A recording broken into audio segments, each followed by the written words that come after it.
Hello, it's Saturday, April the 25th, 2026. Welcome to another episode of Have Your Say 247. My name is Rudolph Okonkwo.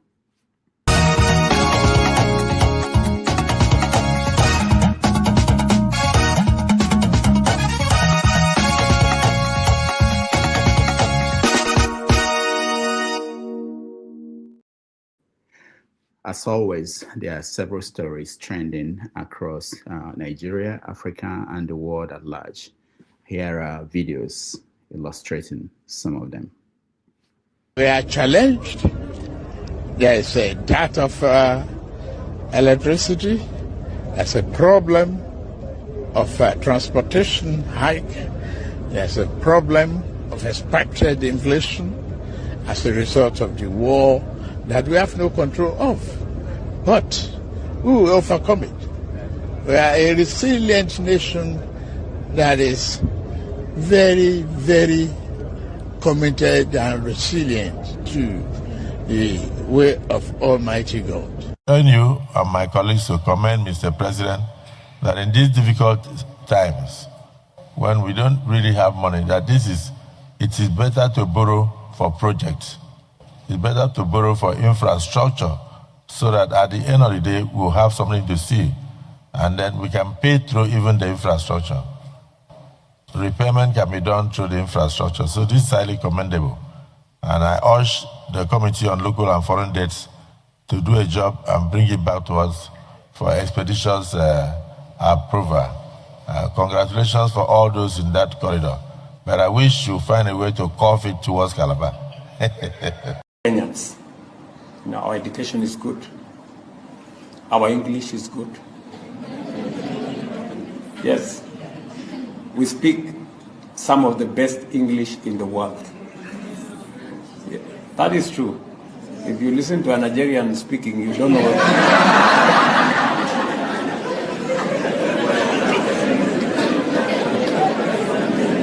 you don't know. You need a translator, even when they are speaking English,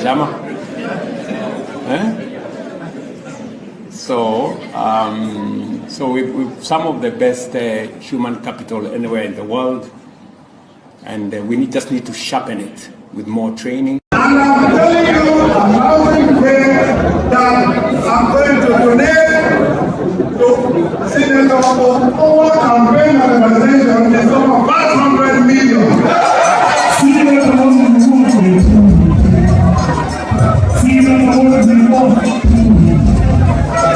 And we are saying that is just the faith. As we protect and the more human life will be ready.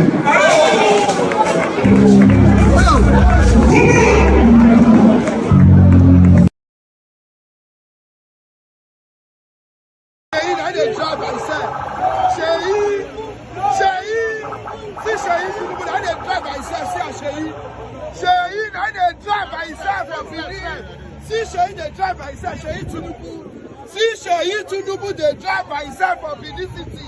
And though Tinubu, now this guy one, that's why we want for Tinubu, because the sun is around. They follow the masses, they roll. You know where will be children? Where they are children?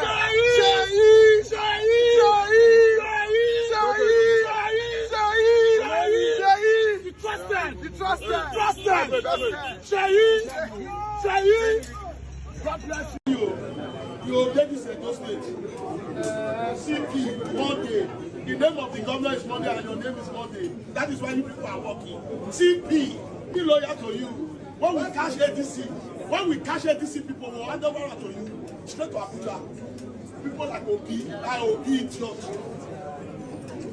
Thank you very much. The singular reason for my resignation is to come back and plead for the opportunity to represent our party as the Guba candidate in the 2027 general elections. That is the only reason why I resigned. And this is not my first time of taking such risk, because it is what I believe in, and I'm ready to satisfy anything to ensure that I get to that position of representing our party and of winning the election. That is the only reason why I resigned. Nance, we Nigerian students have never had this so good the way we have it under President Bola Ahmed Tinubu since the inception of democracy in 1999 to date. But this is the first president that decided to give student loan to go to school. The rates at which students drop out of school because of school fees is no longer there. And I can assure you, if you look at his appointment, this is the first time we are having a youthful minister as a youth minister in this country. A minister that is so young, is just like our colleague, we can meet him. And I can assure you, with the youth, this is all what President Bola Ahmed Tinubu is doing. It's not. I told people, the man have limited time to do here, to live on this earth. Where the one is doing all this for is for the future of this country. So why won't we support him? One time, one of our pastors was carried by, what do they call them, kidnappers. I said, give him the phone. I said, in 24 hours, you don't check him out, you are dead. The place was vibrating on the spot. On the spot, sir. You don't know what you are worth, you are begging. On the spot. It was in my office here behind you. I said, give him the phone. I said, this is he. In 24 hours, you are dead. Don't want to die. If anybody picks you, give them my number. Give them my number. If it's not cut down, I'm not saying it. What are you talking about? You carry the same force if you can only discover it. You need to discover what you carry. Redemption is not a religious principle. One of those, our daughters was captured somewhere. He said, my father said, I'm getting out of here later by 7 a.m. Not that I spoke to them, I did. They didn't call. They started cutting themselves. They started cutting themselves. Some say you should go. Some say you shouldn't go. They started cutting them. Not cutting my daughter, they were cutting themselves. I said, please start going. Don't let them ride on you. You have been raised far above the devil. Sir, if the church does not conquer these devils, God has left heaven. Watch it. Thank you, Jesus. Go out as a free being. Come back to your house as a free being. Anyone that challenges you, we pay for it. That our security agencies are well equipped and professional. However, sir, our reality on the ground is dire. When we speak about 2027, our lives are on stake in 2026. Kidnapping and banditry has become part of our lives. In our community, we live in fear. Farmers can no longer go to their farms for fear of being abducted or killed, threatening food security and our livelihood. We need a leader who does not just diagnose the problem, but acts decisively to solve them. We need a secure environment where we can go to school without fear of abduction. Therefore, to everyone here from nook and cranny of the country, I urge you all to join the movement of His Excellency Peter Obi for a better and peaceful Nigeria. I remain Amina Abubakar Ahmed. Thank you. She's doing one word.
Mama, one bossa for mama. Bossa, bossa, bossa. Now mama believe so. I don't get another one. Now mama believe so. Now mama believe so. It's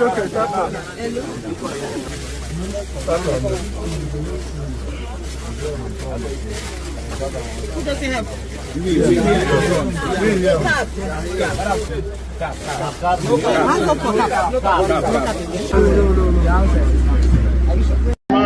People have started signing the condolence register. If you are interested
Oh my God, I've never seen anything like this.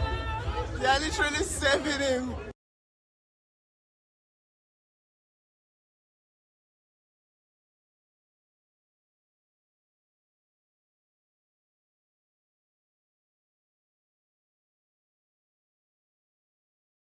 They can never be. So Dino would defeat Bola Tinubu? Me? Dino Melaye? Let's go. Let's go on a free and fair election. You are today. Senator Bola Dino Tinubu Melaye is the most unpopular politician in Nigeria. So you can beat President Tinubu at the election? Anopa, Anobole. What is that? I will beat him flat. In Kogi, he will not even stand up. In Kogi or in the Federal Republic of Nigeria. We are challenged. There is a dearth of electricity. There's a problem of transportation hike. There's a problem of expected inflation as a result of the war that we have no control of. But we will overcome it. We are a resilient nation that is very, very committed and resilient to the way of Almighty God. See, it's getting too much these days. These Agbero, they make me vex. See where they break my glass. You see where they break my glass? You ask of 200,000 for what? Because you see me for road. You ask of 200,000. I give you 50,000. You break my glass. I'm coming back for you guys. Lagos State government need to start doing something about these people. They need to start doing something. See my glass now. I will spend over 700 to 800,000 or 1 million to fix this glass.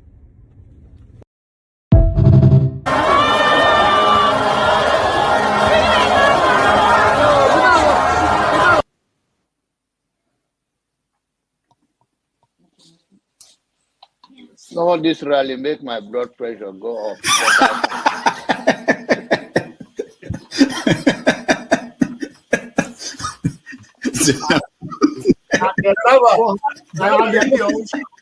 And the people who are asking a platform for him, who are supporting him. So you should get a filter sometimes. Filter your thoughts before you say. I'll continue to take blood pressure medication until Why are you getting high blood pressure, Jonava? Now, I'm not taking medication for myself. I'm taking it for people like Paul and some of you guys that after the January, February something, and then people like Soludo, that is a good spoiler. I thank God for his life. He's working for my. And I am ready to die defending Nigeria in whatever way. When it is God's time for us to go, it is. And you took my time to God. You are ready to defend Nigeria. I gave you I'm coming. Alexi, hold on. You already started. What I'm saying, defending Nigerians is this. I gave him my time and he's using it to defend No, sorry. I'm sorry. I hope that Nigeria wins. I'm never going to wish any president evil so that I can say I told you so. No, I won't wish them evil. I hope. You see, I'm not praying. There's no point. I can't pray for Nigeria to be fine.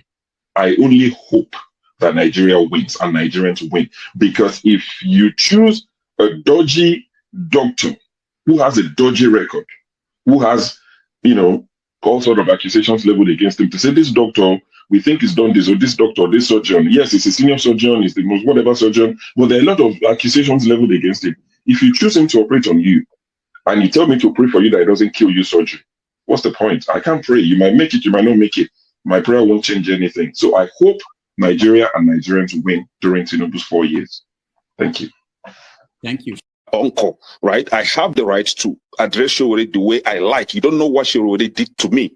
So learn to control your emotion, right?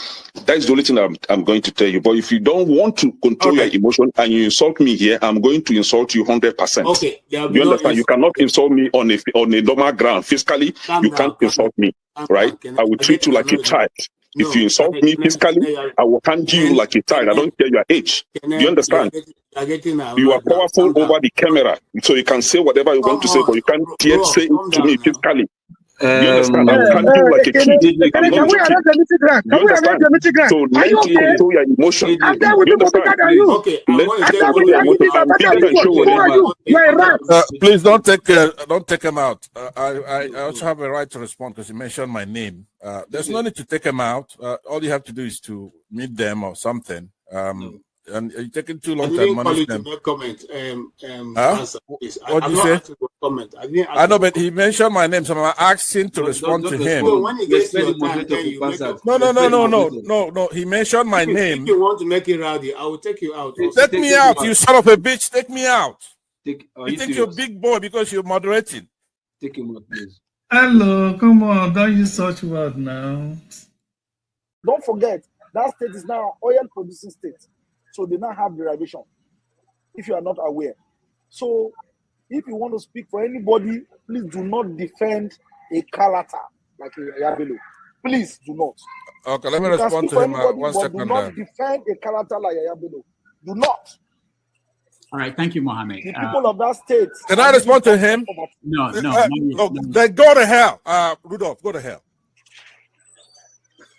All right.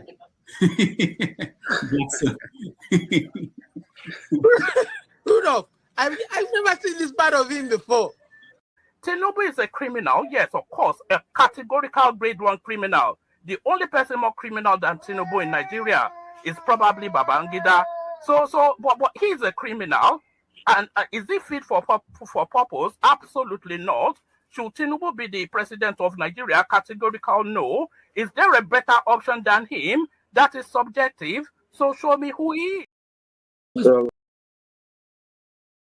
Dr. Damages, please, I want Soli to tell us who are the fools on this panel. I consider you a fool. Yeah. On this panel, yeah. Who are the fools? I will explain the foolish statement that you made.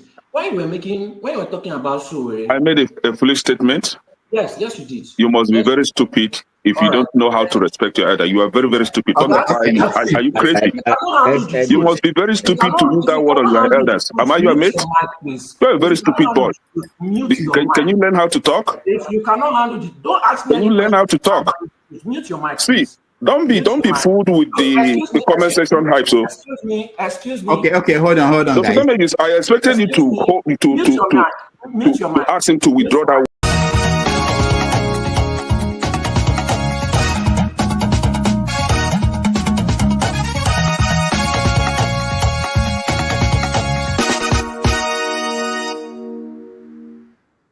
All right, welcome everybody. Thank you so much for joining us today. This is another Saturday and another time for us to have conversation on stories making news across the world. Is Have Your Say 247, a show we designed for you to have a say on issues in the news. So we will welcome you very soon to join our conversation. Let me just point out some of the stories that are making news in the news. Right now, as we speak, the peace talk in Pakistan has been called off by President Trump because the Iranian Secretary of State, their own foreign minister, just left Pakistan before the Americans even got there. So the world will have to deal with another week. We are going into another week of many unknowns and uncertainty about what will happen in the Middle East. So that's the one that is breaking news as we speak. Of course, we come back to Nigeria, where the political environment is heating up. President Bola Ahmed Tinubu asked for $516 million new loan. And of course, Babio, the Senate president, ordered the Senate committee in charge of that to approve it quickly and send it to the whole Senate to sign off on. We're waiting for the Supreme Court. They suspended making us know their ruling on the issue with the political parties, the opposition parties, the ADC and PDP, in terms of the leadership problems in the party. So we're going to hear from them hopefully soon, and we know where we stand on the upcoming election in Nigeria. What other news that are there? There is a bigger story out of, I think, hold on, let me get that. Bigger story in US here. Of course, we had Ted Cruz weighed on the Nigerian situation. We'll play that video later on. We had Arnold also talking in Washington, I believe, about the people he felt that had to be dealt with before Nigeria can be put back in shape. We have that video. We will play that again along the way. But at this point, I just want to turn it over to you guys. Some of you are already in the studio. Some are joining us. Those are in the studio. If you want to come up, turn on your camera. For those who are on the comment section, thank you. We see your comments. Those watching at home, we appreciate you. This is a good time to like and share the broadcast so that more people will see that. Again, thank you for joining us. This is your show. You make it what it is. We don't know who will come in today. Whoever comes in here, whatever they bring up is what we're going to present. One more thing, a lot of people talk about, sometimes we don't talk about good things happening in the country, that there are good things happening in the country. I want to point out one. A lot of people sent me that video, which was about what there was a.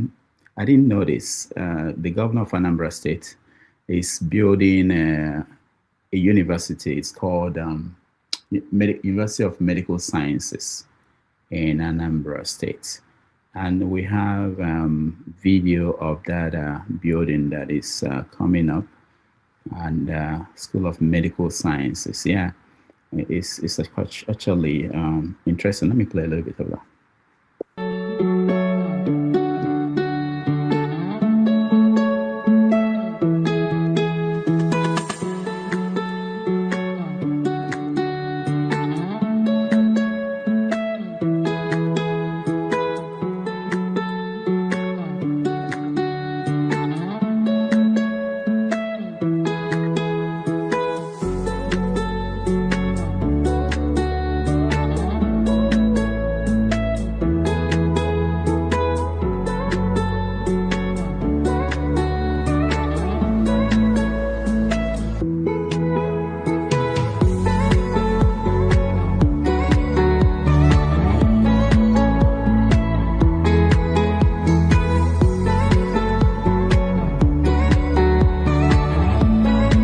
According to people who made the video, and you're looking at the layout of the university, that might be the best university that, in Nigeria when it's completed. So that's something good that we just have to highlight sometimes, good things. I mentioned the videos I played at the beginning. You saw the president of Kenya taking it back on Tinubu, when Tinubu talked about people suffering in Kenya. He made fun of Nigerians and our English and everything about our country. People reacted to that. We also had Tinubu blaming the Iran war for why we don't have electricity in the country, and so many things. So I'll bring you in now to join us, and let's begin that conversation. Thank you, everybody. If your camera is not on, I may not be able to bring you in. I see some people back end without their cameras. All right, thank you, everybody. Thank you for being here. Mr. James, thank you. You're always the first. In fact, let me tell you guys, sometimes Mr. James will be in the studio before me. We turn on the lights, set up the camera, and do other things. Somebody is already there. Yeah, he's already there. So thank you so much, Mr. James, for being here. So I want us to start differently today. You know, apart from saying this is a story I'm interested in, I'm watching that you did not mention. I didn't mention so many, but also I want to see people also tell me what is keeping them up at night about Nigeria. We used to think about this because there are some things apart from everything going on. I mean, we know the situation in South Africa where they are attacking Nigerians, Ghanaians, and you know, there are so many things going on. But what amongst all these things, what is keeping you up at night, you know, about Nigeria or Africa or the world? It doesn't matter. But one thing that is keeping you up at night. Mr. James, let's start with you. Yeah, can you hear me, please? Yes. Yes, the thing that I really reflect on while I'm abed is how will post-Nigeria republics look like? Post-Nigeria republics, when the country is finally shattered, the components that will come out of it, how will they organize themselves? What are we to do to live in peace with the new republics? Because each republic will just be like Togo or Zambia or Malawi, independent of each other. How do we maintain what I call cordial relationships? How can we avoid sliding into the South Sudan situation? These are things I sometimes think about before falling asleep. Wow. Okay. But let me ask you, before Nigeria, those people were there living together. Do we need anything special? So for instance, Shakiris and Robo, and they were there, they didn't move, and they were living like entities, republics, were they not? Did they need anything? Yeah, but you know, societies grow. They've become sophisticated with the introduction of foreign ideas. The Chekiris who lived before the coming of the white man are not the Chekiris who are alive today. The cordial relationship they had because we've imbibed the white man's ways of doing things, we've actually lost track of so many things. So, strictly speaking, we are not what we are. We are just pretending to be what we are. That's sociologically I'm speaking. Sociologically, we are Africans, but at the same time, we are not Africans, neither are we Europeans. So this is the dilemma we are grappling with.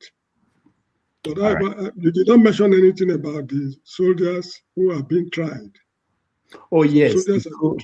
Very good point. Yeah, the coup plotters, they are being tried. They didn't allow journalists in there, so we don't know what's going on inside there. And Mr. Matawalle was accused of bribery. A woman in Florida accused him of, I think, bribery or something like that. I don't know much about it. Yes. I'll play that video along the way. Also, the big one actually we didn't mention is that the Minister for Finance was fired and then replaced by Oyedele, who was the junior minister. Now the government is saying he wasn't fired, he was sick. There were so many conflicting stories, but it was interesting. If you pay attention to that, you see that unlike other ministers that were let go, this one came from the secretary to the government before Onanoga now came up with the story that he wasn't fired, that he was sick and had to resign. All right. Look, the Benin people have a saying that enye or benye, it is snakes that give birth to snakes. If it is replaced by somebody or replaced by they are all birds of a feather. They're a bunch of nuisance. That's it. All right. Thank you, Mr. James.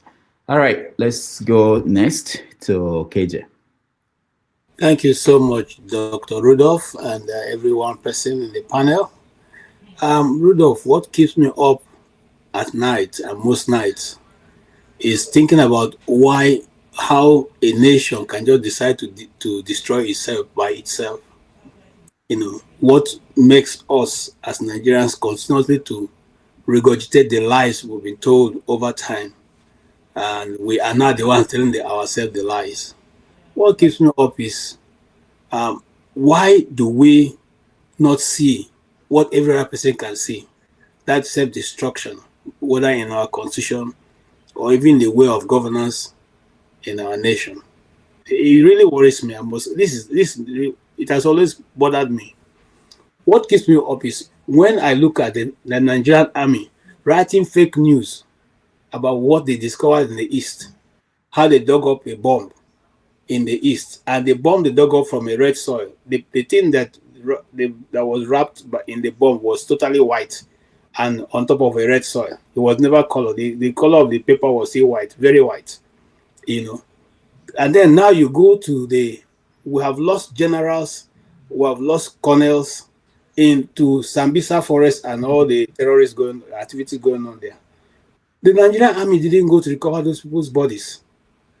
Okay, but the Nigerian army have gone to the East to go and recover the body of the couples who they claim was massacred in the East in 2022, when they were trying to set up the East for that their so-called dance, crocodile dance. Now the Nigerian army comes up with a picture showing that they've gone to recover the bodies of those two people. I just, before your program started, I just asking myself, what kind of a nation is this?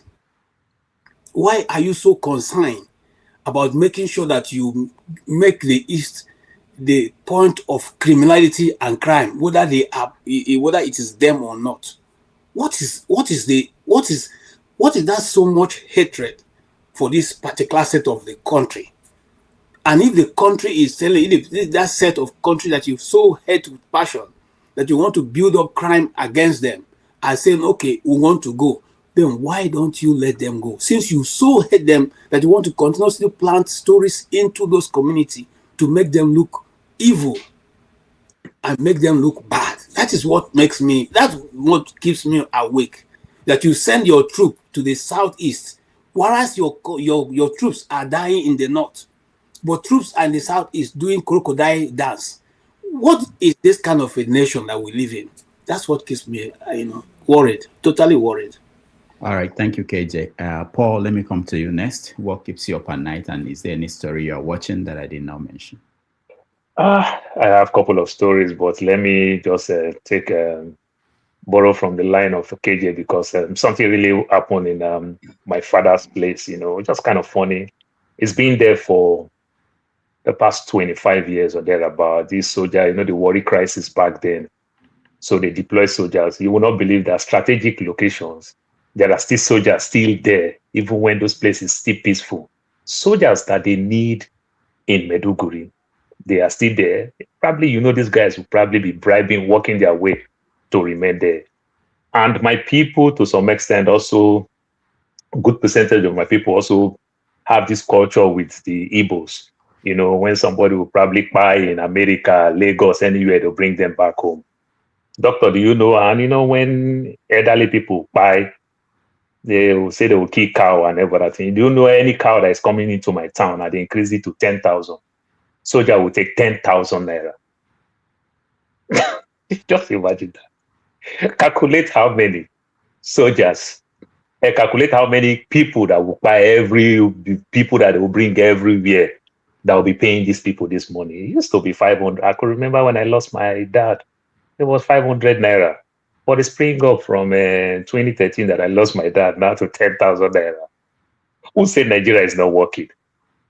So you can imagine that. They take money from Okada, they take money from these transportation people and everything. The soldiers, I'm telling you. So when you look at these things and one minute you see the post soldiers, the kind of food they are eating, another minute you see them, how they do things. You think people from my town, that this soldier will humiliate, flog some boys because they like their girlfriend, beat some of my cousins, niece and nephews and the likes and everything. You think some of these people will feel for these uniform men if you hear all these things that is happening? I don't think so. That they will be happy. You understand? Because these are bullies. These people take money from them and everything. And it's painful. So the selective bipolar that we have in that part of the world, it keeps me up at night. I won't lie to you. All right. It keeps me up because this is the other side that I really hate it when I see it. You understand? Are you protecting us? We don't have any problem. People travel from the Urobo part to Shekiri to go find one babe. The Shekiri travel to the Urobo to go find one babe. The Ijodu. But guess what? Who flicks us now? It's the soldier because there's no problem there. You understand? How come they forget that they need all these men to send them to where they have trouble? Or they will send them to the southeast where there's no trouble to go cause another trouble there. What kind of country are we? All right. That keeps me outside now. But if you want me to still touch another thing, maybe in the US, I don't know, I can still touch. Yeah. I was watching the news the other day about this Trump Secretary of Commerce, Howard Lutnick. He lied. You understand how they raised almost 300 billion. They raised 1 billion for Trump golden card. Then they bring him to Congress and everything. They ask him, how many people have you sell the card for? Only one person. How much? He will sell 1 million. Even when Trump is selling card for 5 million. I said, I don't know the price that I meet for Nigeria. He can't even make mention of the person name. Does it make any sense? Do you think an Elumelu will go buy Trump golden card? Then Elumelu will make money in Nigeria and go pay tax in America? That does not make any sense. No rich person will buy. So these are the things with the government. You see the funny thing, you see the tariff thing, how they are refunding all the money back. You understand? So Trump just go through. Oh, Paul, that refund, the money is being refunded to the businesses. They are not refunding it to us, the people who bought things. So, doctor, I bought a couple of things from China. So when that period happened, so UPS sent me mail that the goods is already here, but I'm still going to pay like almost $176. That's the tariff. You understand? Otherwise, I can't get my goods. So I paid the money. So UPS now, they promise us that when they get the money back, they send it to us because that's how they charge them. So they pay the tariff. So when they get the money from the government, they're going to refund that money back to us. No, okay. Yeah, but what I was saying was something like Walmart, for instance. Walmart bought some things during that period from China. Okay. And Walmart will get the refund because Walmart, sometimes they added that money to what they sell to us. But we buyers, they're not talking about refunding us because that would be difficult. They don't know how to figure out who bought. They don't know how to. So Walmart. So that is true. So Walmart will also claim that they eat some of the tariff. Yeah, of course. But at the time where they can't breathe, that's when they pass it to us. Yeah. So that's their own claim. So it pays them. I think it's going to favor shareholder at the end of the day. or maybe workers and other things. So that's kind of funny when I saw the Secretary of State lying with Trump golden card. Nobody buy golden card. You understand? Tariff, these things fail. You are seeing what is going on with the Iran war. One professor from Princeton is talking about the world is losing $10 trillion with these things because it's affecting everybody. You understand? Including the US that is bragging that they have oil, they have the highest oil. How come US have the highest oil? Me and you are buying expensive gas. Which means it's affecting us. Thank you. Thank you, Paul. Let's move to other people. Osa Brown, welcome to the show. What is keeping you up at night, and any important story that you think we missed? Dr. Damages, this is Obi. Anyway, I'm in the village. You changed your name. I saw when you changed your name. No, I logged in with a different device. So okay. I thought you wanted to emphasize that name. I said, okay, let's go. No. Okay. It's the same person. I did village now. They relax for my back on it. I think I call. Yes. Oh, where? Wow. In the Asian city of Benin. I'm just in my house. Wow, that's wonderful. We will talk to you more because we want to know what you've been saying. When did you get there? Yeah, that the weekend. Okay. Past weekend, yeah. Okay. Okay. Yeah. That's good. It's interesting. It's a very hot environment. Apart from the nonsense we heard from the local news here, where one government refrat was mentioning Obi no did there. Obi no concerned with what they do. You just the airport, they say, Commissioner of Police, your name is Monday. My governor's name is Monday. If we catch ADC people, we'll bring them to you. Obi, this Obi is actually the ADC need to get it right anyway for the whole thing to change, because it's actually a thorn in their flesh. I don't know why. Even about chief on the videos we play, you saw the difference now between reception and the individuals. You know, the main thing that keep me at night is this the life expectancy of a Nigerian. I don't know. Is it that Oga at the top just politicking and forget that he's supposed to be the first point of call when they have to do with securing Nigerian lives? Because the news you hear is just a recurring event of where is it going to happen again. People were traveling on the Benin or the road. They just carry these GUO motors. At the end of the day, they carry all of them to the bush and kill the driver on the road there. My guy, I want to go to Oyo now. I can't travel to Oyo to go and even see my house. I can't travel. I have to go to Lagos first before I will now fly to Oyo and go back to Lagos. I will not come to Benin with flight. In the country, my brother. And Oyo, I used to drive Oyo Benin here. It's just about 8 hours drive on the chart. Just take on the chart, take more, just like that. Just hit up to Enugu or hit up to Aba. Then from there cross to Oyo, correct me.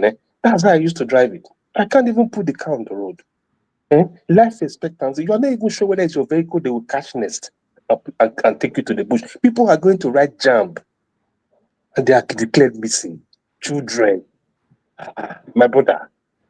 This is not a country, I swear. Because you see the people, everybody's living normal. Every other person is just living as if because it has not happened to your family.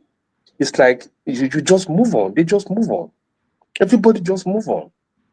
I just look at them and when the things are happening, you don't even hear any information from the guy at the top. No news, nothing. Everybody just cruising at their own level of what they can eat, what they can do, what they can survive on.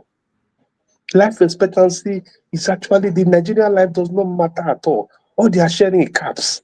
All they are sharing is rights. All they are playing is politicking, trying to give government 2.5, 3.5 million votes. I just tire. So man, it's just too much. Obi, let me ask you, what has surprised you? I know you were here. I mean, you went there, you traveled down there. What did you not understand when you were in America that you been on the ground now for a week or so, you understood why things are that way? That I would drive past the police. The police does not understand everything that is happening. He's just collecting his own money at the junction. I will drive through the market woman. The market woman is just selling his thing. They don't even understand what is going on. They just all of them just cruising at their own level of comfort zone. That's what I see. Were you the one driving or somebody driving you? I'm driving. So locally, I did within the town. Did you give a bribe, or did you talk to the police? Well, how was the interaction? Were you thinking... I always wind down and give the reception, and I drive off. I don't give bribes. I'm not. You can't even check my vehicle. I make sure I speak Benin to them, and I do that. I'm a leader in this town. You don't check my document. Yeah, I passed that level that you tell me to bring police document. And I told you I'm a leader. I've been here five decades. So at my level, you shouldn't be asking me for police paper. Do you dress? How do you dress when you are telling them you're an elder? Do you typically hang out like a young person, or you dress like an elder? How do you handle them? Well, I drive very. I dress normal. I just wear my t-shirt, and because it's so hot, I can't even wear anything apart from t-shirt and a knicker or jean. That's all. But they don't look me maturely. They don't look me like a child that they should stop or driving roughly or something. You know, there's the difference between an adult and children. So that time they just greet you and they let you pass. But when the children are passing, they know how they also attack them because of facial look or probably maturity level or the way I pleasantries to them. I actually appreciate that they are on the road, that they are trying. It's not even police only. There is this, what do you call it, vigilante that are there. There is other sets of paramilitary that are not even police per se. All of them, I just make sure I greet them. I know the sun is hot. They're in the hot sun. I just say, oh boy, how you doing? I beg, take a busy. I just close my door and I go. I make sure I wind down when I'm close to them and I talk to them. Then I'm talking to you, I'm winding up and I'm moving. Now, one last question. People around you, maybe your family members, friends, what is the perception of what is going on? Is it different from what we think when we are outside Nigeria? What is their perception? I think it's different. They are complaining. They all go to market today. Tomorrow is a different ballgame. It's the same complaint. The complaint is actually the same thing as when I was abroad. You know, when you come here, they say, you see, and now see as it be. You know, though I try not to be the person that is in the front of the market or front of the buying, because I don't understand how they quote naira that I want to buy water to drink. They will tell me it's 300 naira to buy water. Water that I bought last before I left was like 10 naira, like 5 naira. They tell me 300 naira. I can't bring 300 naira to buy water. I tell them, take water in the car when you are leaving the house, because to me it doesn't make sense. You know, so I put my water in the car and I drink water from the freezer. My own water. You know, it's as bad as that. And you're buying water on the hold up for 500 naira, for 300 naira. A bottle of water. I mean Aquafina. Huh? 300 naira to buy a bottle, a cold bottle. It's as bad as that. Yeah. If you're in a hotel, it's about 1,500. Yeah, it could be 1,000 naira, 1,500. And in the airport, it's a different ballgame. Then on the aircraft, it's a different ballgame. All right. Thank you, Obi. Thank you so much. Yeah, man. You're welcome. Yeah. All right. Facts. Welcome to the show. We are trying to find out what's keeping you up at night and any story that you feel is important that we should mention. Good morning. Good afternoon, everybody. I have two topics. You know, you already mentioned. I'm going to say it, but let me greet forefathers, especially forefather. Forefather, you run away. You know, they pursue you from Precious NEGB. I mean, everybody was against you when you started your military something. Everybody was against you. Precious educated you, but that's a speech another day. So let me make another comment. I think Plata is a bad deal. He's a bad deal, man. Maybe he doesn't have any more money. The economy has happened to him. Or he's come here and tweet only about $2 and say something about it. That's all he knows how to do. Did you see what happened in Oyo State? You know, when we went there, you know, they had their conference in Oyo State. I mean, everybody was there, campus, Atiku and everybody. But did you see what happened when we came down? I mean, even the Yoruba people said, you are our president. And I don't know if anybody here saw the picture. I mean, Obi is the highest ovation, you know, among the people. So, Lata, you need to go see that. But having said that, there's something that happened in the National Assembly. You know, maybe I picked that up. Maybe people can make up what they can. I remember Tinubu addressed the National Assembly. I think that was in December 2024. You know, I think he made a mistake, or it was written in, or the people that wrote that topic for him was making a mistake. So he called them the 11th Assembly when he was addressing them. So then he said, yes, it was intentional. All of you have been re-elected. So everybody, all the whole Congress people got happy that they are already automatically been elected. But this yesterday or 2 days ago, he has a closed door, closed door conference with them, and he told them that if you don't want to be elected again, you have to go to your governor. He said your governor is the one that has the power. It's not me. So everybody don't scatter because I think the Senate from there, is not in good time with Abiodun. So that's what's happening in Nigeria, the National Assembly, in that. And one more thing that was very interesting. I don't know if you saw Mike Arnold's explosive comment he made against Nigeria. I don't know what he was addressing, whether he was addressing Congress, he was a former mayor or somewhere in the Texas. And he accused Nigeria, President Tinubu of being complicit to genocide and everything. That he's going to do everything, to talk to Trump, they see what they can do. But he brought up Tinubu drug case on national TV, the forfeiture of the 400. He said Tinubu is a criminal. I mean, he said it. That he forfeit, 400 of drug case, and that need to be looked. Now Trump, need to look into it. It was on TV. I should have bring it.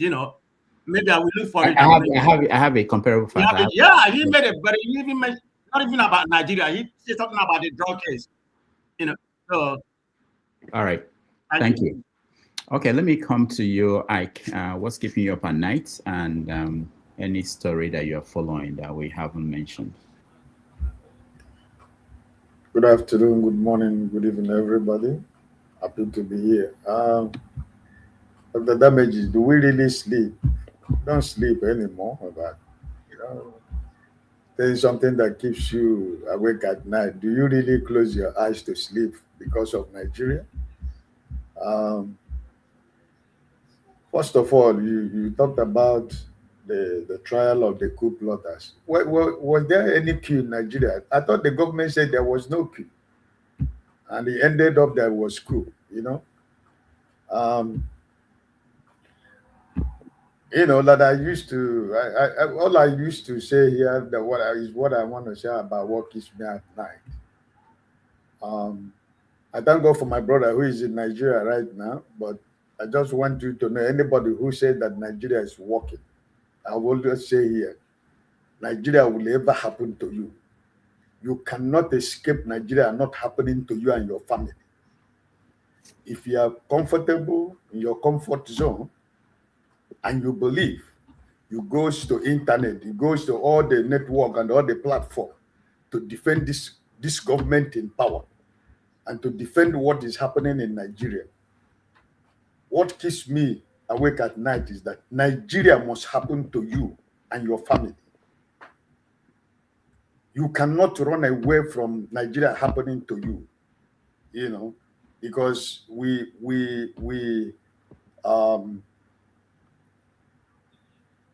do we really have a country? Trying to see if we can have a country because we don't have a country, so Nigeria don't sleep, Dr. Damages. I don't sleep. And what pains me most is that I'm far away from Nigeria, my country, what is going on. But I'm worried more about what is happening in Nigeria than what is happening in my environment. So it is sad that it's supposed to be like that. That all the stress that you go through every month is not the stress of work. It's not the stress of your family. It's not the stress of your children. It's not the stress of your grandchildren. It's not the stress of your personal finances and your material life. It's the stress of what is going on in a country that are blessed by God in everything. Is the stress you go through. When you go to the hospital, the doctor will say, "Hey, why are you stressed? You are stressed." He said, "Doctor, I'm not stressed. Nothing is bothering me." You say it for doctor to believe you, but inwardly, you know that you are not. You are stressed out because every time you get a news from that country called Nigeria, it's always something that will make you begin to think about which planet are we living. So, my brother, Dr. Damages, I believe that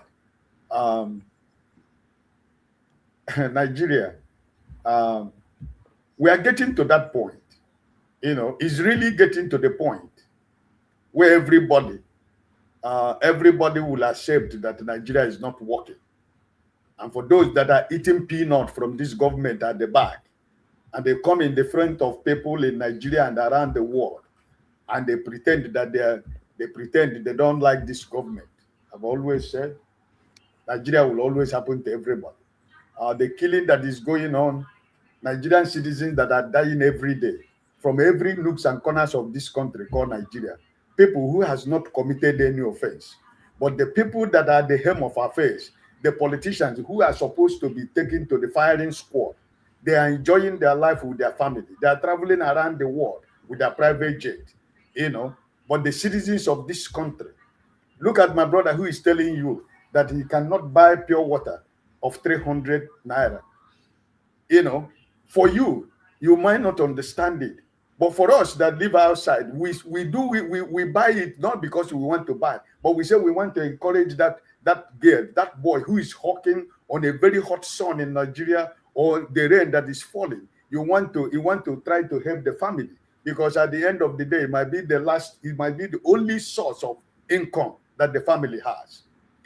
So common water. Are we supposed to be buying water in the normal sense? Are we supposed to be buying water? But it is what it is. So, my brother, I leave it there. Thank you, Ike. Let me go to Forefathers. Welcome to the show. Greetings, Dr. Damages. Thank you for having me. And greetings to the panelists, the chat, and to the viewers. I think from what I've seen of our people, it's clear that we are in big trouble. Because that's why I said that the older people should completely be dismissed. They are a wasted crop of people. And because from the 50, maybe including myself, we are totally wasted. Because all you hear them talk about from 50. Are you 50? Oh no, how do you know I'm not 50? Stop it, Jerry. Hold on. So my point is that we are a wasted bunch of people. We don't seem to understand what is happening in the world at all. And in a world where everything is becoming centralized, even when you don't want it, it's being forced on you. There are certain trends you have to learn to accept in this world, which is the convergence that is occurring due to technology. We are all here because technology has converged us here, not because we willed it to be here. Many of us would rather be probably somewhere else, the way we talk. But we don't seem to understand what is happening. And to be fair, and maybe it's not only us, because I also recommended that America gets war counseling, but they refuse because obviously an idiot is telling them that. Because clearly we have a problem in this world where a lot of people don't seem to understand that we are heading for oblivion, including America and our people, the way they talk. Human beings, for some reason, something is wrong with them. They don't seem to realize how dangerous the world is right now. As much as we are heading towards paradise, we could also be heading towards total annihilation. And watching Trump threaten a whole civilization's death in one night, and that civilization looked at Trump in the eye and said, "Do your worst." I wonder what our people will do. I wonder what. The way we behave. I don't think we have it in us. Maybe we are like children. We like to point fingers, and when you tell them, they just insult you. Grown men, no, they will insult you. They don't say, maybe this guy is saying something. Let me go and check. They never bother. That's why I say they are a totally wasted crop. People that are full of feelings and just talk out of childish suspicions. And they suspect their own countrymen more than anything. The people that they don't suspect are the people that they should suspect. But they don't. And they think they are different from their leaders. They are not. They are just exactly the same as their leaders. All of them are doing partly what their leaders are doing, exactly, to the letter. They are very friendly with foreigners. They worship the foreign gods. They follow the same trends. They all are just as corrupt. They participate in the corruption themselves. And I tell you, you'll be surprised how much at the front line that we are in right now. There are not that many people behind us that know anything that needs to be done. You'll be surprised. In terms of industry, in terms of knowledge, in terms of know how to deal, navigate in this world, we are basically at the forefront. There is nothing there. Some of the things I've had over the weekend disturbed me to no end about our country. Our people are just asleep. They don't have a clue what is going on. They really don't. They think they know anything, but all they know is like the way the contributor that earlier on said, people are just living in their own bubbles. They don't have a clue what needs to be done in the world. Maybe something needs to happen to them for them to wake up. But the truth is that our people are just not ready. All they talk about is as if that it's a day of salvation when the country implodes. What kind of people are? It's like you guys don't have a clue. You are still living in 1960. You are still living in. You don't know the world you are in right now. If you know what is going on out there, even Americans are trembling. And you're here just talking, oh, let's find a way. Is Tinubu or is Peter Obi? Is this? And that's all we do. And they will come and they will lie to us. Every single one of them will lie to us. Because you two don't have ambition. You know what they hated me for this week? Because I said we should demand that our soldier, our presidents recruit people into the security forces. That's what they attacked me for. And they will tell you that, oh no, that the lady shut you down. No, in the end, she even actually said she supported me. But she wanted to please the crowd. Because that is what they do. Why would a crowd be like that? It tells you that they are so misinformed. They are all in Western countries. Do you know the wickedness it takes for a human being to be in Western country where you call police, you call for security, and they will show up in 10 minutes. And your own country, they don't have it. They tell you, say, do those things for your country. You start complaining, attacking the person that's saying that. And you say you're not just as wicked as your leaders. You are just as wicked and evil as them. Because I saw the video that was being shared in the private chat where people are leaving their ancestral homes, abandoning it and walking away. More than 2 minutes of video, people are just thrown on the road. A car is driving, 2 minutes on the road, people on both sides of the road, leaving their homes. And our people, when you say protect these people, they will attack you for it. And they will come here and jubilate to watch their country fall apart. What makes you think you're not worse? You are probably worse than your own leaders. At least those ones are pretending to try to keep things together. You want to destroy everything. Just like you destroy your kingdom before. You've not learned any lesson at all. Zero. That's why I say this crop, based on what the previous speaker said on Sunday, I heard what that man said on Sunday, and that's the only thing I heard. He said, there are people that are actually Nigerians today. Not all these people that just call themselves tribe, where no other people in the world calls themselves tribes, that are totally lost crop. I'm telling you. And I'm telling you, the spirit that is angering me right now, and I'm sure there are people like that in Nigeria. Someday, all of you that are doing all these things that you are doing, you're going to have people that have no mercy for you. And just like other nations, you see the tragedy that occurs in those nations, and in the end, those nations go on to stand. Those people go on to stand, but they will need to cleanse some of all these people out. Because these people, they will never learn. All they care about is, let's die. Let's just pretend as if the whole world is over. Let's lie down. Let's not do anything. Let's just pretend as if we can't. The reason why they do that is because they don't want to do anything actually. We are at the front line. We have to do the work ourselves. If you are overseas, don't pretend as if anybody's going to come and save you. Those people in office are not going to save you. We are literally at the front line. There is nothing there. Thank you. All right, thank you. The way I structure the show is that we take the first hour to say hello to everybody and touch on topics, and then we go and begin the discussion. But since Ife and AY, they're here already, we let them speak, and then we start the show properly. AY, go ahead. Yeah, good afternoon, Rudolph. Yeah, welcome. Good afternoon, the panel. To Nigeria. I wish I could actually make Fofana the president of Nigeria. You see, sincerely, you can disagree with Fofana on a lot of things, but his passion for the country is top-notch. You see, I think at this point, we need this kind of mind that can unite the country, look for how to have a nation, a proper nation. Him say anybody older than 50 should exit. I think I also support that. I wish that can be achieved. Unfortunately, we cannot achieve that. That's why I always fight for electoral reform. If assuming we have a proper electoral reform, trust me, anybody can be president of Nigeria. All you need is to go into the cafe and tell the people what you want to do, what you want to achieve, you have the support. People will support you even financially if the system works.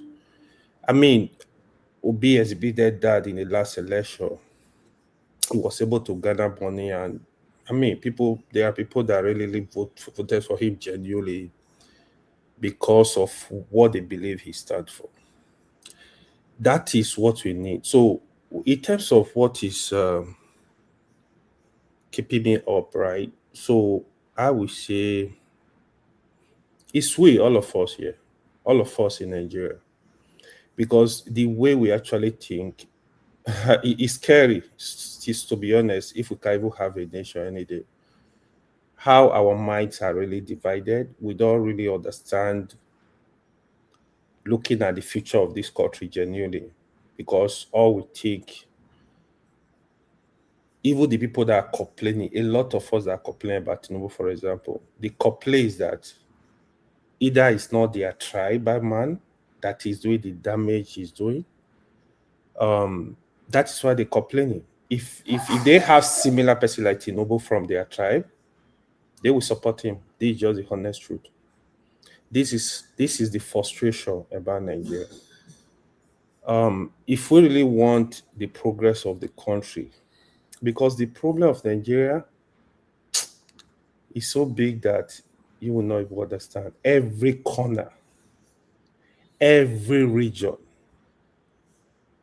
is bad. What I mean is bad.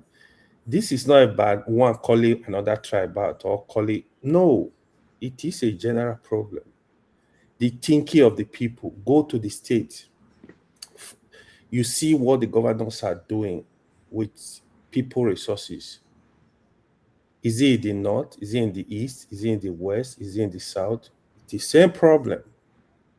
You can really, out of 36 Nigeria governors, probably 2 or 3. The biggest part in terms of governorship is we don't even have accountability. So they do what they like. They can afford to steal all the money. They know as long as you support in Jagaba we stand, no wahala. Nobody will probe you. The people you hear they probe from EFCC, from ICPC, it's just because they are different from them. They are not supporting them. That's the only way they are going to call you out. So how do we have a country where justice is selective? So we need to really think of how all of us can come together, how we can come together and look forward to building a prosperous nation, a nation where even the son of a common man will have justice. This is the line we need to be thinking. You know, even you see even the opposition today, for example. There is power tussle already, even within the opposition. ADC that is newly formed, you go to some states, you see the battle, like the ADC are divided already.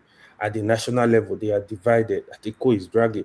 What is the business of an 80-year-old man and president of Nigeria? And some people, they actually supported him. What was the business? 80-year-old man is supposed to go and play with his grandkids. I pray to God for forgiveness.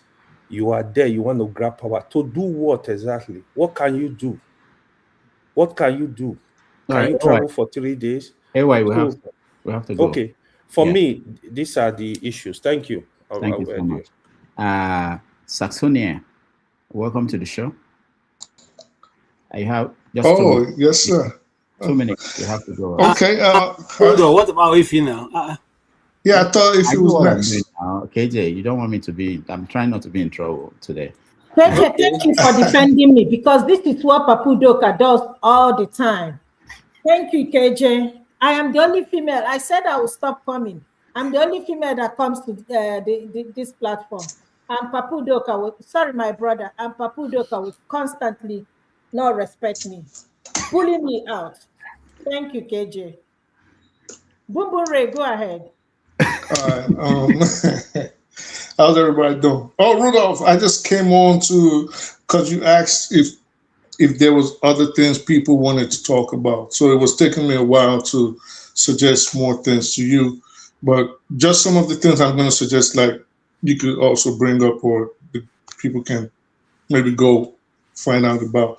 The deaths of scientists in the United States, mysterious deaths of the scientists, you know about them, especially those that have knowledge of UFOs and alien life on Earth. Congressman Eric Burlington saying we are in possession of unidentified spacecrafts that are too large to move and to be of earthly origins. And then also in Nigeria, Wale Edun's firing as Minister of Finance. So that's where I got to before you gave me the floor. But I think these are things we can also put out there, discuss, or things I think people should be interested in. In addition, also the talks being held in Pakistan right now and the back and forth between the United States and Iran negotiating in Islamabad. So yeah, that's what I just wanted to bring to your notice. All right, thank you. At the beginning, I said that there was no talks. They cancelled it because the Pakistani foreign minister left before the American representatives went there. So Trump said they should just stay home. All right, let's finish up. Ify, go ahead. Good afternoon, Papu Doc. I don't mind me. I'm just joking. I know. Don't. Yeah, okay. They don't understand. Good afternoon, everybody.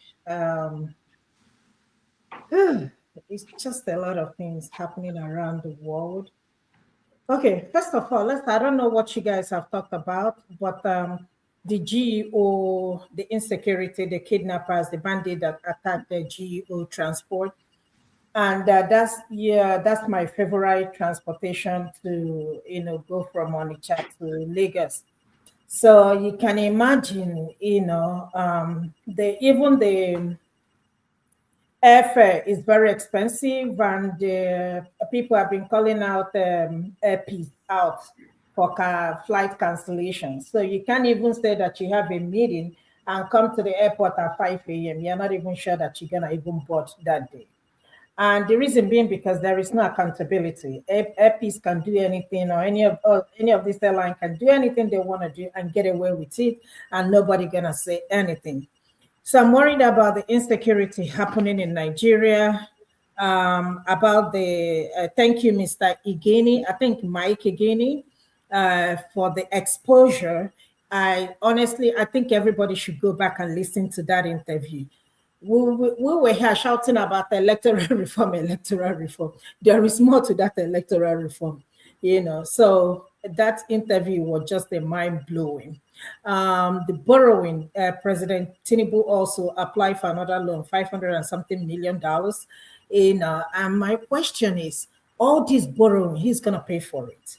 All this borrowing, we haven't even seen any infrastructure. Even this highway they say they are building, the ones we haven't even maintained it. So at what cost? We're not even seeing the agreement or the contracts they even enter or the interest rate. Who's going to pay for all these things? What if we don't have Nigeria as a country? As of, we don't know what's going to happen in the future. We're talking about the military. Oh my God, I don't know if anybody saw the food that these people are being given. I swear to God, I won't even give my dog. I won't even give any ant that food to eat. But you expect these people to go and fight Boko Haram. But the common food, the commonest thing you can give these people, we're not even talking about their allowances or the payments. We are just talking about just the food they can eat to have the energy to go and fight these people. I don't, honestly speaking, sometimes I wonder if we even have a government, because at this point, it doesn't seem like we do have a government. I'm worried about oppression going on in Nigeria. They bomb-bread the lady that spoke up, and she was invited by the police, and when she went there, and they kept her. Thank God for Mama P and Peter Aka and the lawyer that went and bailed her out. I don't understand how we can say that we have a democratic system of government, but you cannot say anything. This is a woman who made a video about a bread. I have a bread here that I've been sitting here for the past 3 weeks. Every day I look at it, I just shake my head. If you open that bread, it's still as fresh as anything. I said I'm not going to eat it. For the past 3 weeks, I'm even afraid to even eat bread. But she made a video. She didn't call any company's name. She just made it aware, what is going on. Instead, the company exposed themselves, used lawyer to threaten her. Police invited her. She went there and she was arrested. That is my country. The opposition coming together. I don't know if you guys know about the meeting going on somewhere in Ibadan. The whole opposition coming together to, bring out, support one person. Again, that is not the problem of what is going on in Nigeria. They need to, demand that this electoral law, the changes has to be made. If you're talking about that a senator can be in his house and print his own ballot paper and bring it, and use it on the day of election, and it will be counted, that's very concerning. It means that we don't even need to have an election anymore. We don't need to conduct an election anymore. Anybody can bring their ballot paper or anything. It can be scribbled on this piece of paper, and you bring it and use it and vote, cast your vote, and it must be counted. Wale do firing, I don't know if you guys talked about it, just because he said the truth. I just don't understand. So again, I'm glad that this happened so that people will understand.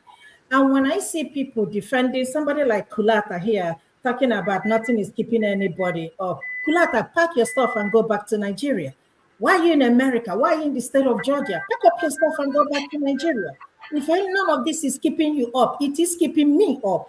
Anytime I see a call from Nigeria, my heart will skip, just to make sure that the first thing I will always ask, is everybody okay? Is everybody okay? What kind of country is that? But when I call them, they're not worried. Whenever they call me or call my mom, everybody start panicking, like as if something has happened. You're not even sure of waking up tomorrow, just because anything can happen to you. That is my country. A lot of things is keeping me awake. All right, thank you, Ife. We are going to start the show properly now with our first topic. I'm sorry for those who are just coming in. We'll let you speak on the issues, and then because we have to start. Okay, so we want to start with Nigerian stories. There are so many stories. We want to put it together so that we can be able to move to other things. So these are the stories in Nigeria that are very important. One is the new loan that Tinubu is demanding that they should approve. The Senate should approve the loan for him. And of course, the man at the Senate, Ababio, did not waste time by telling his people to do that. No. My colleagues to commend Mr. President that in these difficult times, when we don't really have money, that it is better to borrow for projects. It's better to borrow for infrastructure, so that at the end of the day, we'll have something to see. And then we can pay through even the infrastructure. Repayment can be done through the infrastructure. So this is highly commendable. And I urge the Committee on Local and Foreign Debts to do a job and bring it back to us for expeditious approval. Congratulations for all those in that corridor. But I wish you find a way to curve it towards Calabar. All right, that was Senate President reacting to the loan. And let's listen to Sanusi Lamido, the Emir of Kano. The subsidy regime was unsustainable. We cannot continue supporting foreign refineries when we're an oil-producing country, keeping refineries open abroad while we're not doing our own. Today, we have a situation where we have our own domestic refinery. We're not importing petroleum products. We're even exporting to Europe, and this is very good for the economy. Artificial exchange rates, especially when you're printing money, cannot work. There was going to be a devaluation. Now, so for me, removing subsidy or liberalizing exchange rate, these are good interventions. Now, were they done at the right time? Those are certain questions. And were there other things that should be done that have not been done? These are other issues. And I think we must make that decision. So it's not enough to say, oh, they removed subsidy. you had to. When you get to a point where 100% of your revenue goes into debt service, you cannot continue. Where is the money going to come from? However, if you decide to remove subsidy and liberalize exchange rate in an environment of very loose monetary conditions, before you have tightened money supply, the naira drops to a bottomless pit. Okay, so that was a timing issue. Okay, secondly, we've removed the subsidy. We're not spending it. What we should now see is fiscal consolidation. You cannot remove wastages and continue borrowing higher thing. And I've said this before. So you need to see the benefits. So if you're not paying the subsidy and you've got the money, why are we still borrowing and borrowing? But what are we borrowing for? All right. That was a former central bank governor and currently Emir of Kano reacting to that.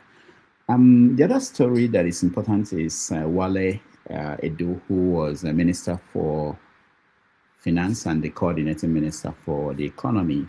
He was removed and replaced by Taiwo Oyelede.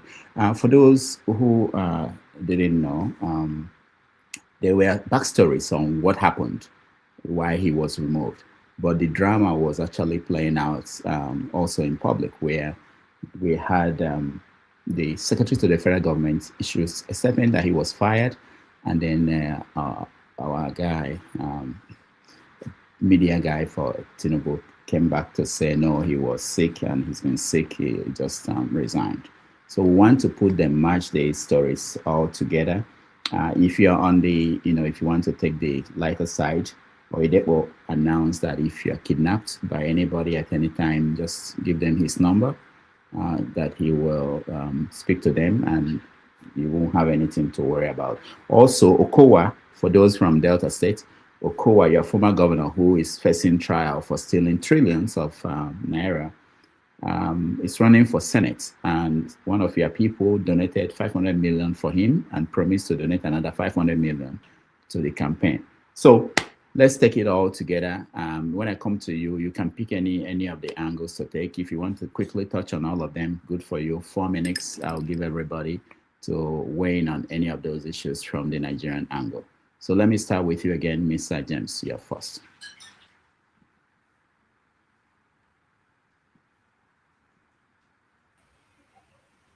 Mr. James. Yeah, actually, I don't even know where to start, because to me, they're all a bunch of nuisance. All the people, I don't know where to start. Please be kind enough to give my time to anybody of your choice. Use your discretion to give me. I'm fed up with the country. Thank you. Thank you, Mr. James. We really like your honesty. I like that, because I wish I can be fed up with the country, but I can't. It's so sad. All right, let's go to somebody we've now heard from. Benson, welcome to the show. Well, good day, Dr. Damages. Yeah, how are you? Fine, and you? Good. So we're talking about Nigeria, the story south of Nigeria this week. Take it from any angle. You have 4 minutes. I want to talk about, good day, all panelists. I want to talk about mostly about Tagori. It's unfortunate, the way Nigeria is like, we don't have men in Nigeria anymore, or people who are educated. Because they say those educated are very intelligent, they're the one who can help the country. Because I don't see where the education of Nigerians are. That somebody from Ekora man can be eating Nigeria local, which is the useless president we have in Nigeria. How can all Nigerians keep quiet? When Gupta was dealing with Jacob Zuma in South Africa, South Africans will stand up. They stood up. They forget about tribe. They say, how can somebody from India come to eat our country local? Even the party NC, everybody say, no, this cannot happen. But why is this happening in Nigeria? Tagori is almost owner of Lagos, one of the biggest this in Nigeria. It's not even from Nigeria. Lebanese, those who bring a Koraman, those who bring pull into Nigeria before. Those who bring local into Nigeria before. And Nigerians keep quiet. What kind of human beings are Nigerians? It's very, very unfortunate what we are seeing in Nigeria today. The man can get a contract with Tinubu's son, no tender, no nothing, and everybody keep quiet. And Nigerians are really human beings. Eh? Honestly, I'm tired of that. Like what the doctor, what they said. I don't normally come here every time because of the nonsense happening in Nigeria. Somebody can die because of this things happening in Nigeria. A country that you love so much, a country that we grew up from. Even when the military was in charge, we never have this kind of nonsense in Nigeria. Why can't Nigeria stand up, said, no, this cannot be happening? A man from Lebanon getting our money anyhow, a crook that America chased away, then it's in Nigeria with the foolish man who have a Das Rock. They are just, how are they seeing the future of the country? Who is going to pay for all this money? It's unfortunate. And again, I want to talk about this repentant Boko nonsense. That's why sometimes when the military man dies, mostly those from the north, I don't even care. Because these people are their children, they say it's their children. And that's why they're buying them. They buy them. The military buy them because you can't release people that have killed many people before. You cannot release them. I wonder why today, even armed robbers are still in jail. Those that even commit small crimes are still in jail. Why can't they also bring them out? Give the money they're giving to these killers. They said that more than 16 million or billion have been used to bring these boys back to the community. Why must that happen in a country like Nigeria? And I think that Nigeria, we Christians, we are not doing the right thing. We think that Nigeria is still a secular state. Nigeria is not a secular state. From what is happening in Nigeria today, it's like Nigeria is a Muslim country. Because if the constitution have more than something about Muslim in it, in the constitution today, in Nigeria today, if whatever you do as a Christian, it's difficult for you to be released. But a Muslim, if a Muslim do it, as Salido Kubo is a Muslim, all those Muslim bigwigs, whatever they do, nothing happens to them. Even when you take Rufai now, Rufai is not in cell. They keep him somewhere. What is that man? This man from Delta, the former minister of finance, he's still there. But the accountant general who stole billions on billions is out today. So it's unfortunate. Any Muslim who did something, as long as you're a Muslim, you will be free. Within a short time. I'll give you 2 minutes from 2 minutes from James. James, you didn't talk. Now give me the whole minutes that you have. No. Because I've not been my phone always sometimes. Not my phone. My business sometimes when people call me, it's a problem. 2 minutes for you. Additional 2 minutes. Go ahead. Okay, so like I'm saying, and again we have a man, a president, and the wife. Honestly, I don't think that woman is because if that woman has sympathy for Nigeria, he's supposed to be asking the husband, please resign. If he's really a Christian, as he claims to be a pastor, what does he learn in the Bible? The Bible is about being compassionate. See what you can do for your fellow human being. But the man, the husband, the wife is there, going everywhere, taking title, making as if the president. And people are buying people are dying, the soldiers are dying, the people are dying, Nigerians are dying with hunger. And she cannot help the husband not to be there. This is wickedness of a woman. I've not seen such a woman in my life. It's wickedness. If you are really a Christian as a pastor who have not even preached one day, I don't know where they got all this useless status they get. I'm a pastor. What is the work of a pastor? If not a pastor, an ordinary Christian, even me here, I cannot see my family or my village people suffering. And I have the money that help them. I can't see them suffering. People are killing them. I can't keep quiet. Such a thing happened. I can't do that. But you say you're a pastor. You know that you can intervene and tell your husband, please, why not allow? Please give peace a chance. Resign or don't run again. Let the people can breathe. You know you cannot do this job. You know you cannot fight the terrorists. The terrorists, you're Muslim, and these terrorists, because the terrorists are Muslims, that's why these people are leaving them to continue to do what they're doing. If anybody thinks that this terrorism will stop, that person is a joke. It's a joker. And that's why sometimes we said let everybody let the country be divided so that people can help their people to grow. With what is happening now, it's unfortunate. Not this terrorism. Okay, thank you, Damages. No, it's for you to round up. It doesn't mean you No want problem. Another person can let another person. All right. If you're talking about Nigeria, I cannot finish about Nigeria today, even in 10 years. Okay, thank you. The problems are too much. All right, thank you. Paul, you're next. I think, Doctor, we are only not having problem with leadership. We're also having problem with followership, but a big problem with leadership. Like, for example, Moses was raised in Pharaoh's palace, and that is the same Moses that went and tell Pharaoh, let my people go. You understand? And that thing. We see something like that Adeboye did many years ago, not so long, so almost 11 years ago or thereabout. But today, where are the people? You understand? We're so gullible with this prayer. Like I quote Francis Bacon all the time. He said, blessed is the man that hope not, for they shall not be disappointed. You understand? So you talk to people in the country, they just say, na God. I say, na God. Or you don't pray like na God so that you get beer in your house. You beg for beer. You beg to pay your children's school fees. But when it comes to do other things, they say, I live and for God. We quick to forgive. We just do funny things. Dr. Nigeria is just so, it's just like my big brother James said, it's just a complex place when you trickle these things down to childhood friends, family, to colleagues and everything. You get tired. You get tired the way we do things. We just do things anyhow. We just hope for the best. It's just kind of funny. I was talking to somebody the other day, was mad at me. Say, if I'm doing child dedication now, if I'm doing anything, I invite you people now. You people will come and chop my sweet food. But now I've opened African restaurants. Now you people will not come and eat. I said, do you want to hear the truth? When I go to fancy American restaurants, I go once in a while. Do you know why? I enjoy the food, but it's expensive. How do I come to an African, just ordinary place, not like a lounge? Then I buy food for $40-something. What do you think will happen? I'll come once in a while because I can use that money to cook at home. So these are the things. That's how we are. So it's a big problem when you talk the way the governments do things, the way politicians play politics.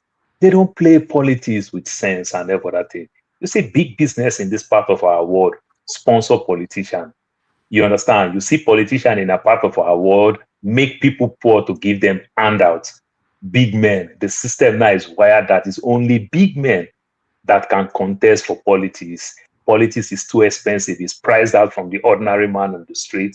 And Doctor, I keep saying these things all the time, and I will say it again. I went to Nigeria not so long. Doctor, what survived Nigeria? Now Yahoo.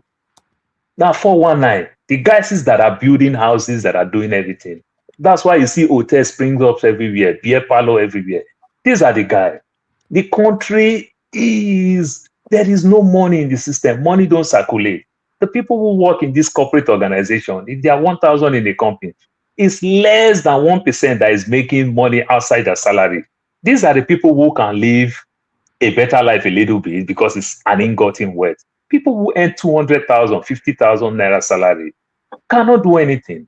I am bored. I have ice cream at home. I'll still go to Walmart. I'll go to store, go buy an expensive one. Just leak. It's good for the economy. Purchasing power is dried up in Nigeria. People are suffering. People can't pay. The people who beg money in Nigeria today are the working class. Because of pride, they cannot plan, no nothing. Their kids are going to school. Their salary can't pay their children's school fees, even when they didn't lose their job. So what did they do?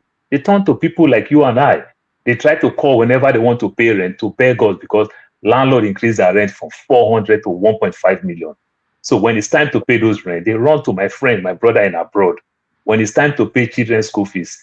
Working class, back then we know people who beg money. They have that habit, that bad character of begging. Today, the least people that you expect that will beg, these people will beg, but you still try to tell them, how about you change your way? They'll say, I beg, now God, understand, go understand. Well, I will never understand.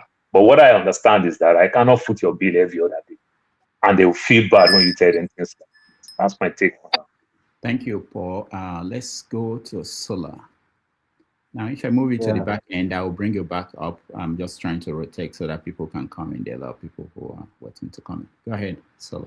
Yeah, good evening, good morning, wherever you are. To be honest with you, like Mr. Jim said, sometimes or most times Nigeria's matter, is very, very tiring. We have bunch of looters. Like I said, Buhari set us back like 20 years.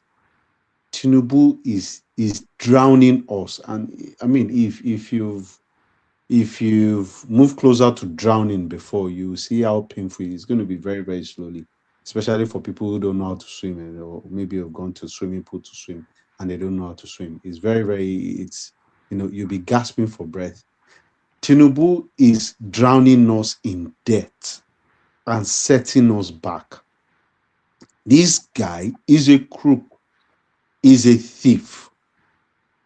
And the problem is, I've said it many times, there are two things in every country. And these two things, at the end of the day, as long as you're able to manage it, your country is going to work to a certain extent. Number one is what Mike Igini said, the rule of law. If the rule of law, it doesn't exist, just be rest assured that that country is gone. And I can tell you for free, Nigeria is irredeemable at the moment, except there is a civil war, except there is something, because if you look at what Tinubu has set a lot of precedents. He has set a lot. Is it the one he did in River? Is it the one he has done with this INEC of a thing?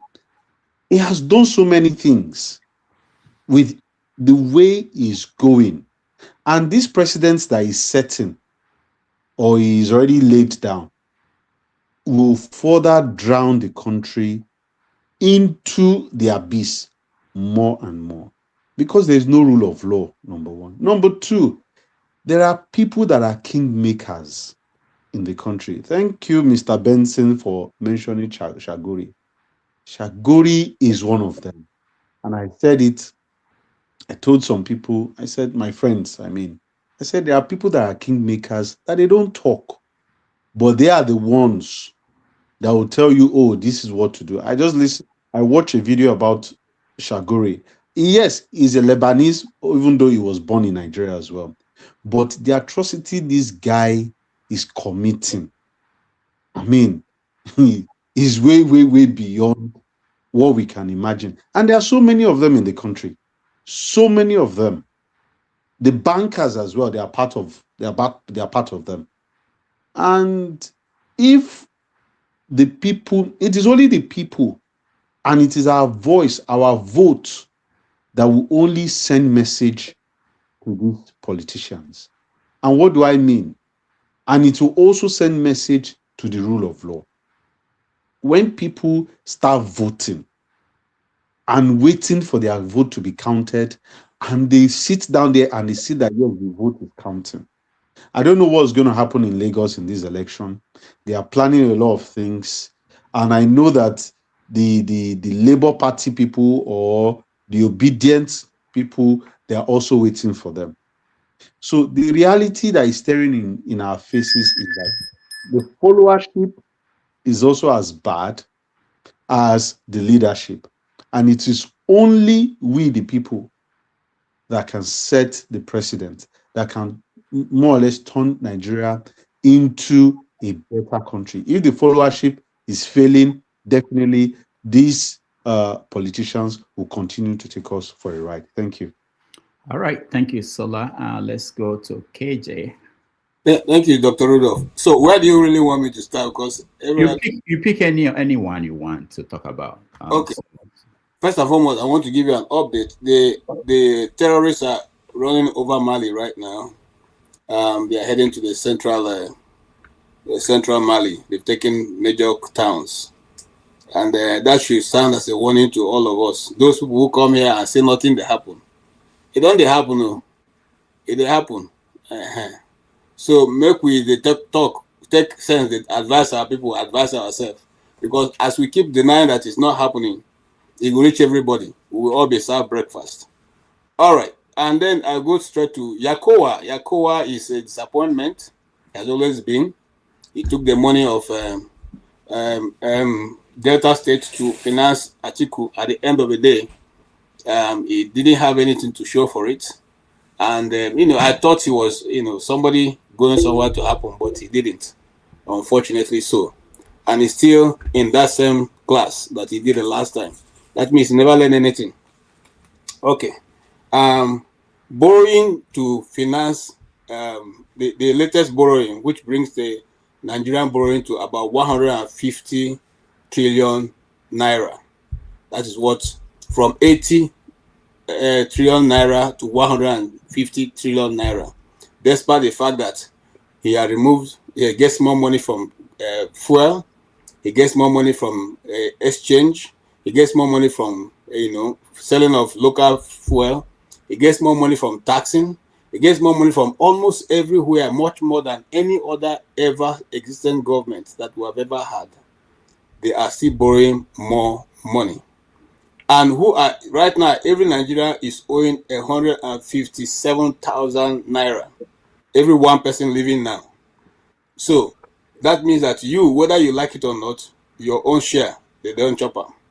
And you see, Chidoke, even though I don't like him, one of those politicians from the East I don't like, but a brilliant guy, he made an expose taking the road from the southeast, the East Coast Road.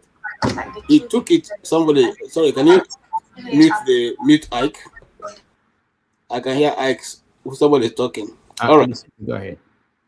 He took that and made an expose how much it will cost and if it will be viable. And he concluded that it was, of course, that was true from the listing. That money will not be recovered, not even in the next 20 years.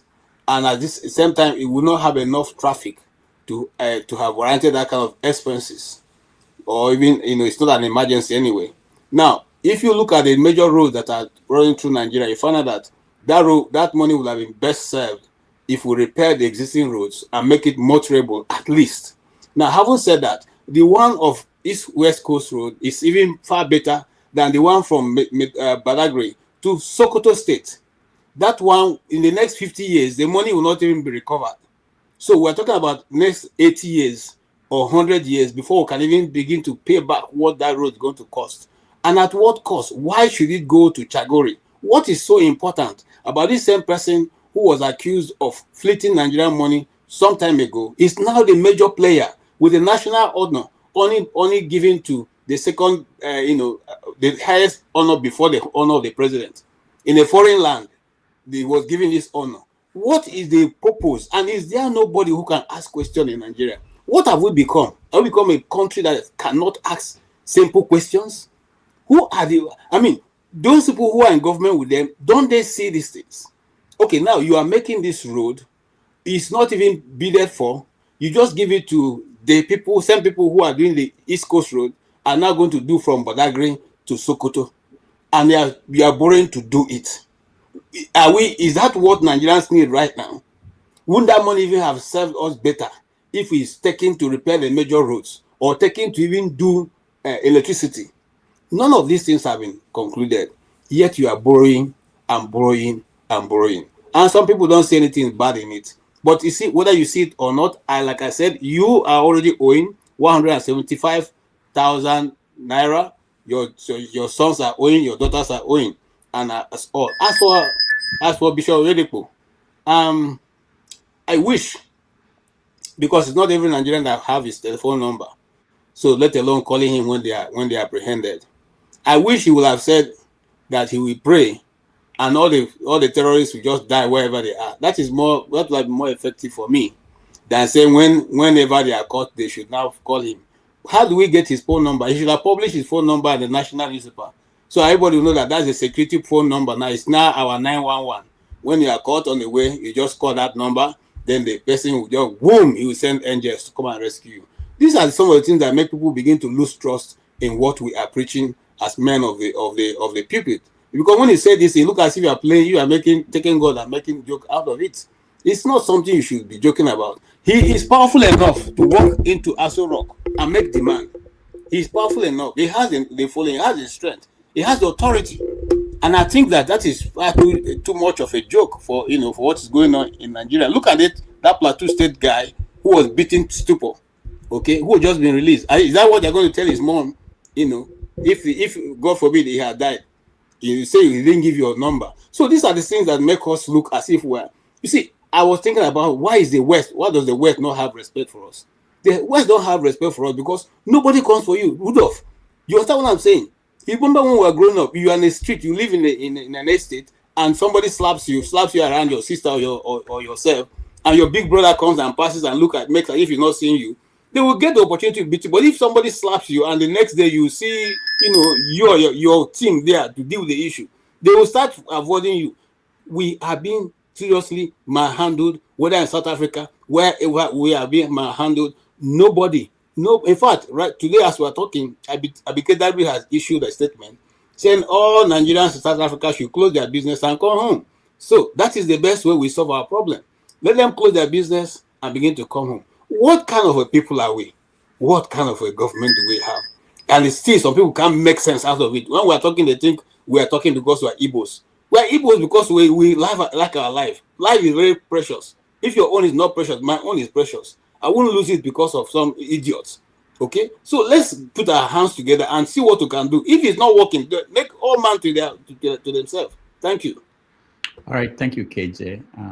Let's go to comparable facts. I didn't know that Abike get that was a reaction. I know that in Ghana they summoned their ambassador, yes, an ambassador, to come and explain what's going on in their country. So that's interesting. All right, comparable facts. You are next. Yeah, thank you very much.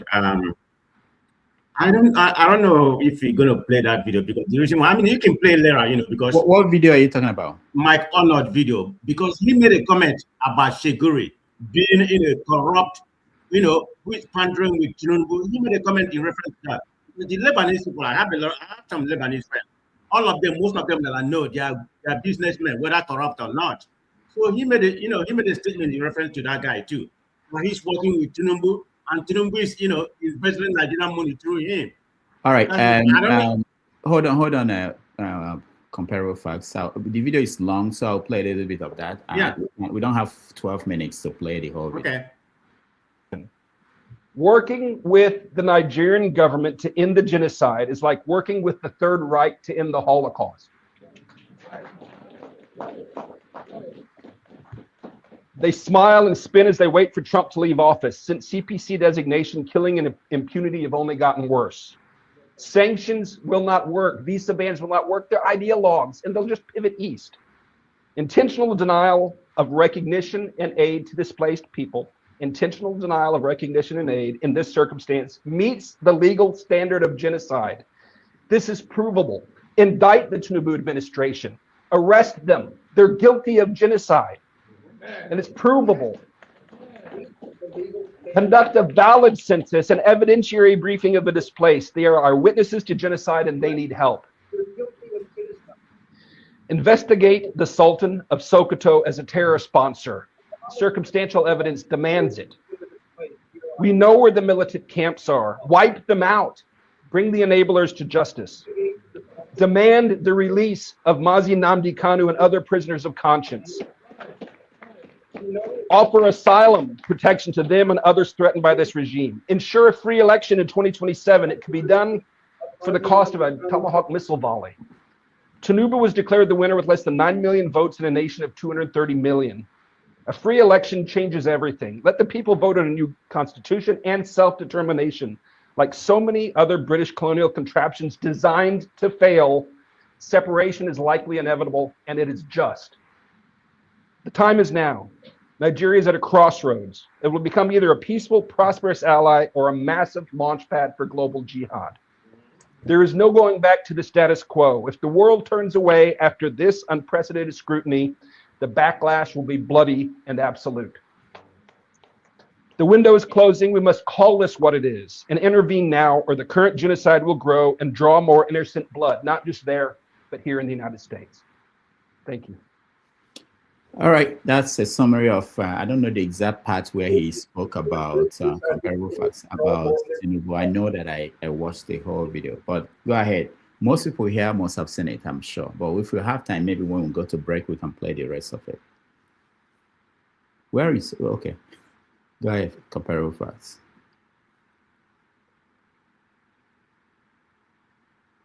Can you hear me? Yeah, I can hear you. Sorry for that. Yeah, I was just before, it's concerning what we are talking about, because he made a commentary in reference to what we are talking about. But I won't say that.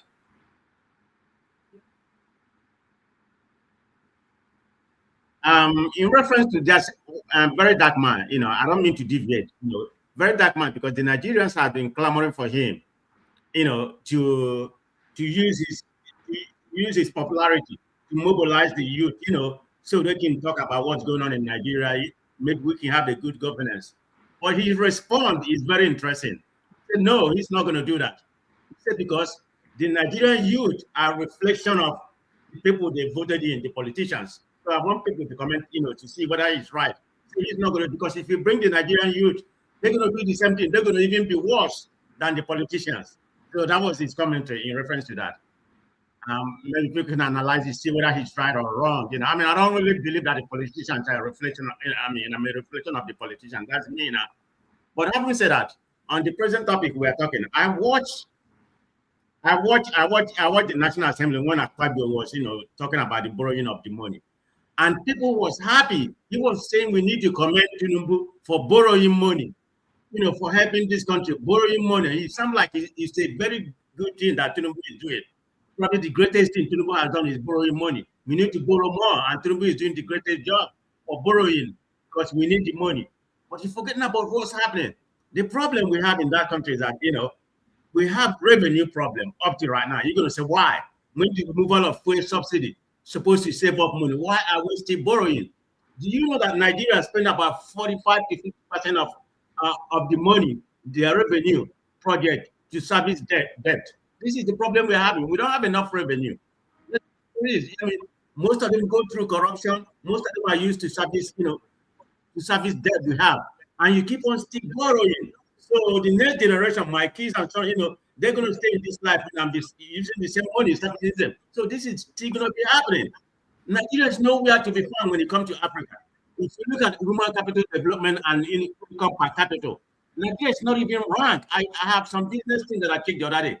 Nigeria is not even ranked in the top 20. St. Clair is number 1, Mauritius is number 2, Nigeria is there. Nigeria is not even ranked in the top 20. And we claim to be the giant of Africa. I don't know where we rank in terms of GDP.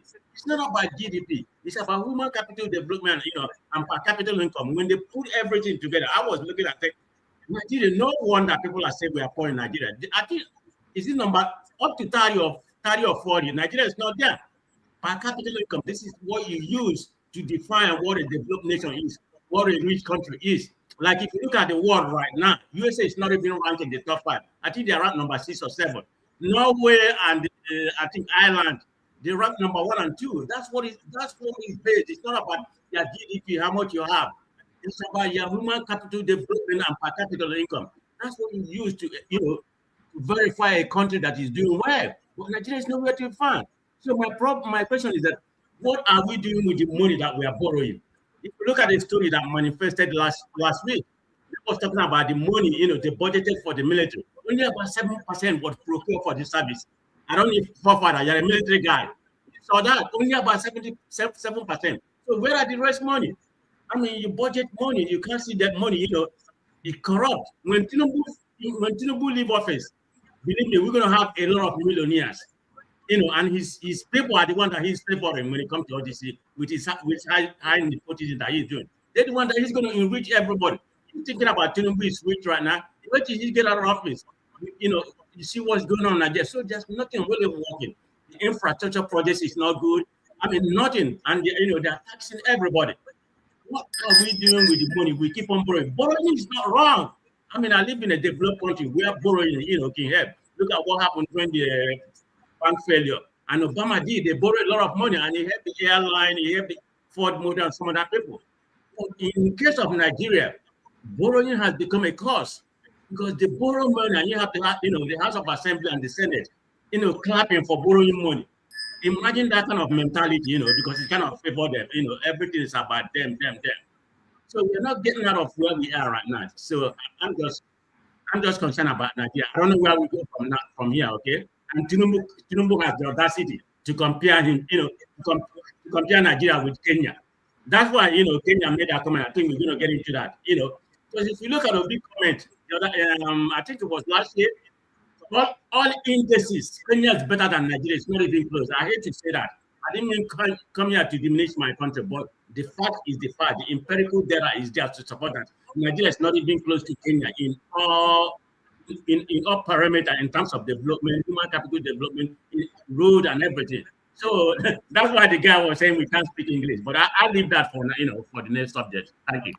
All right, thank you. Comparable facts. Forefathers, your next 2 minutes. You are muted, forefathers.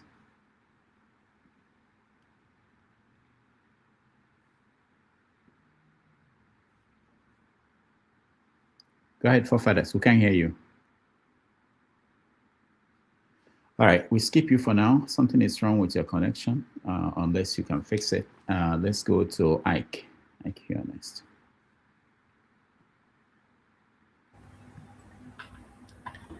Dr. Damages. Go ahead. Brother, I think I am more worried with what is actually happening to Nigerians in South Africa. It's really heartbreaking, and it's something that is not supposed to be seen, for a fellow African country doing what they're doing to Nigerians in South Africa. I was really sad. It broke my heart yesterday when I was watching online when they went to confront one Nigerian who is selling clothes on the street. The kind of words that are coming out from their mouth, the kind of question. Even when the man told them that he's married from here, he has children. The first son is about 18 years. They were telling him that today is your last day here. They don't want to see you here. They don't want to see you in South Africa anymore. So I was just wondering, is it not the same South Africa that Nigeria laid their lives for, that has turned back, begin to treat us like this? And at the second thought, are you going to blame the people of South Africa? Because you don't have a government. You don't have a government that is legitimate in Nigeria. Nigerian government is not respected anymore. We have lost our respect and our prestige around the world, even among African countries, even our close neighbors. In the days when Nigeria was Nigeria, how dare South Africa to begin to treat Nigerians like we are plague to their country? Why MTN or whatever they call it is in Nigeria, making the country. So I don't really know what to talk about Nigeria, Dr. Damages, because that thing I saw yesterday is just show you how failed the country called Nigeria is. If you have a president of Nigeria that has respect around the world, that the foreign minister of Nigeria should be able to call even the president of South Africa. Are you trying to tell me that South African government doesn't know that this thing is going on in South Africa? And don't we have an embassy in South Africa? Why hasn't there been any statement from the embassy of Nigeria in South Africa? And Nigerians are being chased and are being treated like a plague in the street of South Africa. They are fellow black men and women, And when Malema begin to speak, everybody will be hailing him what he stands for. Is he not in South Africa? He's not seeing what Nigerians have been going through in South Africa. You know, so I don't think Nigeria is the only country in the world where their citizens go to commit crime. South Africa, they commit a lot of crime. And I don't think that our own case is different. But why do we, every time countries poke their fingers on our faces? It's because we don't have a country. It's because we don't have a government. It's because our government is not legitimate. They cannot rely on any government. You know, we don't have a government that can stand for its people. Somebody is talking about Abeki Daberi or what? Who is she to be? Is it the person that is supposed to speak in for Nigeria in a situation like this? The president of Nigeria is supposed to call the president of South Africa and tell him, listen, I'm giving you 24 hours. This is supposed to stop. But he doesn't have the lever because he's not legitimate. He doesn't have the respect. He doesn't command the prestige the president of Nigeria is supposed to command. And that's why every country will wake up one morning and decide to treat Nigerians as if we are playing. You know, people, Togo, Benin, you know, small countries, they wake up every morning and they treat Nigerians as if we are nobody. Why should I be happy to be called a Nigerian? If South Africa could be treating Nigeria the way they are treating Nigeria, knowing what the Nigerian government did for the whole country in South Africa, from Zimbabwe to South Africa to Namibia, and today Nigerians have been made a scapegoat in South Africa.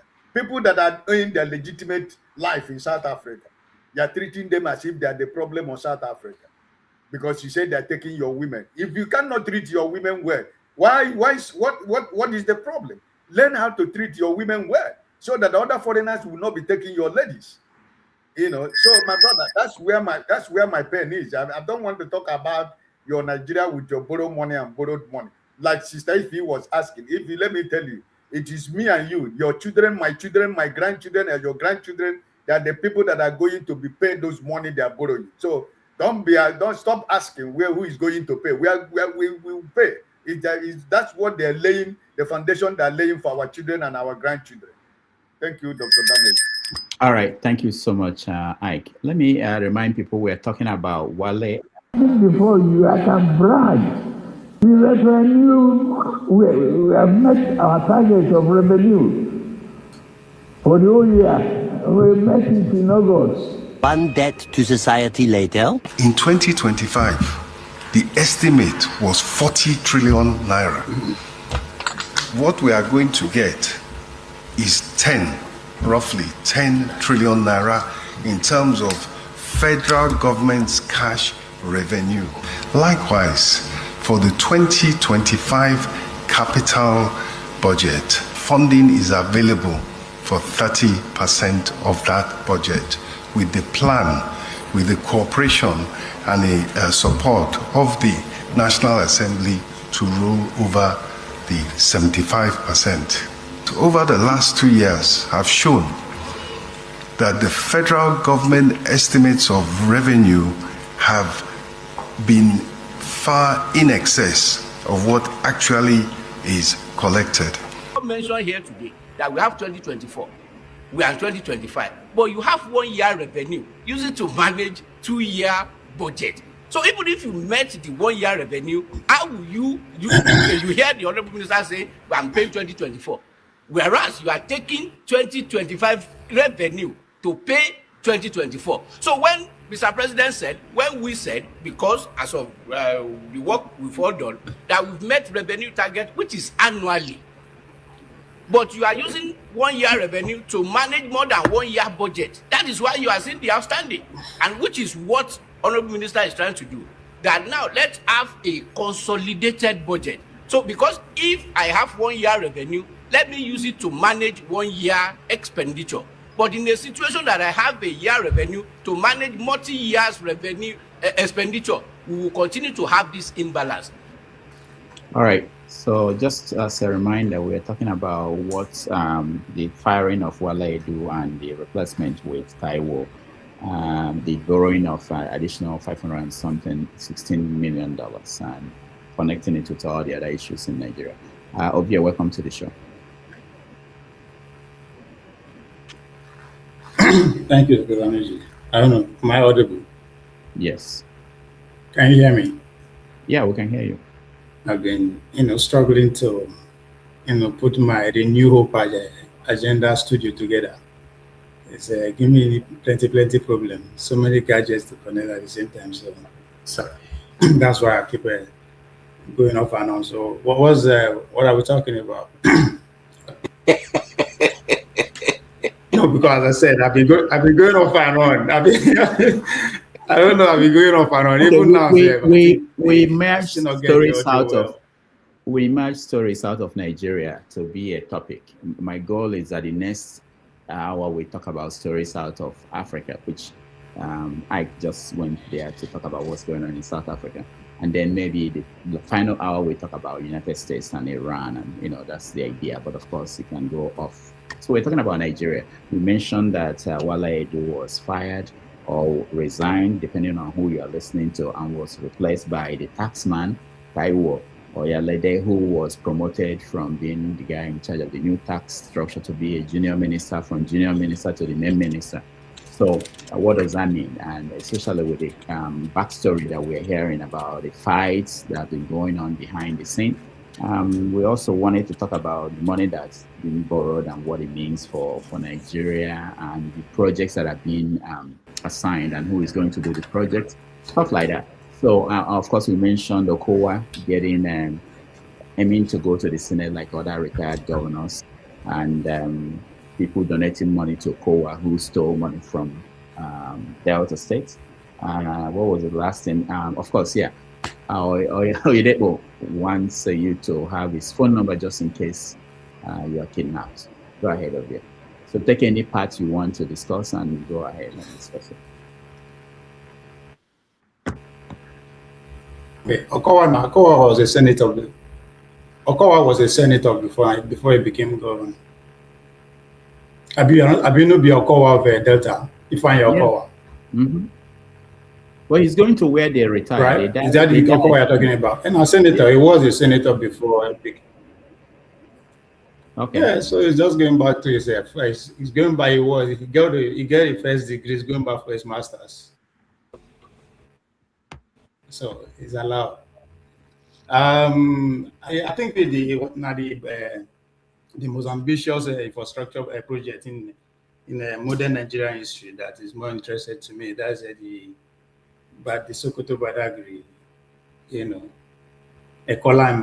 What is the language? Highway, right? But it's an highway regardless of the name they use, Ganisham. They tag them as a TTS corridor, which is trade, transportation, and security.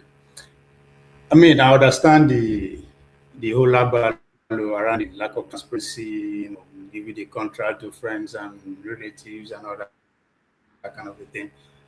But which is normal. I don't think anybody will apply a project at this point in Nigerian history that we not go see one section of the country or once of people. They complain. People like Atiku that is complain that there is no transparency in terms of how the contract was awarded. One of his greatest achievements is privatization. I put it, they call that word, when he was in charge of the privatizing of the Nigerian pretty much national assets. Up to today, see the brags in France. They ain't been not given to in France. We ain't go given to. So it's the least person to actually complain in terms of lack of transparency in terms of how the contract was awarded. But in general, I understand. I mean, we overall we are pleased with the people who are giving out the contract. But to me, when I see a project like that, regardless of who is bringing it or how, I think it's a plus, right? Take my as well. Regardless of how we see them, they will always borrow. And I'm using these terms deliberately because we are not organized enough for them to be scared. If you put me in charge of something, I know you don't care. I'll only do what I want. And that's how exactly Nigeria is being run. We are not organized enough for them to be scared. To Nigeria, they always shout here, shout here. When you come back from Nigeria, I ask them, how many people recognize you? It's not to insult you or denigrate you, no. It's just for you to understand how many people they listen to you, or how many people even know that you they exist.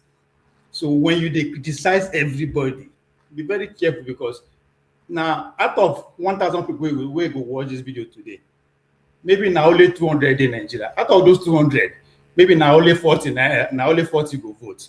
But out of those 40, now only 3 or 4 people I don't hear you before. So that was the reason behind me asking you that question.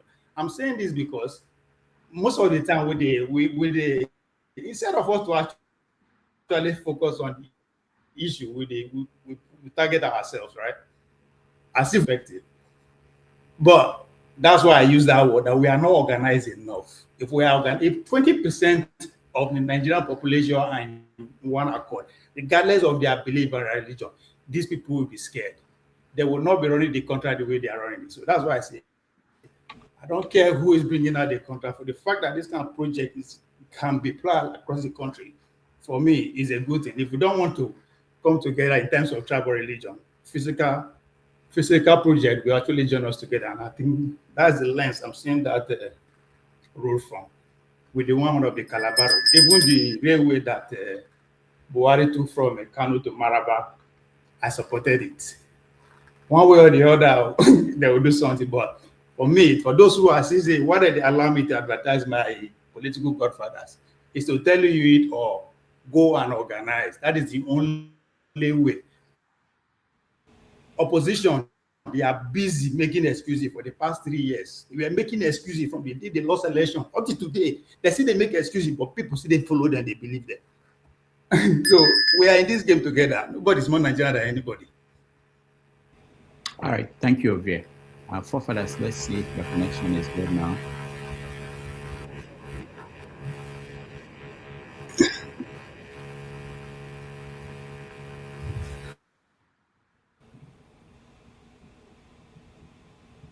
Forefathers, can we? We can't hear you. All right, Forefathers, we can't hear you still. Unmute yourself. Let's see if that works. Forefather, join the Renew Hope movement. You go kill it. All right, you have to try get out and come back in. Let's go to Sully. Sully, welcome to the show.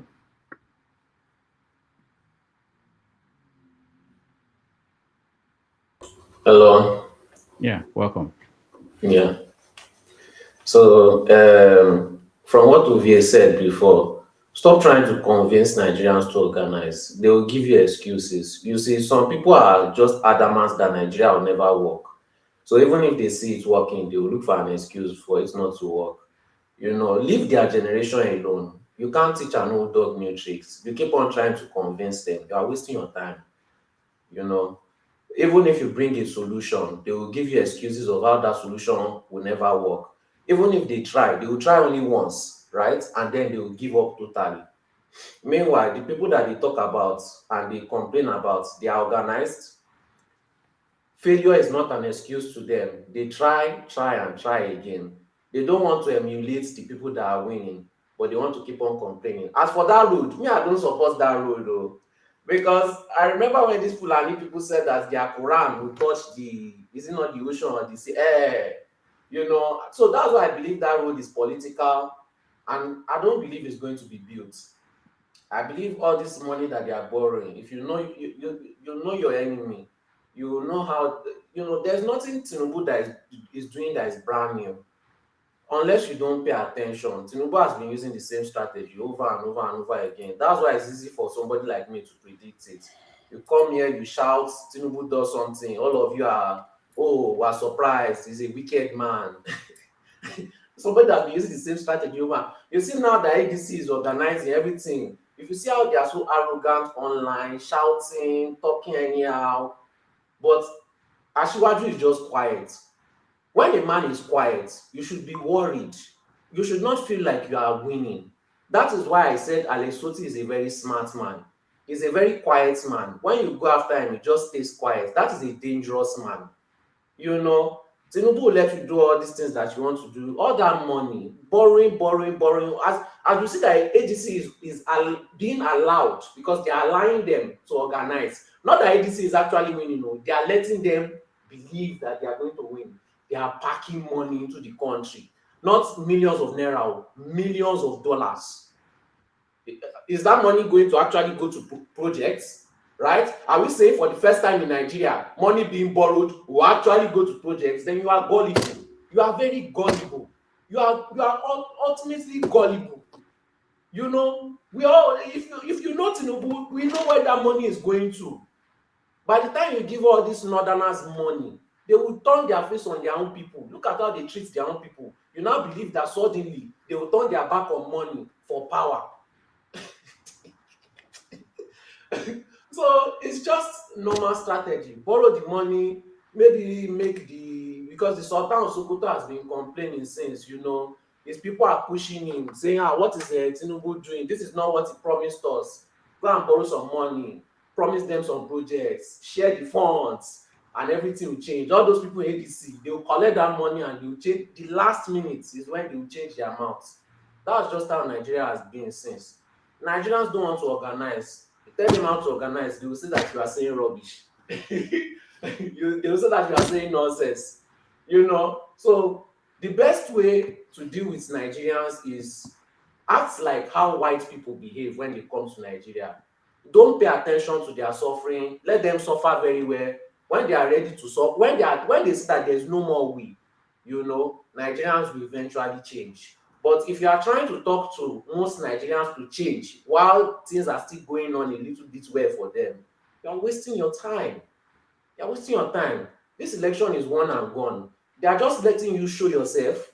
You play your hand so that they will play their own hand back. When you look at this Lagos State government election, I believe that Sheyi Tinubu is going to be the deputy.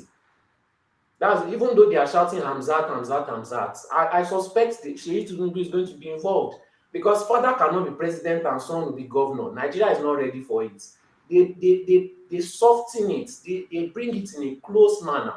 But what are you going to do? Come online and do nothing about it. Let's organize. You don't want to organize. Let's try something. You don't want to try anything. You say everything will fail. They are obstructing you. You complain, you complain, you complain.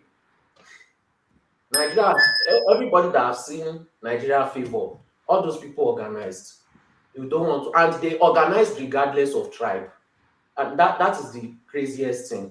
And they are not political officials. They don't have any connection. They just organize, because when you organize, you show yourself as a voting bloc. If you understand how politicians think, politicians' brain, the only thing in their mind is voting bloc, voting bloc, voting bloc. If they see an organized group and that organized group is not part of their voting bloc, they will do anything you tell them, anything you request from them, they will do it for you, because they want your organized group to be part of their voting bloc.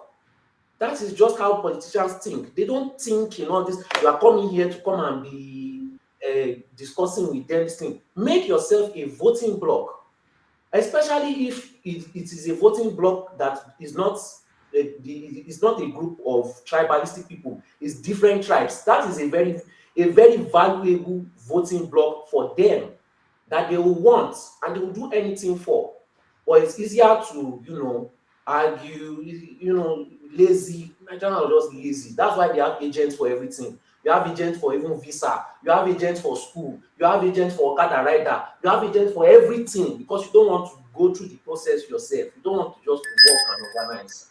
So let them suffer. Let Nigerians suffer. Let them keep complaining. Don't disturb them, Ovie. All right. Thank you. Thank you so much, Saudi.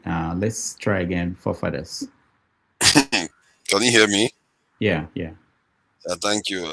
Yeah, my system is just glitching. Thank you. Sorry for the inconveniences and interruptions. I think I heard somebody say something about the military, how much they spend for the military, and part of the problem with Nigeria is that we don't understand what is going on in the country. We don't even know our country. I think the budget is around $3 billion, while the US is spending about $1 trillion. That is 1,000 billion. That's what they are spending in their country every year, which means if you accumulate that for 10 years, they have 10.9 something more trillion dollars at their disposal than the Nigerian military does. That is not a good comparison at all. You can't even match that, not even close. And when we see what is happening in Nigeria, we are surprised that, personally, I don't know what you should expect. What you see in Nigeria right now, I think they are doing perfectly fine for the money that they are doing. Because if you pay American military $3 billion, that country will be in chaos. You're not going to see anything there. So we are used to the nonsense, living on shoestrings. So we accept it as normal behavior, that's how our military should be. And based on my calculation, anybody can do their calculation. The ChatGPT and Google and even your Excel sheet can do the calculation for you. Calculate how much they pay the Nigerian military and check the budget. If these people want to steal money, they can steal money. You're not going. Before the money shows up on ledger, they've already stolen it. They don't need to steal money from the budget that they are giving to you, because the oil that is being taken out from the ground, who is checking? Who is checking how many of them are being stolen, how many Tompolo is waving through, and the one they are not waving through? Nobody's checking it. Tinubu went to the UK to go and get a contract from them. It turns out that it's Chaguri that is going to participate in the contract, and it's basically saving the UK UK steel industry, while our own steel industry is nowhere to be seen. The UK steel industry was in distress that the government had to step in and save it. Multiple times they've done that because they understand that steel industry is strategic. What have we done for our own? The other day I saw Tinubu mocking the previous government that they didn't get steel company working, they didn't get electricity working. He too hasn't done it. If anything, he's going to save other people's steel industry with our own debt. For what reason? And the thing that they want to use it to build is a seaport that they use to extract wealth from us. Then the way we approach this country doesn't make sense. And even the statement that Sanusi make, at least he tried. He tried to say that Tinubu didn't time his policies very well. But the truth is that it was deliberately mistimed so that people can harvest a lot of wealth from Nigeria. Just like what Trump is doing right now. When he says something about Iran war, then the next minute you see insider trading. You see, in America they can track it, but in Nigeria they can't track it. They don't know how people harvest wealth from the country. Where do you think all our wealth went to when he decided to float the currency the way he did? Do you think the past prices caught up with the inflation, the depreciation of the currency? No, those people that saw a depreciated currency can go and buy Nigerian assets. Then the inflation will catch up with it. They can sell it and go and make a whole killing from it. Or not to mention all the trades that they do. These people are just as corrupt as anything. And to me, what I see what Tinubu did, he basically kneecapped Nigeria. The Nigerian economy was somewhere almost $0.5 trillion. He kneecapped it to around $0.18 trillion. That is crazy. Within 16 months, 18 months, a year and a half. He did that. And many people look at this guy and think this guy is even doing a good job. The guy half the size of ECOWAS, the landmass of ECOWAS, within a year of him coming to office. Then he takes our national health record and hands it to Americans without consulting also. Takes our tax information and hands it to the French. Then he goes on and changes our national anthem to that one reaching to a British woman, barely consulting the people at all. Man, if our people, I guess they don't know now. I can see why Solly says what he says and other people say what they say. Our people let all this happen because they don't understand that this guy is not governing for you. If you say that they should go and bomb him, the people that want to bomb him are on his side, not on your side. Because he is welcoming them to come and enslave you. That is exactly his job. He's never governed for anybody. And like I said, we are basically all we have. These guys are in office. They are all compromised. They have all stayed out. They don't have any interest in our well-being. They are building roads. They are building infrastructure. But do you compare it to what other people are doing out there? And most of the things that they are doing is other people building it for us. We are not building. We don't have capacity. Like I'll give the example of Iran. What's happening to Iran? No matter what America does to Iran today, tomorrow they can rebuild it because the people that build that country are the people in that country. The brains are all there. And they know that. They know they can't stop them. But if they take internet away, who is going to build it again in Nigeria? If they take even our aircraft away, who is going to build it? There's no skill set. Even in any black country, we don't have it. South Africa, do you know I searched how many drone companies in South Africa that are owned by black people? This is a relatively advanced country. Only one truly popped up. One. And that one The aircraft that they have there is DJI Phantom. And one of their policies was to look for alien, they call them alien, in other words, immigrants, fellow Africans. That is their job. That's how useless our people are. Even when they are in advanced countries, they can't even build advanced technology. The whole technology, nuclear technology, everything that is in South Africa is controlled by them. We have to ask ourselves a question. Why is it that we are like that? Thank you. All right. Thank you so much. We will continue with Saxonia, Ife. I think they are the two remaining people to weigh in on this topic.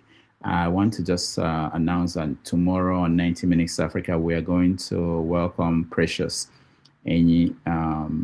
She'll be our guest. Tomorrow she will talk about this upcoming election, looking at it from the perspective of the media and the expectations of citizens. So tomorrow at 6:30 p.m., Precious will join us to talk about that.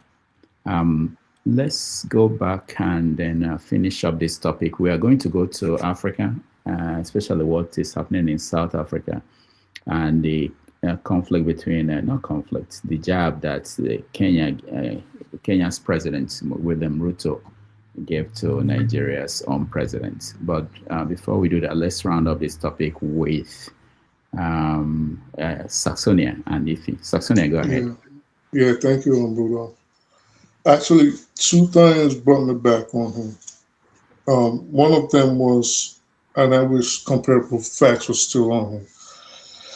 The fact that he kept asking you to play the Mike Arnold video, and then you did, which I really didn't even listen to because I was doing other things, but I was trying to catch it up in the background. Oh, thank God it's here. And then the other one, which I'm going to start with, was the fact that people keep saying the election is won and done and dusted.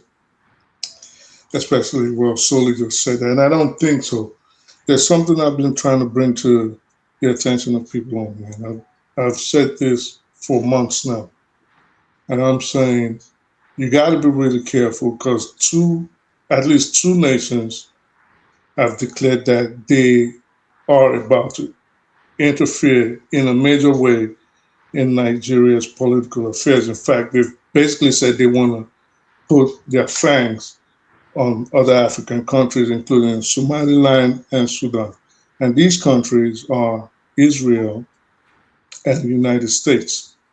So I would assume maybe depending on who decides to sell the country out, that is who's going to be that's going to be who Nigeria's next leader will be.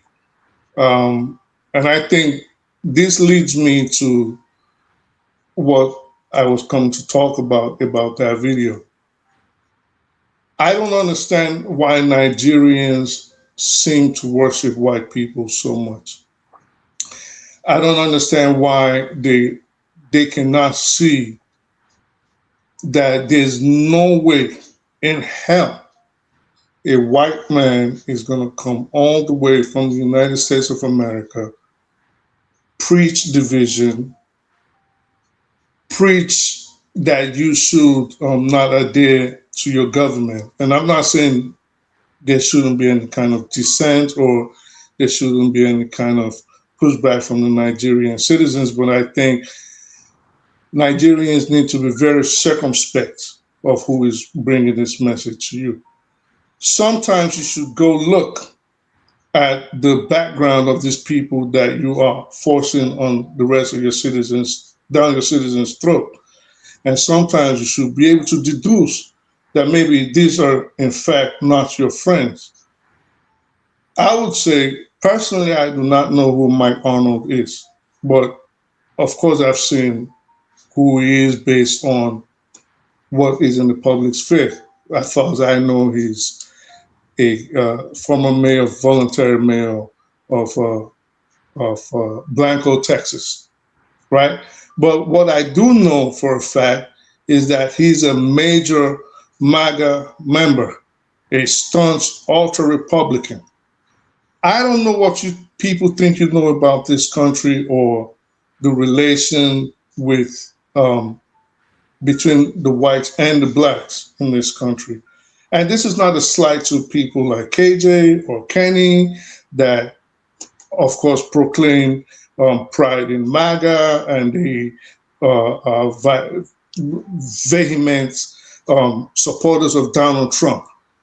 But when a person like that leaves his own country, has no record of trying to fight for black people in the United States, has no record of trying to uplift black people in the United States, but in fact has a record of supporting a very divisive and,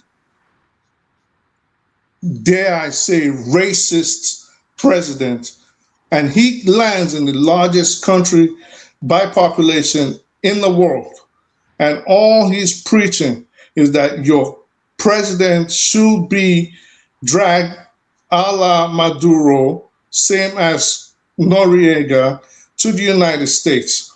He's preaching a division in your country based on religion, based on preaching sectarian violence. I think you guys should be very circumspect of that. And I think you got to watch carefully promoting this kind of rhetoric and this kind of language.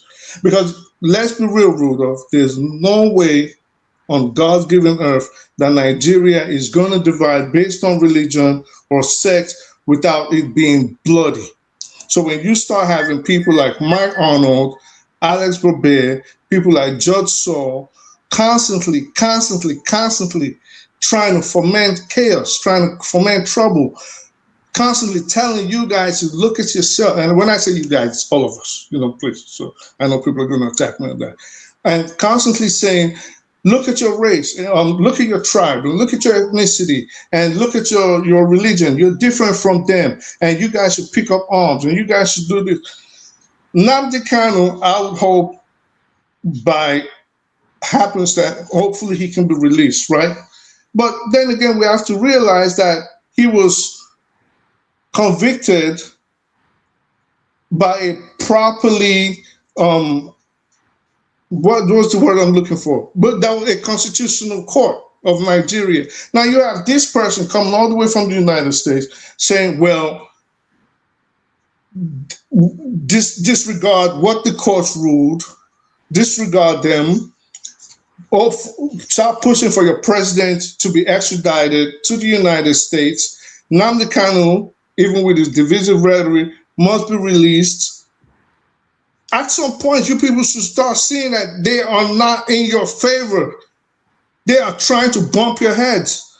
And this thing you guys are pushing, when it finally comes into fruition, do not forget, your families are going to be affected. Sorry, Rudolph, I'm going to end like this. Your families are going to be affected.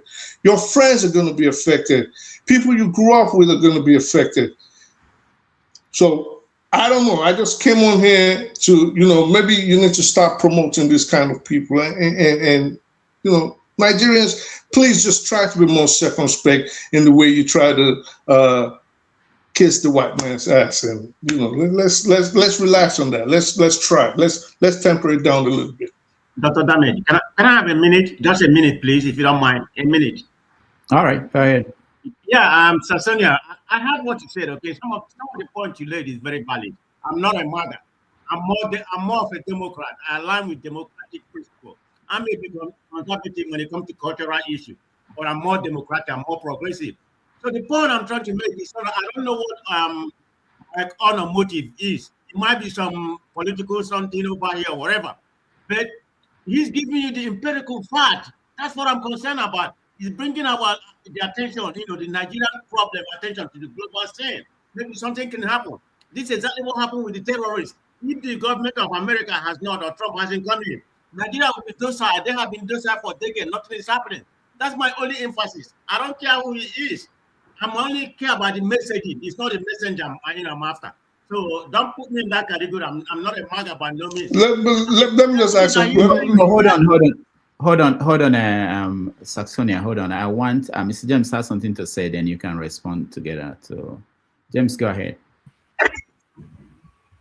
No, the issue is this. Talk to the Fulani cattle herdsmen in northern Nigeria to behave responsibly. Trump will have no cause to interfere in our internal affairs. Since the Matasine uprising in Shagari's administration down to this day, thousands of Nigerians have been murdered extrajudicially, and nobody has been prosecuted. Instead, they are co-opting them into the military. That is the root cause of the matter. The sponsors of terrorists should put them before firing squads. I remember George Yamu in Benin City when I was a little boy. For aiding and abetting armed robbery, he never robbed, but he was aiding and abetting. He faced a firing squad in Benin City. Those who are sponsoring terrorism in Nigeria, they are the root cause of the problem. So if we are blinded by religion, by condemning America, look, this is mother. It will get to a stage, according to Obasanjo some time ago, Nigerians will give the Fulanis a quick notice. They should leave the country. Because an ethnic group cannot hold 250 million people to ransom, and they're not even up to 10 million. That is the root cause of the matter. The Fulani should behave responsibly. I mean, look, Shosa said, if gold rusts, what will iron do? If they are killing their people in the north, what will they do to us in the south? This is the fear people are entertaining. This is why they're embracing Trump.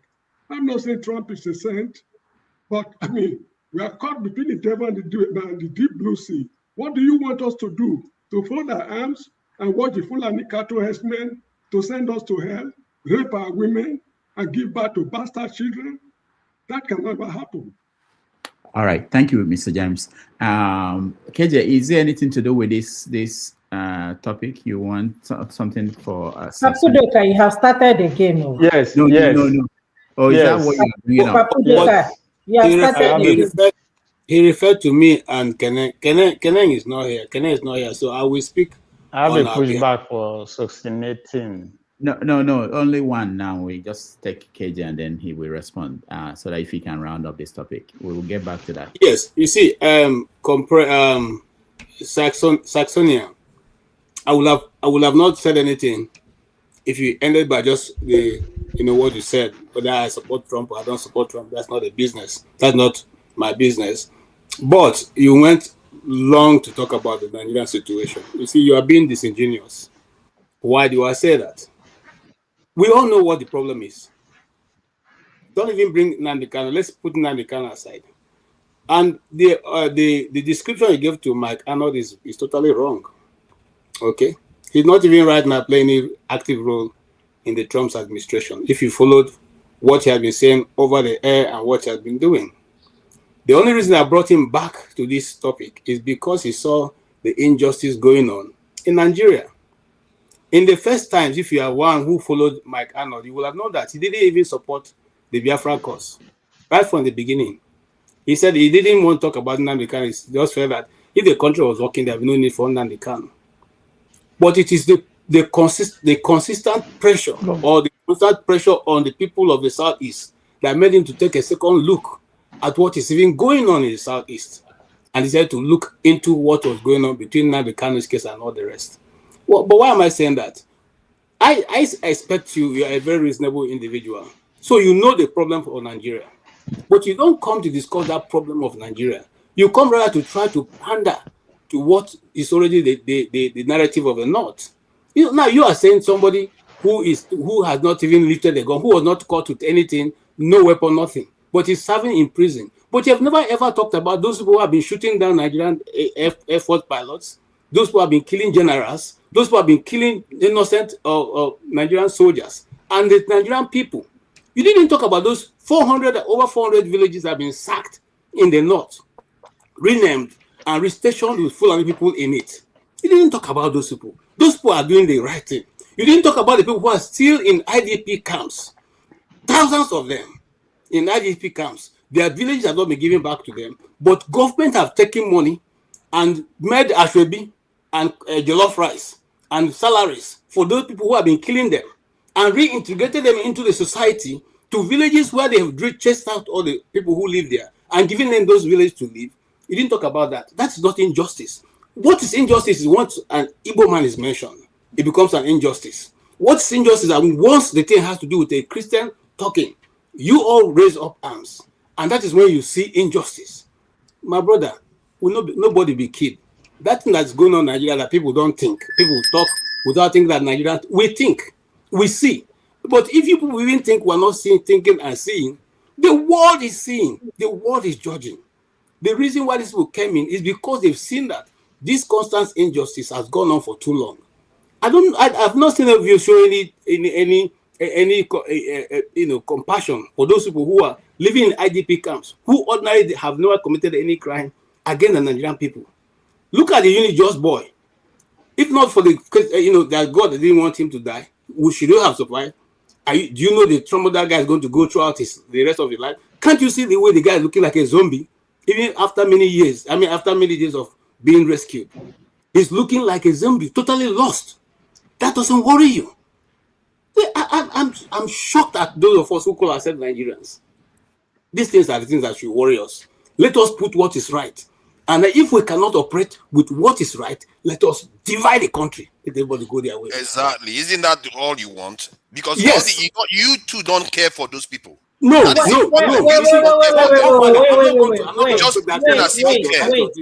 care about is picking up people. You will prefer because you are just here defending somebody that was actually violent. That's why you go everywhere. Anything.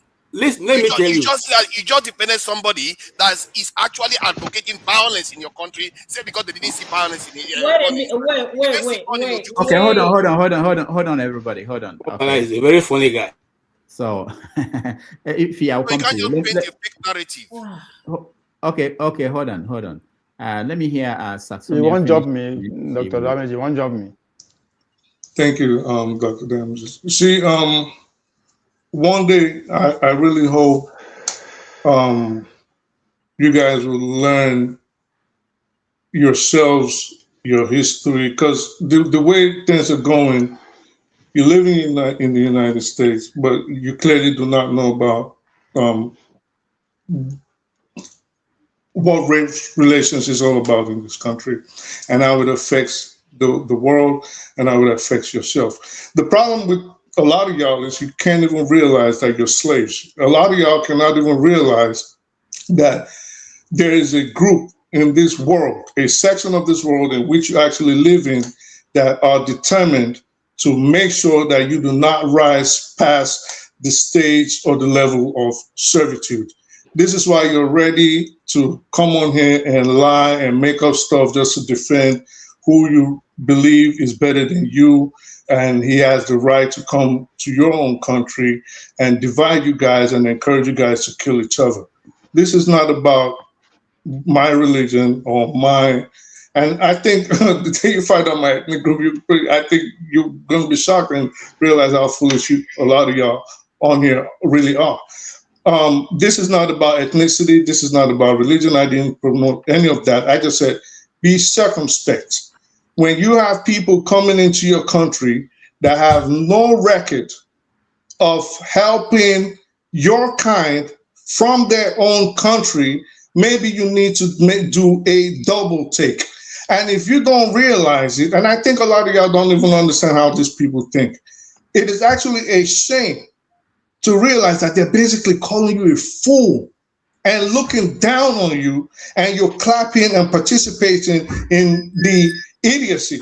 Because how will they come to your own country and they're telling you to pick up arms and kill yourselves? And I promise you one thing, a lot of these people, when you start killing yourself, they're going to be investing in Smith & Wesson, they're going to be investing in ARs, they're going to be investing in Rugers and Berettas to make sure you guys really, really, really kill and decimate yourselves. Nobody can come to me now and tell me that someone picked up his back.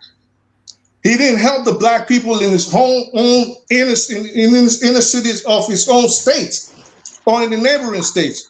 But he decided to go all the way to Africa, start preaching on Christianity in addition to other people, and they're telling you people to kill yourselves. And instead of you to face what I said, you start making up unnecessary, irrelevant stuff just to try to make me look bad. Let me tell you, if there was a war, let me even stop. But it's on you guys, and it's on people like you. Have you ever condemned the Fulani cattle herdsmen? Yes, 1,000 times, old man. Yes. In fact, let me tell you something. Since you guys are being idiotic right now, this is why Solly talks crazy to you guys. I always advocate on here. Let me finish, please. Let me finish, please. I always advocate on here. Rudolph, can you pause this guy because I did not argue when he was talking. So I always. Can you pause? Can you mute him because I didn't argue when he was speaking. I always advocate on here that instead of taking these people through the court system, once you catch them on the battlefield, eliminate them. I always say it on here. Why are you putting these people back into society or putting them in the army? But you see, Nigerians, your problem is you guys don't think too far. All you see every time you talk is religion and tribe and ethnicity. You're not deep thinkers. That's why I think you cannot grow, and they will destroy. They're going to destroy that country. I've told you guys 1,000 times. One second. Wait a minute. I've been coming here. Let me finish, please. I've been coming here. I'm not waiting a minute. Please let me finish. So I've been coming here 1,000 times, and I'm telling you people. And I don't stop me. You didn't stop the brothers when you were talking. So I was coming on here, and I've been telling you people for almost a year. I said, watch the rhetoric, for example, from Israel. When they're done with Iran, if they cannot get what they want in Iran, Nigeria is the next stop. It is obvious. And I've been talking about that. You saying people will shout me down. But let's watch and let's see what happens. Okay, just 60 seconds. Please. No, nobody. Let Ife speak. I see many hands. I have a statement to make, not really speak. Ovia, you speak, but let's hear Ife. I don't want to be in trouble. Okay, Ife, go ahead. I'm saving my head. No, okay. I will always mess with you, Papudoka. Of course, I will not do you like that. Good afternoon, everybody. You see this argument going on here. This will exactly tell you how we are not united. And when people see me talk about disintegrating Nigeria, this is it here. What are we fighting for? All of us, we are fighting for Nigeria, right? Or are we not? But the question a lot of people keep missing, is Nigeria even a country, or is it even a nation? We say that we are a democratic nation. Are we actually practicing democracy? In a country where you don't even have free and fair election, in a country where you don't even have freedom of speech. Let us even talk about insecurity. I think you guys mentioned a little bit of that. Talking about Nnamdi Kanu, right? If Nigeria is working, will somebody Nnamdi Kanu or Simon Ekpa, will they ever be in the picture of these political topics we are talking about? If Nigeria is actually working, somebody with Nnamdi Kanu we wouldn't even know anything about him or know anything about Simon Ekpa. It is in this country, in our country, that they're talking about who is this Minister for State Defense, Matawalle, right? Or whatever his name is. Nobody's talking about the interview the lady granted on Facebook about him. Nobody's talking about it. That he is among the people sponsoring terrorism in Nigeria. And up to today, the federal government, they haven't even said a word. Not even one. The thing is that we are not even telling ourselves the truth because they're not even trying to fight terrorism in Nigeria. They're not fighting the bandits. If you're talking about Nnamdi Kanu, let's talk about 700 and something people where they said that, what did they say that they did to them? And they reintegrate them back in the society. Reintegrated them into the society. Are you kidding me? Do you know what it means to have one terrorist here in America? Just one. And you're talking about 700 and something people. And you're talking about Nnamdi Kanu. And somebody's telling me here, what's Nnamdi Kanu? Tell me, like a question was asked, did anybody catch him with a gun? any firearm or weapon. All of Nnamdi Kanu was saying with his mouth. Mind you, I'm not a fan of Nnamdi Kanu. I want you people to understand that. But if somebody can come to this platform to tell me that it is okay for Nnamdi Kanu to be in prison, and it is okay for you to reintegrate 700 and something people back in the society, terrorists that killed our soldiers, then it means that we don't need to be in the same country together, unfortunately. If your house is in order, another person cannot come in your house. If you put your house in order, you can't see another person coming to your house to tell you what you're going to do in your house. The bandits in Nigeria, they have more sophisticated weapons, more than our military. And you ask yourself, how did they lay their hands on those weapons? You see them, they're on TikTok, they're on social media, Facebook, Instagram, showing you their weapons and the money, the ransom money that they have collected. And you are telling me that a country of 200 and something million people, they cannot fish these people out. A few weeks ago, I asked you people, I was asking, when they want to deliver the ransom, they come and get a bribe and take the person will deliver the ransom to them. And the federal government cannot fish these people out. And nobody's saying anything. Follow English Alaji. Go follow that guy. And you will see how many people, how many villages people are being constantly murdered. Imagine if it's your family. Imagine if it is your own.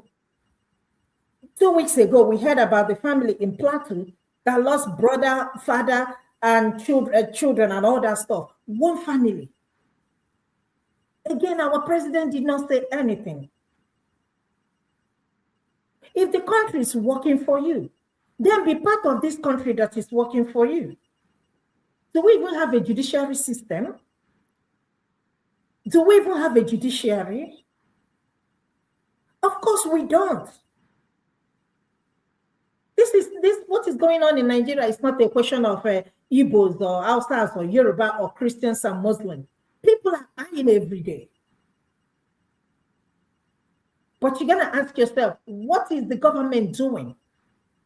When you have a chief of state defense that is dented, an American person is calling him out.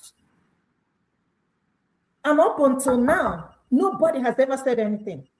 It was in the same country that Gbajabiamila was telling people in ADC to keep fighting. Go there and scatter it. Go there and destroy that. And that's why I'm asking, do we really have democracy? Is Nigeria a democratic nation? Imagine saying that in this country. Constantly, we come here and talk about, don't compare Nigeria to America. Don't compare to, but they are the ones that gave us the democracy. We are copying them. We have rubber stamp National Assembly. Nobody's saying anything. Look at the senators. Look at the House of Assembly. Nobody can even stand up to object to what Akpabio is doing. Whatever he says, he goes. Is that how it is done? In a country where you can't even beat a contract? When a government will sign a contract, you don't even know what in the paper. What kind of country is that? We are here fighting about religion. Wait a minute. You know, I always tell you people, I don't like to talk about religion. Papudoka, hold on. I don't like to talk about religion. This issue of Christians and Muslims. Whether we like it or not, we have to tell ourselves the truth. The terrorism that is happening in Nigeria is caused by the Muslims, whether you like it or not. Whether you like it or not. I told you people, my best friend here, she's a Muslim. We talked about it and she's in agreement. Let us not paint this thing as if, I don't hate anybody. But let's call a spade a spade. What is happening in Nigeria, it is we all in agreement, whether you like it or not. It's caused by the Muslims. If nobody can say it, I will say it. It is the truth. But if you people cannot agree to stay in one country, and that's what I keep saying, disintegrate Nigeria, let everybody go their separate ways. Because if somebody is calling Nigeria a country, I disagree. We don't have anything that unites us together. I can't even say anything. Every day we are fighting. Every day we are fighting. Nigeria is a marriage. And if it's not working, let us divorce. It's okay to be yourself, go your separate ways. Maybe at some point we will come back together. Gosh. Wow, thank you, Ife. Why is it everything always has to lead to breakup of a nation? But hold on, forefathers. Hold on, Why is it forefathers. always? Or religion and tribe. She hates talking about religion, but she couldn't stop talking about religion and tribe. Even though what I was talking about was strangers coming into your country and dividing you guys. A lot. Everybody, hold on, guys. Maybe I'm listening to you guys and I'm thinking maybe there's just a small minor adjustment. There's something that we are missing, just something very minor. Because I could see that any idea of let's divide a country triggers some people, and they see that as something dangerous. I don't understand it. What is it triggering? If you hold on, any idea of somebody from outside, everybody go their own way. Somebody from outside talking about what's going on in Nigeria, it triggers some people, like, there's something going on. So I think that maybe, I don't think that people disagree that something is wrong with the country. I think that when I see hands going up and I'm talking, it distracts me. Okay, sorry, go ahead. Hey, you should have let the Dr. finish now. Come on now, why did you just distract me now? I wanted to hear what he's got to say. True, Dr. Damage is continuing what you said. We don't have to be part of Nigeria. The only reason why we are still in Nigeria is because of the Igbo elite. Period. Can I speak now? Yeah, go ahead, Solly. Ovie, please pay attention, right? Ovie, I want to show you proof of why I say you should stop arguing with them. English Allergy page was mentioned, and Muslims are the problem. This is English Allergy's page. In English Allergy's page, it says the killers of the late district head of Kwale Plateau turned out to be Christian youths, not Fulani as earlier suspected. Fact. This is fact on the English Allergy page. Somebody said we should check the English Allergy page to check that it is Muslims that are causing the chaos and crime. Ovie, you see why I said that you should not argue with them. You know what? But Solly, hold on. I will always show you respect. But one thing I will never let you do, I keep telling you, is to come here and disrespect me. That's my view, and you cannot change it. I keep telling you. When you are not better off than anybody here. I keep telling you that. You are not better off. The last time you made a comment and you said to me, if I open my mouth, I am waiting for you to open your mouth. I never said that. And I swear to God, who made me and you? What will come out of this mouth? What of us will fall into water? And I will tell you that. I'm not your mate. I keep telling you that. Go and get your mate. I'm not your mate. I keep telling you. Number two. Okay. You can't change my mind. I said what I said and I stand my ground. It's not going to change anything. Thank you. I hope the viewers are seeing a pattern of lies. This is lie number 2 in less than 5 minutes. Continue. I'll just be proving it with facts. Line number I'm not your age mate. I keep telling you that. Go to your age okay. mate. Okay. Okay. Hold on. Because you never open your mouth. Because you say you threatened me the last time. Hold on. If you okay. Solly, hold on now, please. Solly. Let me speak. No, but you have been speaking now, and can you just let me you are speaking. You have been speaking. Damn, KJ, why you guys do this thing where you talk over people? Let him speak, bro. Come on. Damn. Somebody lied that lie number 3 that I threatened them. Please, I want that person to bring the report. You said here last week that if you ever open your mouth on me, what you will come out of it? You said it here on this program.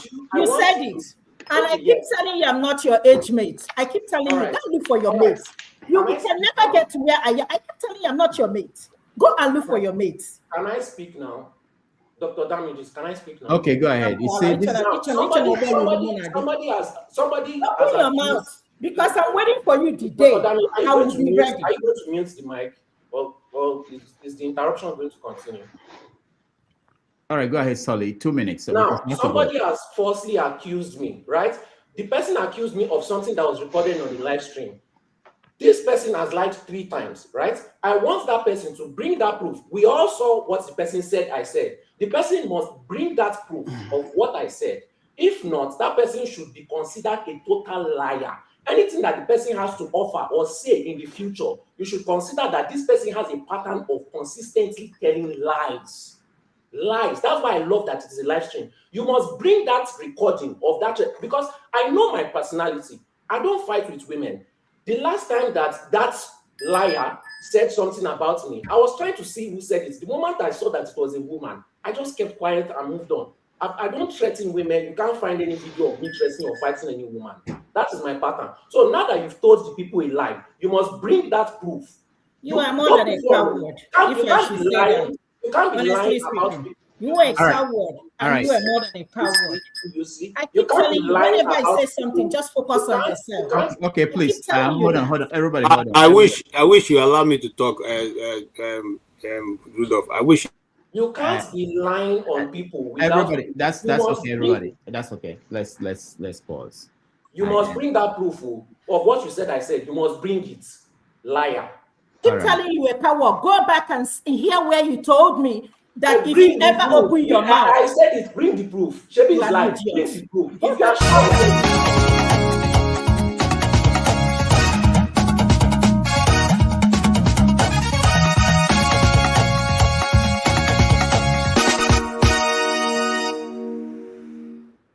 All right. Thank you, everybody. Let me bring the proof. Sorry. Bring the proof. You have told 2 lies. Bring. Okay, you have to come here and come and beat me then. Why not come here and come and beat your husband? My final thing is I don't like removing. Your husband I may have to do that now. So please, let's. Dr. Damage, she must bring the proof. Okay, solid. Thank you.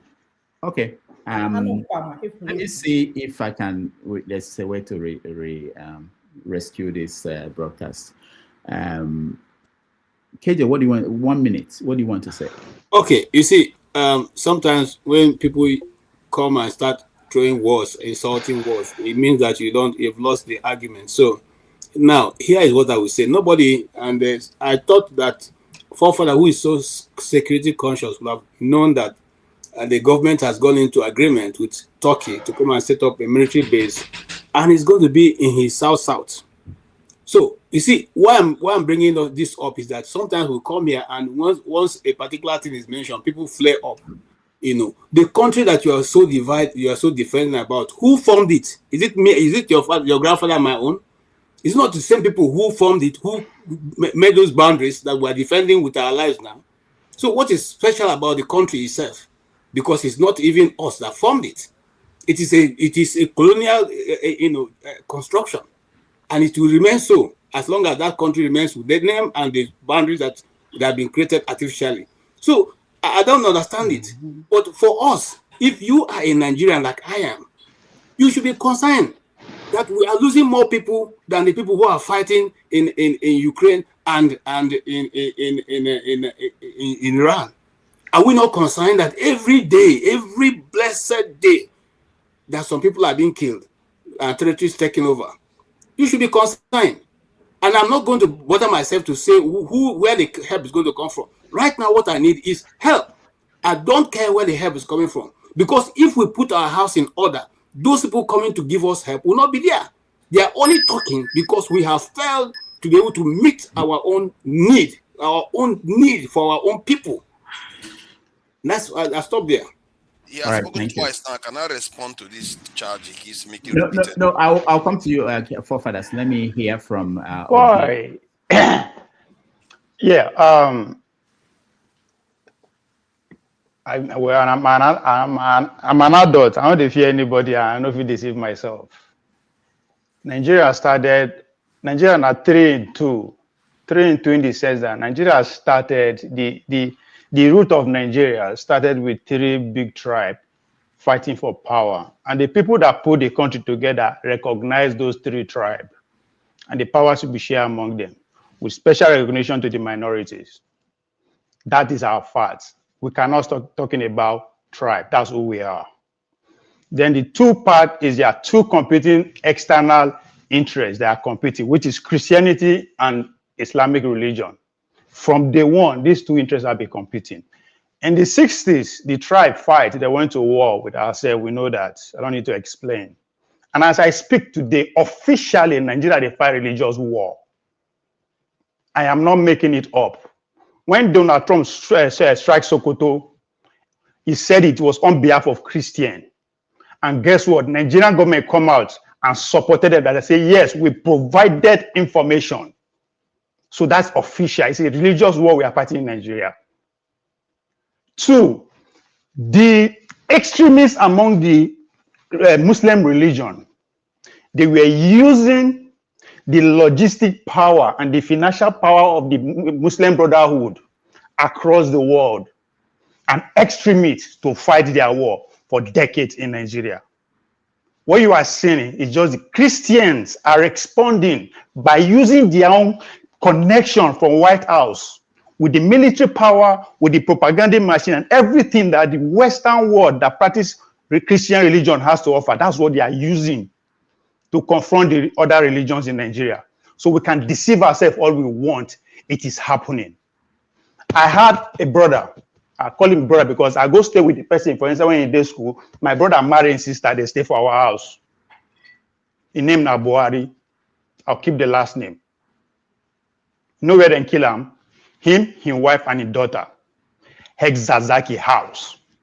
The last time the federal government raided Zazaki, what am I trying to say? The guy now, one of the intellectual powerhouse of the Muslim Brotherhood from my own house. I also have Christian extremists too. So we feel deny all we want. If we use political coronation, condemn all we want. Now, like people are dying in the name of what? Christianity and Muslim religion in Nigeria. So whether we like it or not, that's our reality. And I've been saying it, one must win.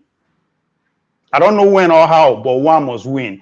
So if you are condemning the fact that the Nigerian Christians are forming an alliance, they are finally using their connection, their firepower from Washington, D.C. and their military power to respond that what has been happening to the Christians for decades, you will shout, at this point, you could deny I'm tired. You could shout, it's not going to stop until somebody wins. That's our reality, my brothers and sisters. All right, thank you, Obie. Forefathers, 2 minutes. Yeah, it's like some people, they can't wake up to the fact that they play this hopeless, useless game that they played before, where they segregate themselves and think that they're going to get anywhere. We got colonized, breaking news. That's what got you into this mess. And when you keep saying Nigerians didn't make any decision to be here, after they created Nigeria, Nigerians decided to do what they wanted to do with the country. They could have said, you know what, they are now out of the door, let's do whatever we like. No, they didn't do that. As a matter of fact, I gathered that the Western Cameroonians or so, they did some kind of a referendum and decided that they were going to remain in Nigeria. So our people did make a choice multiple times. When they had a chance to write the constitution, they wrote it themselves. And somehow we pretend as if it's aliens that came and wrote the constitution for us. It's us that did it. There's a reason why we're here, is because we are Nigerians. If you cannot even recognize that in your face, it shows you a little bit how you lose perception. How many South Africans are here? How many Ghanaians are here? That's why I took what that speaker last week, I will keep referencing it. He said there are people that are Nigerians out there. They know themselves, they are Nigerians. And some of us that are in denial. That's why I say the old crop, they are lost. They can't even see straight. They want to go back to where they were before. That doesn't give. The world is moving on. It doesn't change. If you look at all the other countries that went and broke out of the chains of what they were before, they didn't go back to where they were before. Iran is not the Iran of 2 centuries ago. It's different. The Chinese is not Chinese of 2 centuries ago. They've all transformed. You guys want to hack back to the old ways that never worked. And how did he do it? Why did it not work? This same behavior. You don't even recognize that, okay, Igbo man didn't know that they were fellow Igbo men. They walked to Igbo people to kill themselves. That's how useless they were then.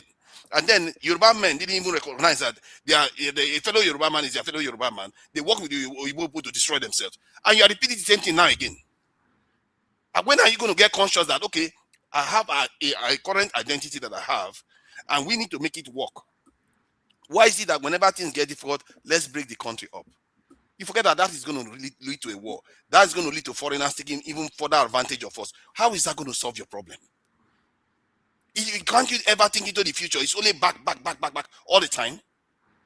Do you know how hard it is to break up a country? All the ones that are broken up in Africa, they don't end up well. Oh. They don't end up well. If you break it up, you still have to deal with those people around you. You keep talking about Islamic terrorism. They are in the Niger Republic. KJ was very happy to let us know that they are also in Mali. That is practically 100% Muslim. What does that tell you? You don't understand the forces at play because you refuse not. You blind yourself to it.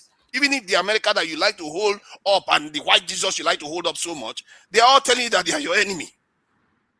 Why is it that you never put your own people first? You never put the lives of your own people first. That is the most divine thing that they've given you in this life.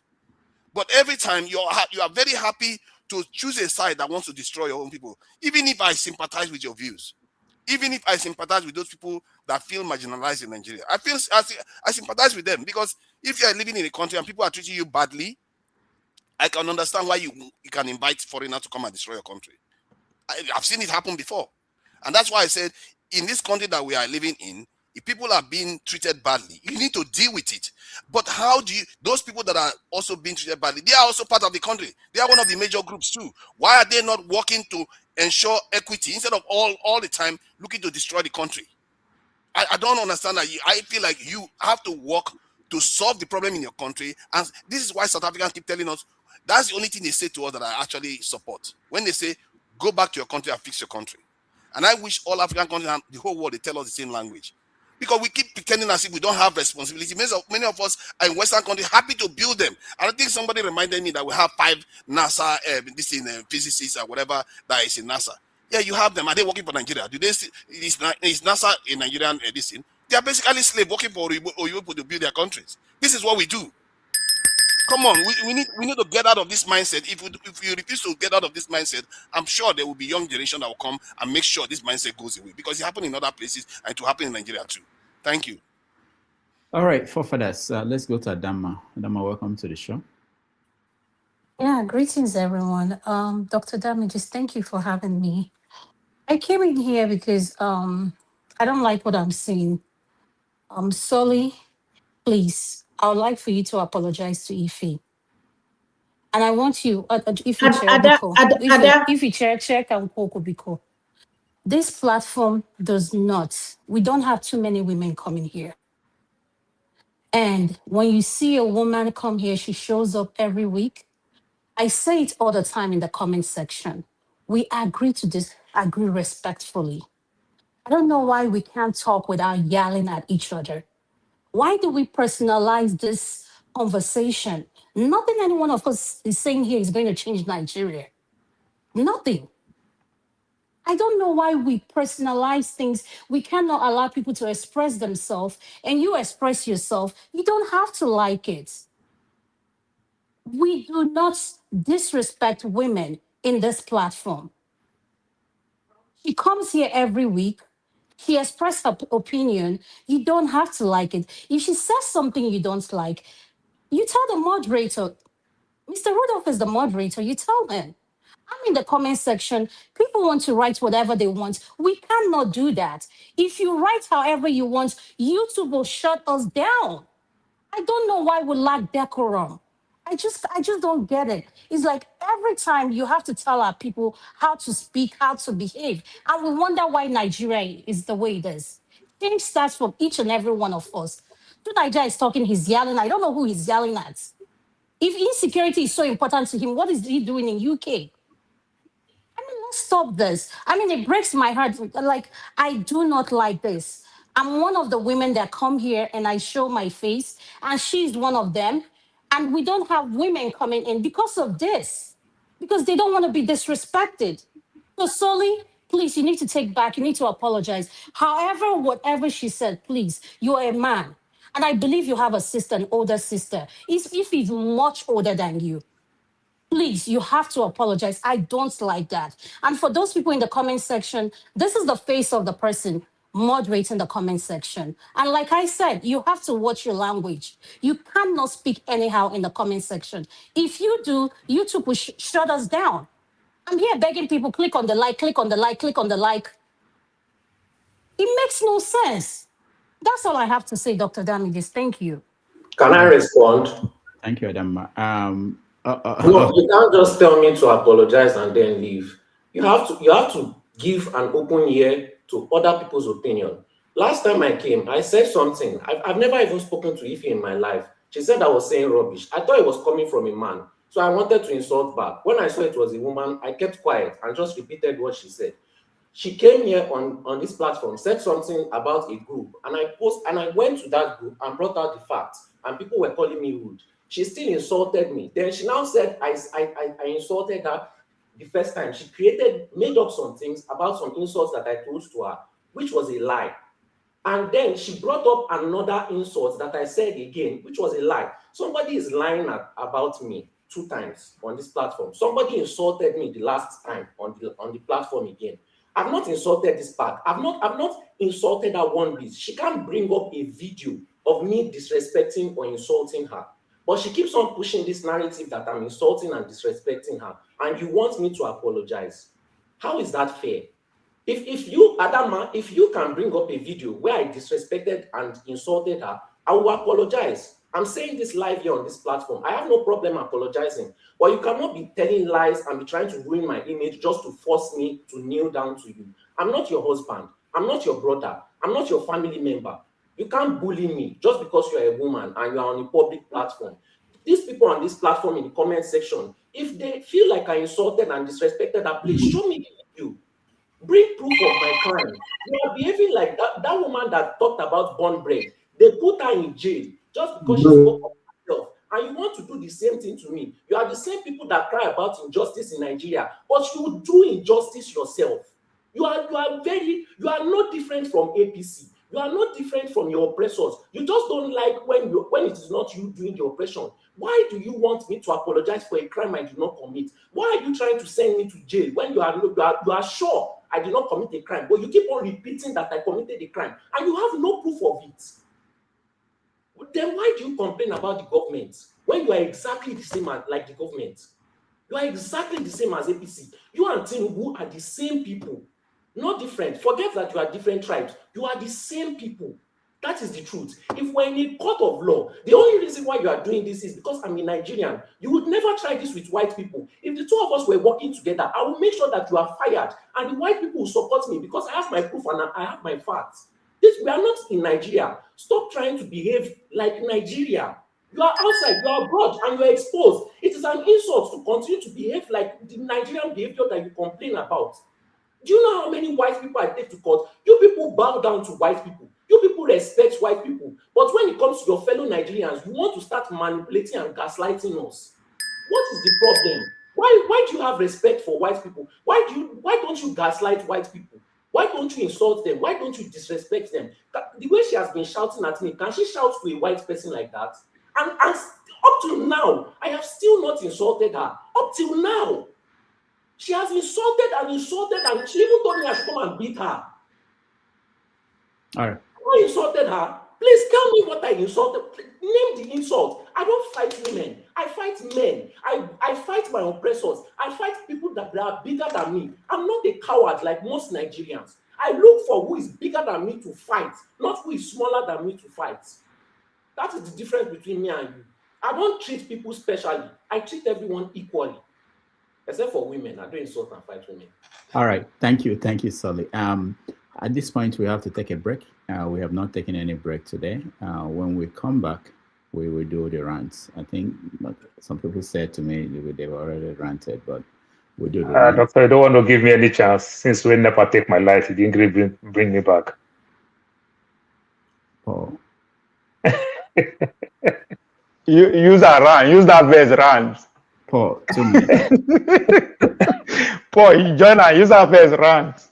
Yeah, I'll rant. Then it could become 6 minutes now.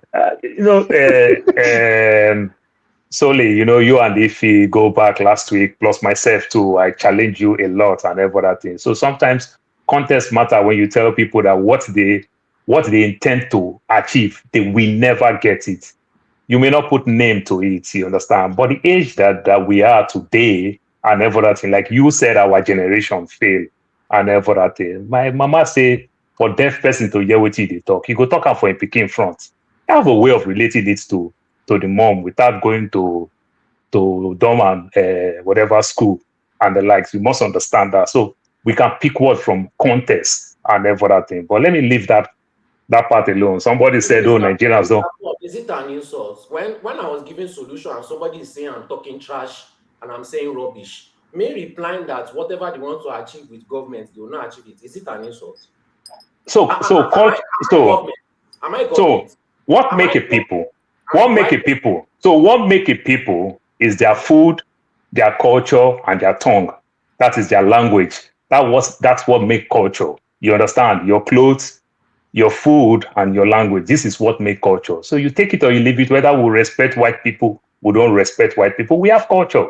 You understand? So if he understand how our culture works, he's older than you. This is a lady who is a commercial student. You understand? Study economics, come to the US and go into science and did well. You understand? Become a certified nurse. She's doing very, very well for herself and everything. Going to the science world after university and can break through and exceed and everything. She earns some accolades. You have to give it to her. That's how she sees herself. Hold on. I'm telling you from the place of our culture. I've earned enough to earn respect. I'm not telling you that she's telling you that you don't respect her or not. No, it goes both ways. It is reciprocal. Okay, I'm telling you. Mr. Paul, I'm just telling you. It's a question. Was I respected when I was giving my summation? No. From the general word that you say, that's where we pick things out. But however, let me talk. And it is okay. However, let me talk my own and everything. Mike Arnold or no Mike Arnold, any America or no America. I disagree. I hate it when I see these people come and everything. The president of the United States of America, the current president, he said it almost 2-3 weeks ago.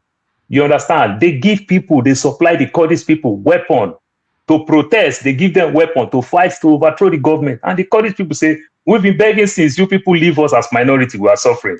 Now you want to give us weapon to go fight a bigger people to take government. Now they kill good amount of them and everything. These people who are coming like Sansonia will tell you, who are coming from outside that have never fight for black people in their own country, that want to come from outside to say they want to represent us. They want to fight for Christians. I mean, keep your Christian that you brought to us. Now China, now fake. Christianity did not even start from your part of the world. Now China, now fake. We don't want your type of Christian. Don't come and fight for Christian because you don't even know Christian. If you call yourself a Christian country, you will not be killing people up and down. That is not the principle of our Lord Jesus Christ, our Lord and Savior. He did not go to war. You understand? People who went to war, they changed their ways, even in the Bible. And the people who did not even change some of their ways in the Bible, God will tell them, you cannot build my temple. So the people who are fighting like David in my part of my world where I stay in America today, God said, you people will not build my temple. But we don't want these people. They never fight for black people here in the US. How they want to fight for black people there? They cause confusion so that they can sell products. I don't want them. I don't like them. Yes, they might talk all they're talking still. Somebody keep mentioning if he also and some other person talk about the lady who talk about Christian. Is the lady asleep when you see how they are destroying Christ in Lebanon, Christ statue in Lebanon? These Christian nationalists who cause confusion everywhere. Is that all the same people who support all the killing that they are killing people in Israel and everything? What are they doing? Also, I understand the fact, doctor, please, there is difference between Nigeria, you understand, and Nigerian government. So sometimes when we say these things, it's not like we're coming from the place of tribes and everything. The same thing goes to the Israel. You understand? Yes, there's difference between the Jewish and the current Israeli government, the barbaric things that they are doing. Nigerian government too may be doing barbaric things and everything because the northern out has also dehumanized their people very well. Poverty is contributing to some of these things. This religion thing is there, but government deal with them. Opinion that we can give to government, that we can make government do certain things, since they federalize everything that we have in our country. How about you put all the Christian immigration, people from the south, around the border in the north, to close the border very well? Do more intelligence. Somebody said that our Nigerian soldiers don't have weapons. Our Nigerian soldiers have more weapons than any terrorist around that area. But how are they using the weapon? How are they using the intelligent gathering? these things matter more than every other thing. So if you close our border with people that is not from those places, they're probably going to do a good job. And every other thing, this federal character commission that you put the wrong people, you put people who may sympathize nor empathize.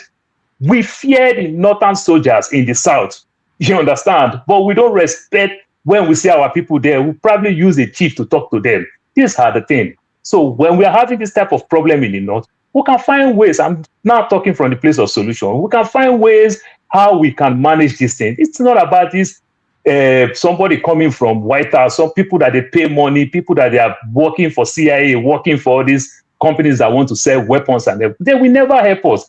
How do you give protesters weapon to go protest? The same you now is talking, they keep 32,000 protesters in Iran. If we keep talking like this, sometime they're going to give your brothers, my brothers, your son and my son, our family weapons to go protest against the government. We should stop these things. These guys don't like us, and they will never like us. If they don't like us yesterday, I can't see anything that we did today that they will like us today. They will never like us even till tomorrow. So let's stop. These guys are not representing us. They are not fighting for us. They are paying. Let that man go look for a job like me. Let him go look for a job. And if there's no job, let him go clean Oyibo Nyash and leave Nigeria alone. All right. Thank you, Paul. We're going to take a break. When we come back, we will do the rant.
doing is bringing together, chaired by Nigerians, because one of my sayings is that Nigeria's challenges must be dealt with by Nigerians, not by foreigners. So I am a background shadowy facilitator and no more. I'm not trying to do the British colonial thing of divide and rule or manipulation, but simply invite people and help them listen well to each other. We have a meeting in London next week with about 12 Christians and 12 Muslims, chaired by Cardinal Anakin and by Sheikh Saleh jointly. Everything is balanced. There are representatives there from all over Nigeria, every part of the country, ethnically. We have some women there, which I'm very pleased about, from both Muslim and Christian, and that's good news. And I know one of the things that Sheikh Ben Baya, he said, would I invite you to come? I don't imagine you have the slightest chance of being able to do so, but I pass on the message. But if at the end of this meeting you felt able to say that, not that you supported it, but you were glad that this work was attempting to be done, it would brighten their days very much next week. They respect you enormously. So we're meeting Monday, Tuesday, and Wednesday in London of next week, and this week I'm here to smooth the way and listen to what people are saying and make sure the meeting addresses issues that need addressing. I take no view on the internal politics. I listen carefully to what is going on, and I listen to wise people like yourself. So that is why I am here, Your Excellency, and a great privilege to see you.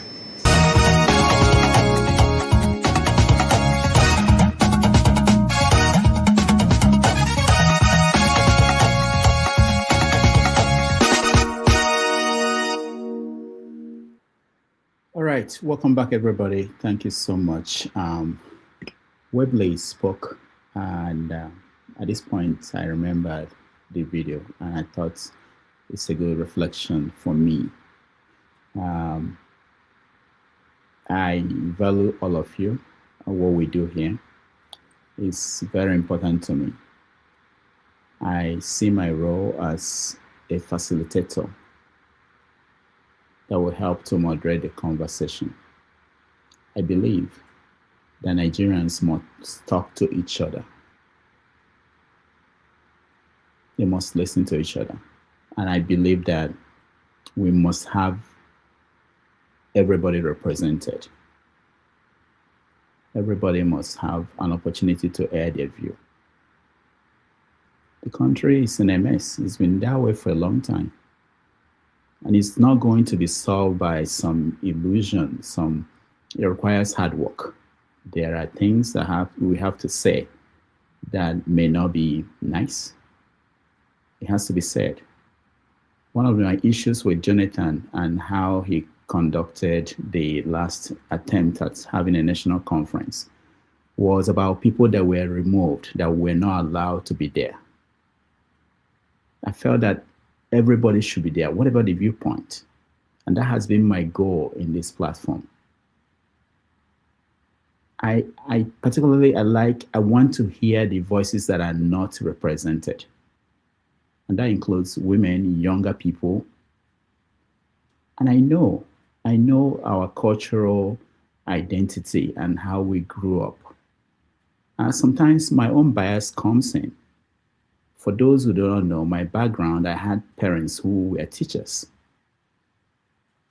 They encourage us to speak. Whoever comes to the house, we are allowed to speak. I find it difficult not to allow people to speak. I don't know how to do that.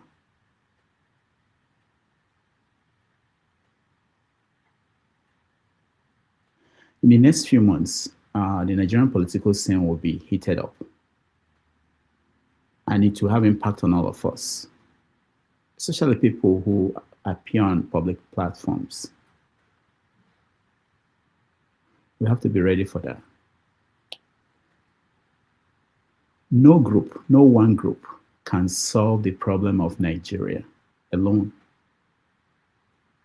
not by dismissing the other group.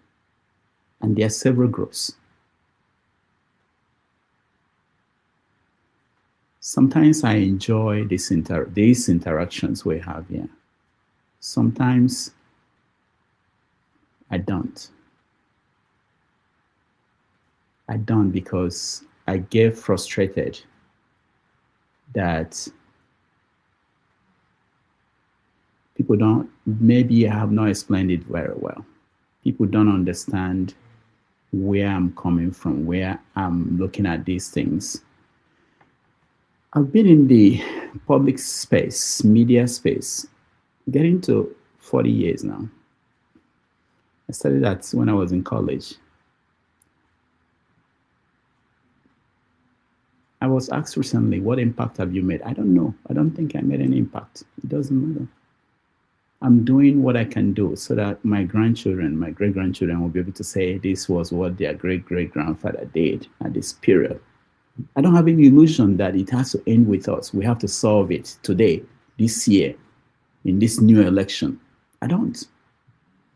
When I see people who believe that their idea is the solution, the only solution, and we don't have to listen to the other person, it bothers me. But I'm a moderator. I try to give everybody a chance to air their view.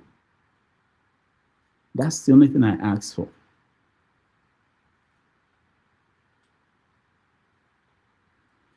All right, that's my rant.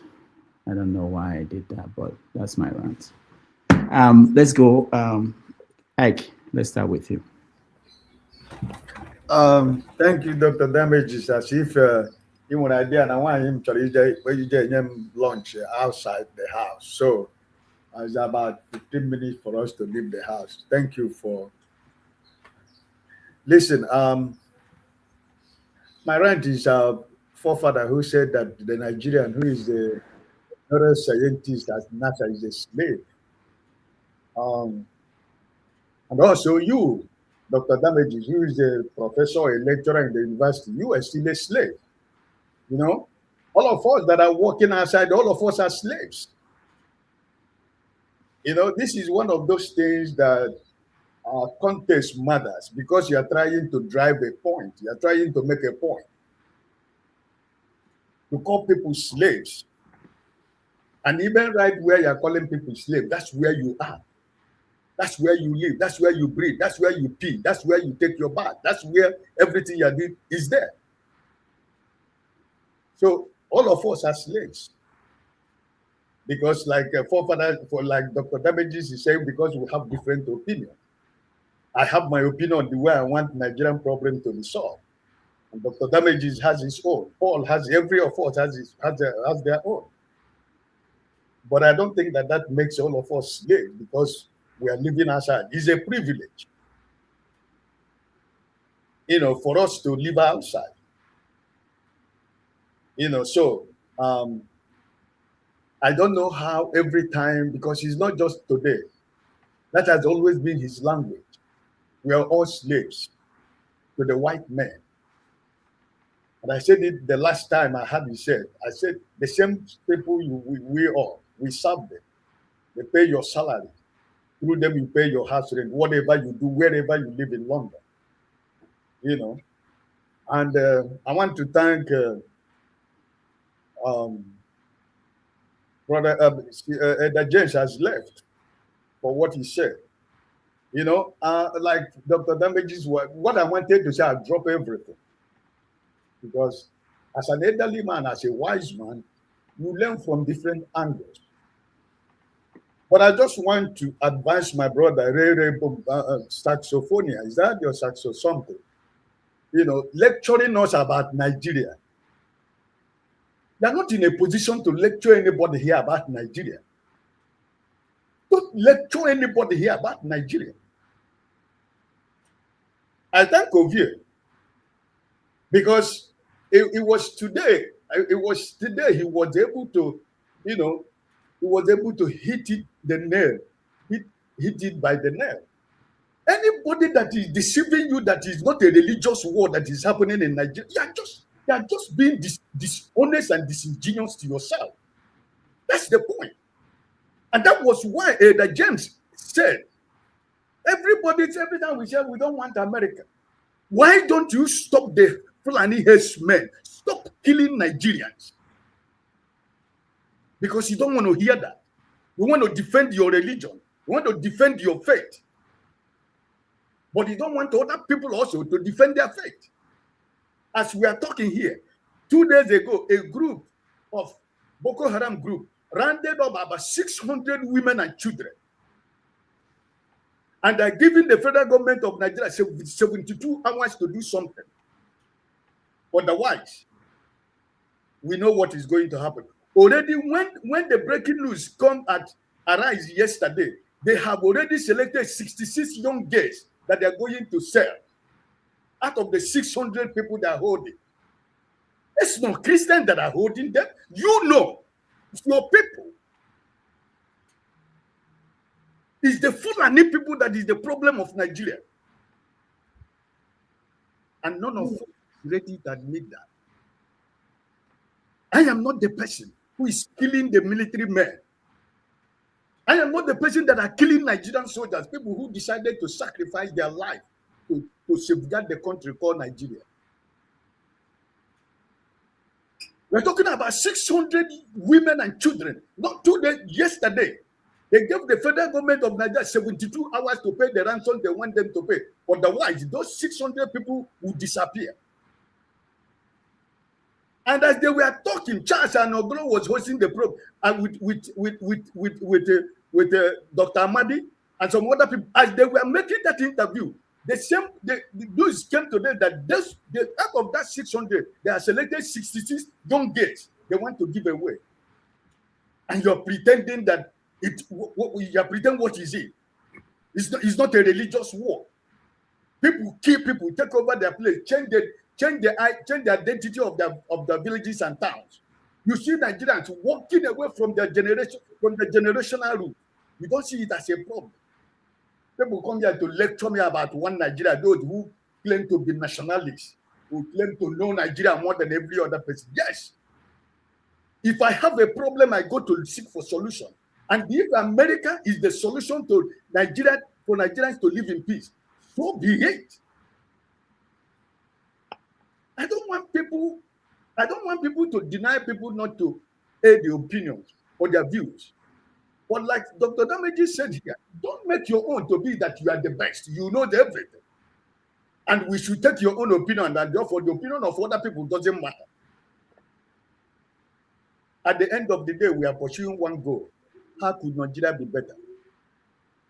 When we fight, we disagree, and we agree.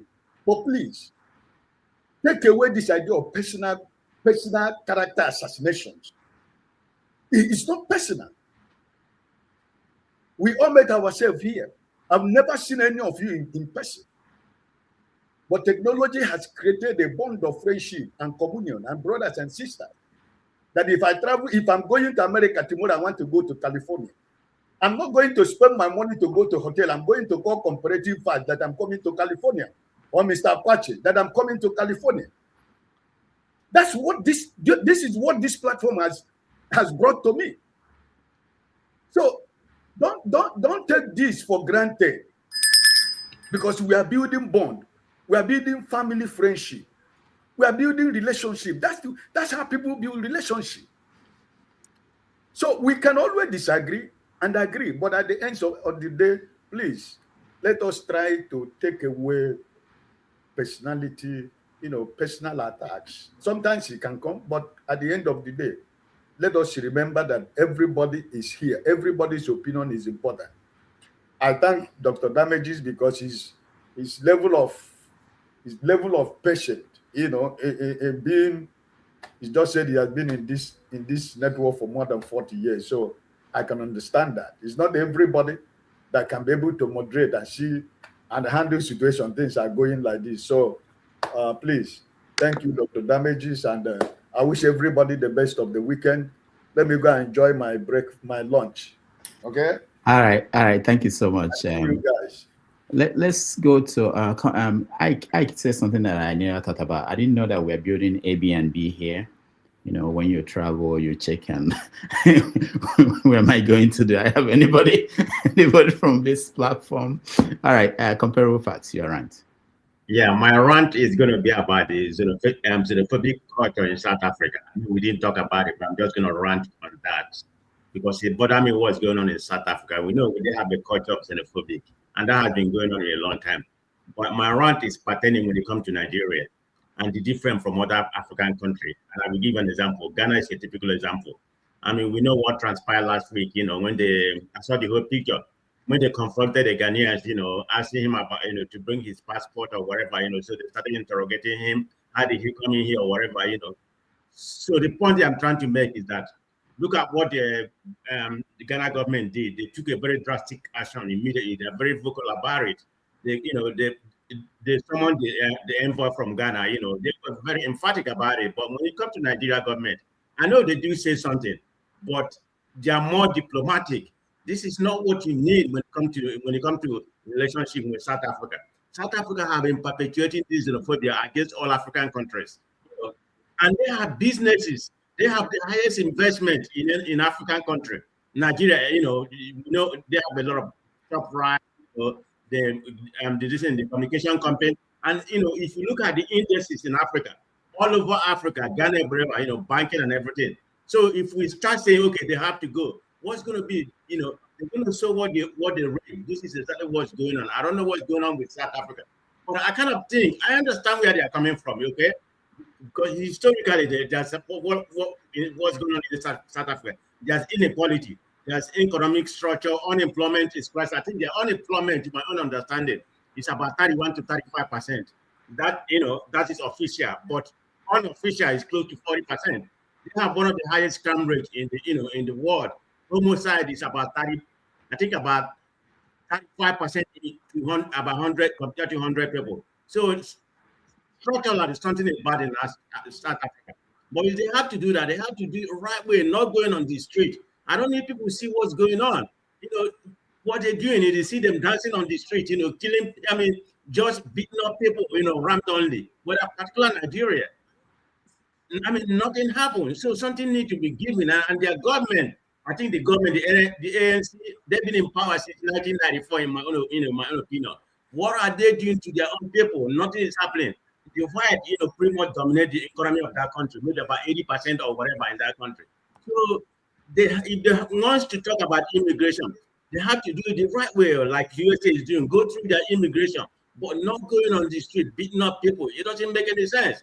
And people like Nigeria need to speak, you know, this kind of sub-diplomatic they are doing is not helping, because South Africa is listening to Ghana right now because they are more vocal the way they did their thing. If you want to talk about that, what is Abike Dabi doing? If it's concerned Igbo right now, then he's going to say the Igbo are doing drugs. That's the only way he can speak. He can't speak on this matter. So I don't know what's going on with Nigeria. You know, that's my rant. All right, thank you so much. Comparable facts. Paul, you're next. Yeah, let me just take this South Africa, though, go a little bit different. You see the Afrikaner that Trump brought here, and he said the other day he's even planning to bring more. Guess what? Very many of them, they are going back home. That's how funny it is and every other thing. But the South African issues, I think sometimes it's good to put some things in book. These people didn't read these things. South Africa have history of how Indians helped them. Good percentage of foreigners there are Indians, apart from the Dutch people. They like them. They remember how Cuba helped them a lot. You understand? So when they want to tell you, they tell you that the parts that Nigeria helped them spoil their country. You understand? The likes of Thabo Mbeki, the likes of them that come to Nigeria, we give them passport, they school in Nigeria, they come to South Africa and become very corrupt, so entitled. So they just felt we didn't really help them. But that's a lie. I also contribute for South Africa. So it can be very painful the way they are doing. But there are some things that you can do, like Christ said. He said he didn't come to condemn. So Christ did not condemn Moses' law and brought fair play. So which means you can play Moses' law. South Africa have this law. Any investment in South Africa, you must give the minority 30% in their board. So even in South Africa, I have family who work in South Africa. There's a whole lot of Black South Africans who are doing good job there. We can send all the old Blacks back. Leave the white South Africans in Africa. Deport all the Black back. You understand? Then let us take the fight back home. Let them go fight themselves. And everything. And these are their Black elitists. These are their Blacks who have high-paying jobs. Send all the Blacks in South Africa, South African experts in places like their Stanbic Bank, their MTN, their DSTV, whatever. Send them back home. Then I think they will understand that two can play the game and everything. Then I must say these things.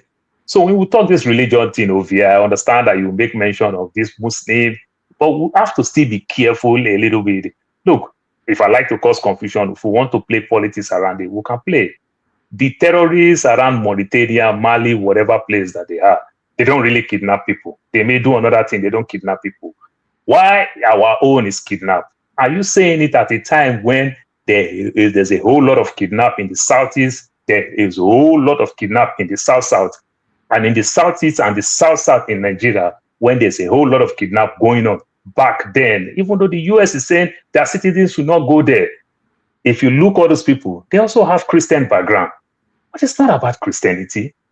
It's not about Christianity. It's not about Islam. It only happened that a good percentage of people who are doing these things are Islams and everything. But in essence of it, I can say clearly, our government fails us. Let's keep beating our government very well than for us to divide ourselves. You understand? We are not helping ourselves. And the people that we might think that will fight for us, you understand? These people also have history of never fight a good fight. They cause confusion. They leave the people divided and useless. They never fight for us. Kidnapping started from south-south and southeast, where I'm from. And these are all people who have Christian background.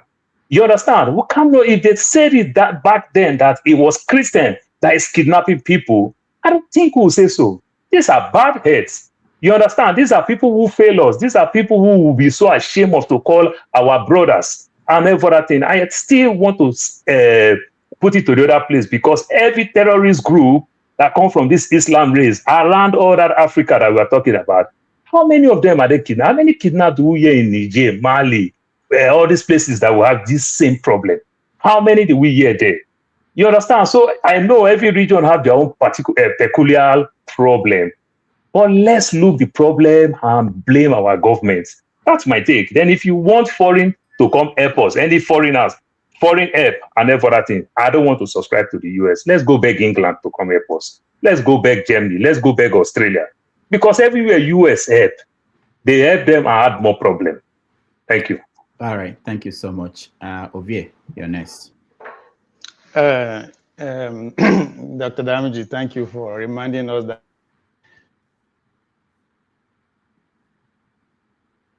incarnation of your grandfather, that our grandparents no agree right.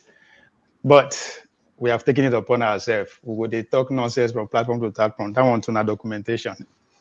Anyway, I think it was January 15, 1970, that the then state, General Yakubu Gowon, made a speech after the Civil War, said, no victor, no vanquish, to promote national unity. It was 3R that was proposed: reconciliation, rehabilitation, and reconstruction. Reconciliation to heal the nation's wounds and foster unity. Rehabilitation to resettle displaced persons and restore livelihood. Reconstruction to rebuild the destroyed infrastructure in the East in particular. And the offshoot of that is that we were denied the real history. We are never, even though I had two of my brothers who fought in the Civil War, about 5 of them were born after the Civil War. Never talked about it in the house. Don't talk about it in this. Teachers in the.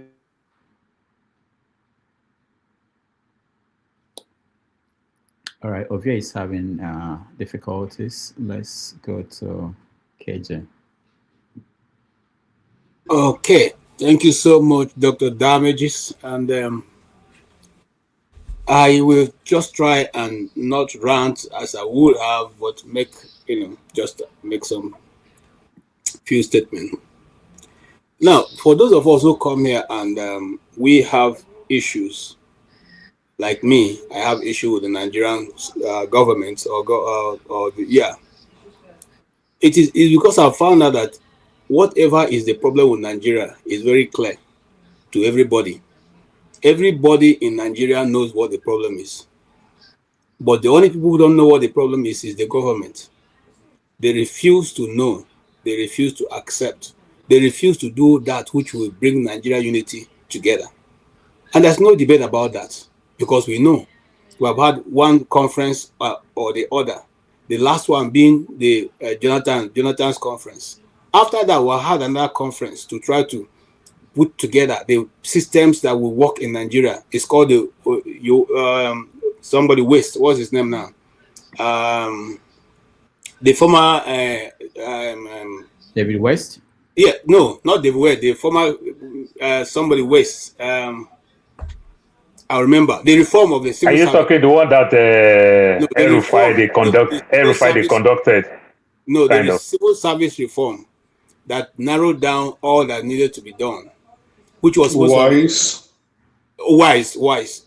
Okay, which was supposed to have been implemented by the following government. They didn't do that. So if they've done that, many of what we are having now that brings about corruption will have been taken care of. The government would have been in a smaller form, and then majority of what Nigeria earns we go to the people of Nigeria and development.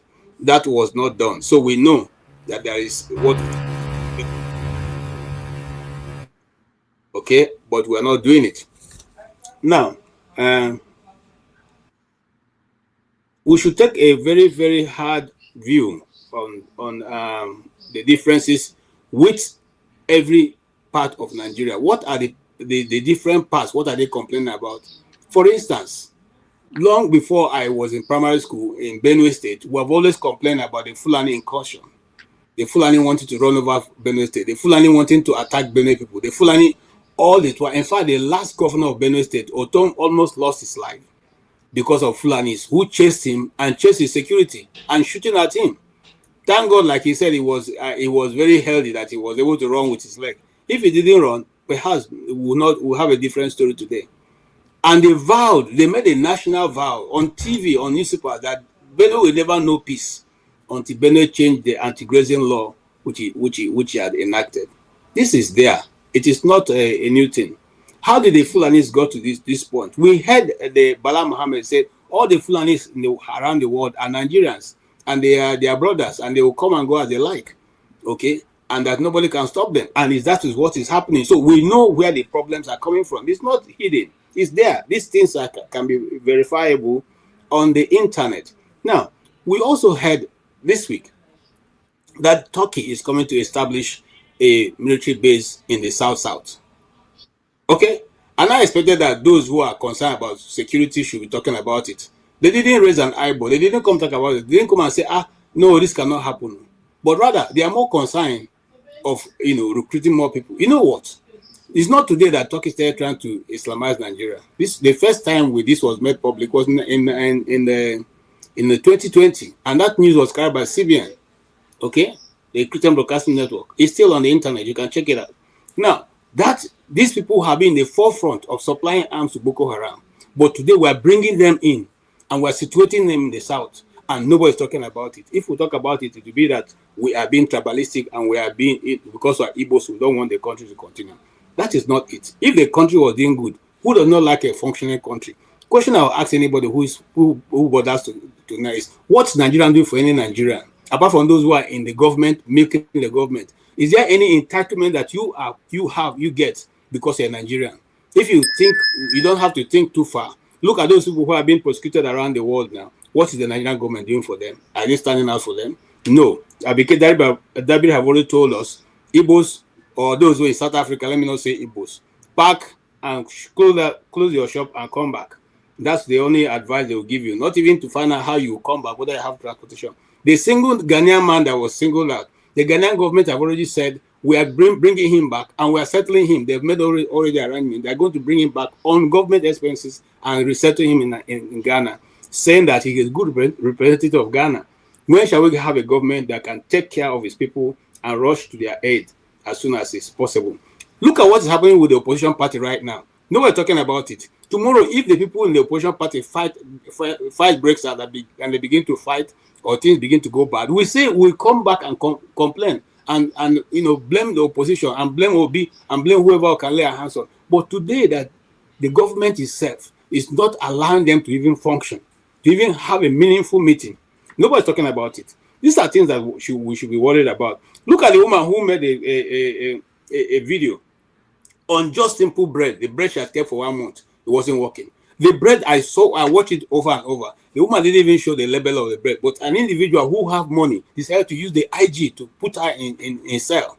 Okay? Thanks for those other young men who came out to fight for her. This is the problem in Nigeria. They oppress who they can oppress. And whatever you have, in fact, dog eat dog. As who you can oppress, you oppress and get whatever you want. Thank God, Finally, I want to end on this because I have other things. I know that I've run out of time. As you and I are talking today, they've settled over 2,000 Boko Haram so-called repentant terrorists. Has the terrorism stopped in Nigeria? No, it's increasing rather. So, if that is the situation, tell me, Dr. Rudolph, where will a sane man, anybody who is sane in the head, people came to your house, drove you out, you are in the rain. The people who drove you out, you are in the rain. The people are inside your house. And then somebody comes to say to you and say, you know what, continue to remain in the rain. Let these people just be in your house and be eating your food and enjoying. But why you are in the rain? Is that not what's going on?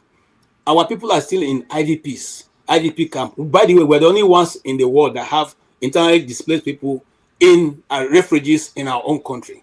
Those people are still there. Government is not taking care of them. Government is not feeding them. But government is taking money and giving to their people, the people who perpetrated this evil, maimed and killed all their people. And they are the ones they are sowing Ashwebi for and giving them money and rehabilitating them and putting them into the military. Please make it make sense to me, because it doesn't make sense to me. If anybody has how to explain to me, please let me know. Explain to me. Send it through Rudolph, just in case I've run out of time. Send it through Rudolph. Let me get the answer, how it makes sense. Thank you. All right. Thank you, KJ. Sully, you're next. Yeah, so I've already said it, that when South Africans and Ghanaians are joking with you, that they are not joking with you, they are serious, they mean what they are saying. But Nigerians, they rather take the opinion of a foreigner than another Nigerian, and they've shown you Pepe and Shege Banza, and they still have more coming for Nigerians. But I don't have much to rant about. I just want to say, for all the people insulting me, you are the one complaining about Nigeria. If I have any problem with Nigeria, I know how to fix it. I know how to sort out my issues. I don't really have any problem with Nigeria. If you have problem with any politician or anything in your society, I know how to solve my problem. You are the one that will continue to cry and cry and cry. As for the well-meaning Nigerians who are looking for solution, some of you don't even know why I was angry last week. For the well-meaning Nigerians who you are not going to, some of you will never leave Nigeria. Some of you never, majority of you, I think less than 5% of Nigerians actually leave Nigeria. Try and look for solution. Don't just try once and then give up, or you will see like 70 policemen and they are intimidating you. Because of that, you will not try again. Don't let anybody intimidate you. A lot of Nigerians will even mock you. And that's what another thing I'm saying. A lot of Nigerians will mock you for fighting for your own rights. They will mock you. They will insult you. They will shame you. They will try and put you down. They will insult your family member. They will insult your father and your mother. They will insult anything they can insult. Just because you are fighting for justice. Don't listen to them. Because when you get that justice, they will suffer till they die. And you enjoy till you die. That is just the difference. Let them suffer. Don't pity them. Fight for yourself. Even if it's just one person out of this that listens to me and organizes, your community will be better than any of their community. Let them wait till they die. Some of the people that are pushing you and insulting you and telling you not to fight for your own justice, they don't live in Nigeria. They will not suffer the consequences of not doing anything about your society. Yes, your politicians don't want to do anything about it, but human beings are human beings. when you harass them and harass them and harass them and you become too much of a nuisance, they will rather fix your problem than continue to allow you to be a nuisance. They cannot buy all of you. They cannot. All the justice that they have gotten online, you don't need a very dark man. You are in 2026. You have access to internet. If Nigerians side with your situation, you win at the end of the day. Carry your problem. I'm not saying you should just look for clout to go and meet your local government. Some of you don't even know your local government chairman's name. Even though he's a selected local government chairman, you don't even know where he lives. You know, don't let them intimidate you. They are not going to do anything to you. They are just trying to stop you from fighting for your justice, because they know that if you fight for your justice, others will join you. Fight for your justice. Fight for what you want. You are the one that will enjoy it at the end of the day. Or you just keep on complaining till the day you die. And some people love complaining. They love wailing. If you truly want to enjoy your life, harass your politicians. Become a nuisance to them. They are human beings. Become a nuisance to them.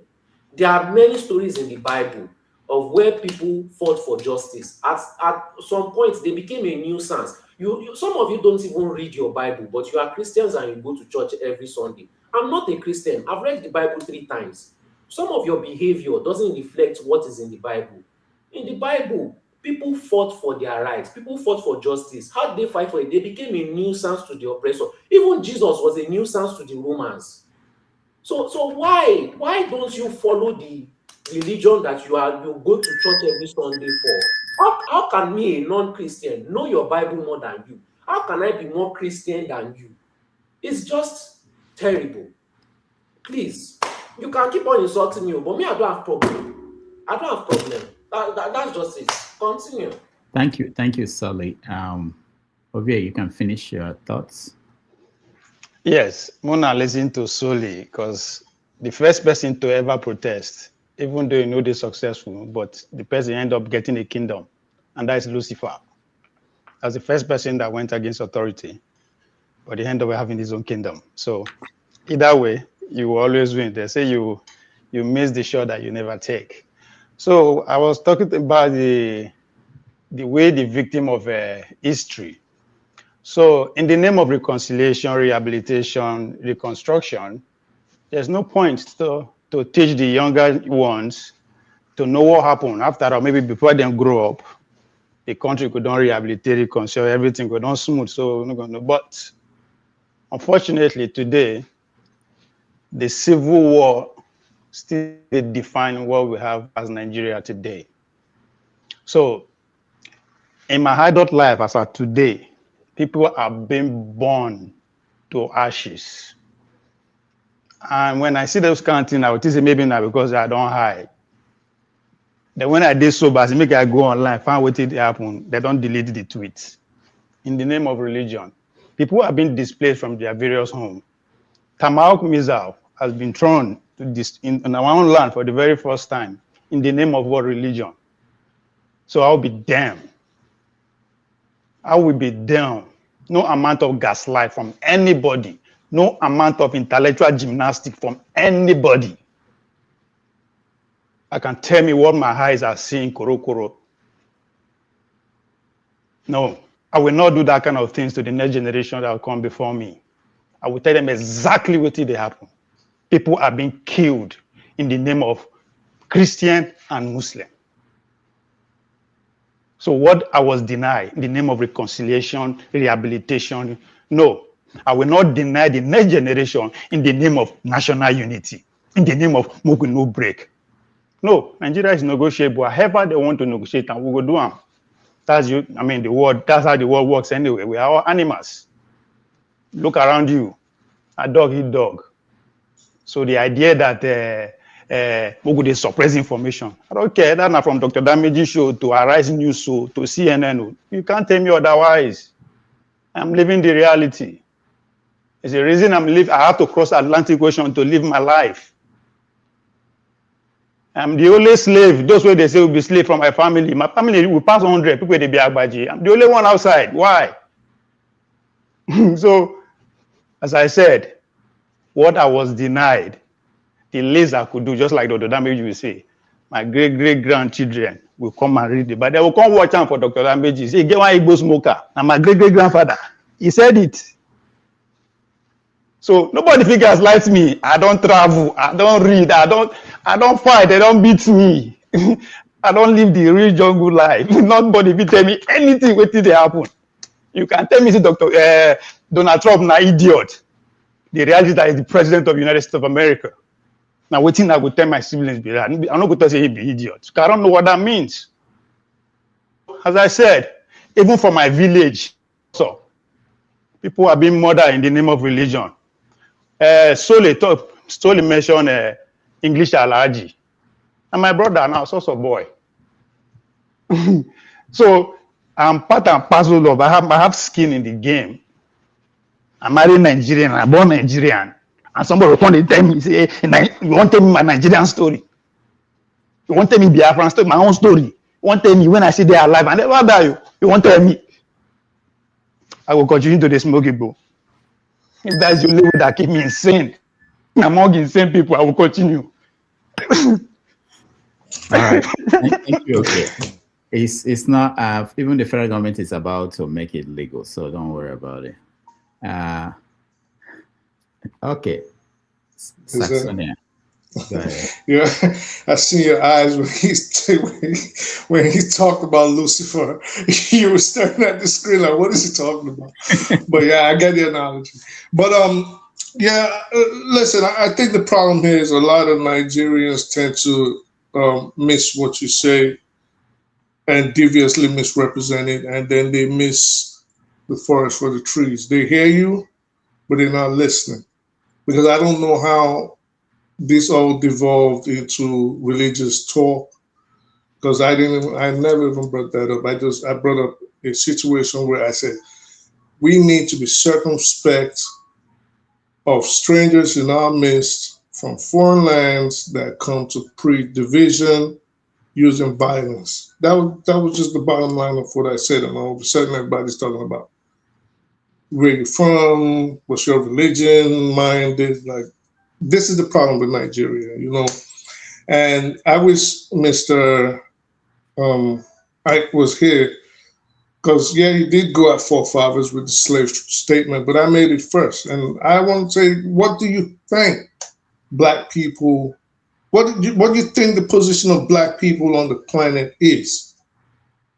Like, there's nowhere Black people go to or reside in, even in Africa, where they are not reduced to the position of slaves for the benefit of those in the West, the Caucasian, the white man. So no matter how, I don't get how people take offense to this or take umbrage to something that is fact. It's how the world is presently structured.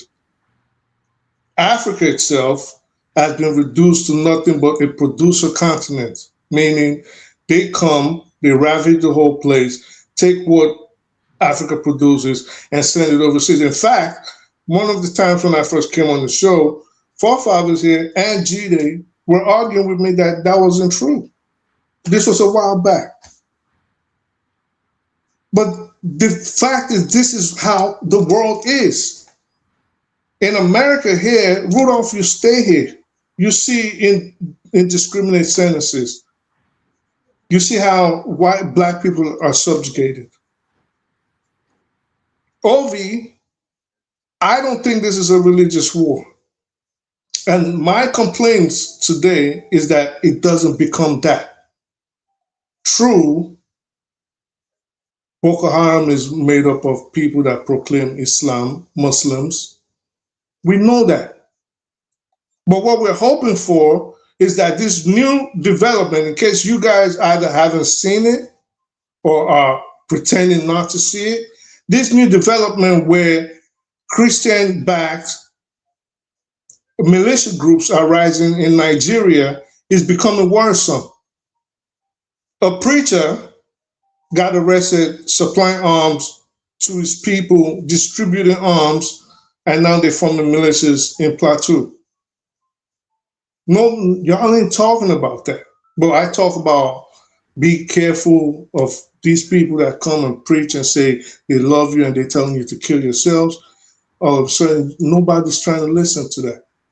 But when it gets down to it, it's sad, Rudolph. I'm telling you, it is scary the way Nigerians think. And I think that was the Archbishop of Canterbury speaking. Former, right. I hope we can have more of those talks, and we can see for ourselves. It is not a religious war yet. My problem with someone like Mike Arnold and Alex Bebe and George Sorry, Soros, not to intrude, but federal government disagree with you. Federal government of Nigeria disagree with you. That what? So that's what can. That is a religious war, because when America frame a religious war, they agree with them and they collaborate. I don't think the federal government. I don't think the federal government said that. But in any event, but can I please continue? Please. Can I please continue? I don't think the federal government said that. But in any event, I did not base my opinion on the federal government. I said, in my opinion. This is why I said, you guys hear people, but you never listen. You're so emotional to just try to distract from talking points. My name. So in any event, sir, can I please finish? Stop throwing me off. So in any event, this is my problem with people like Mike Arnold, is that they are trying to frame this as a religious war. And then, like your guest that came the other time, Frank Otto, they'll tell you that they have evidence that this person is involved and this person is involved, or I know the person is financing them. Tell us who they are. And if you do know that this person was involved, and how did you get your information? You did not get your information all the way from Texas, and you didn't get your information from going to school in Oklahoma. But these people are bent on seeing you guys kill yourselves. And I don't see why you guys cannot see that. But if you want to make it a religious war, by all means, do that. I'll tell you, it doesn't affect me in any way. All right, thank you. Fofadas, you're the last person.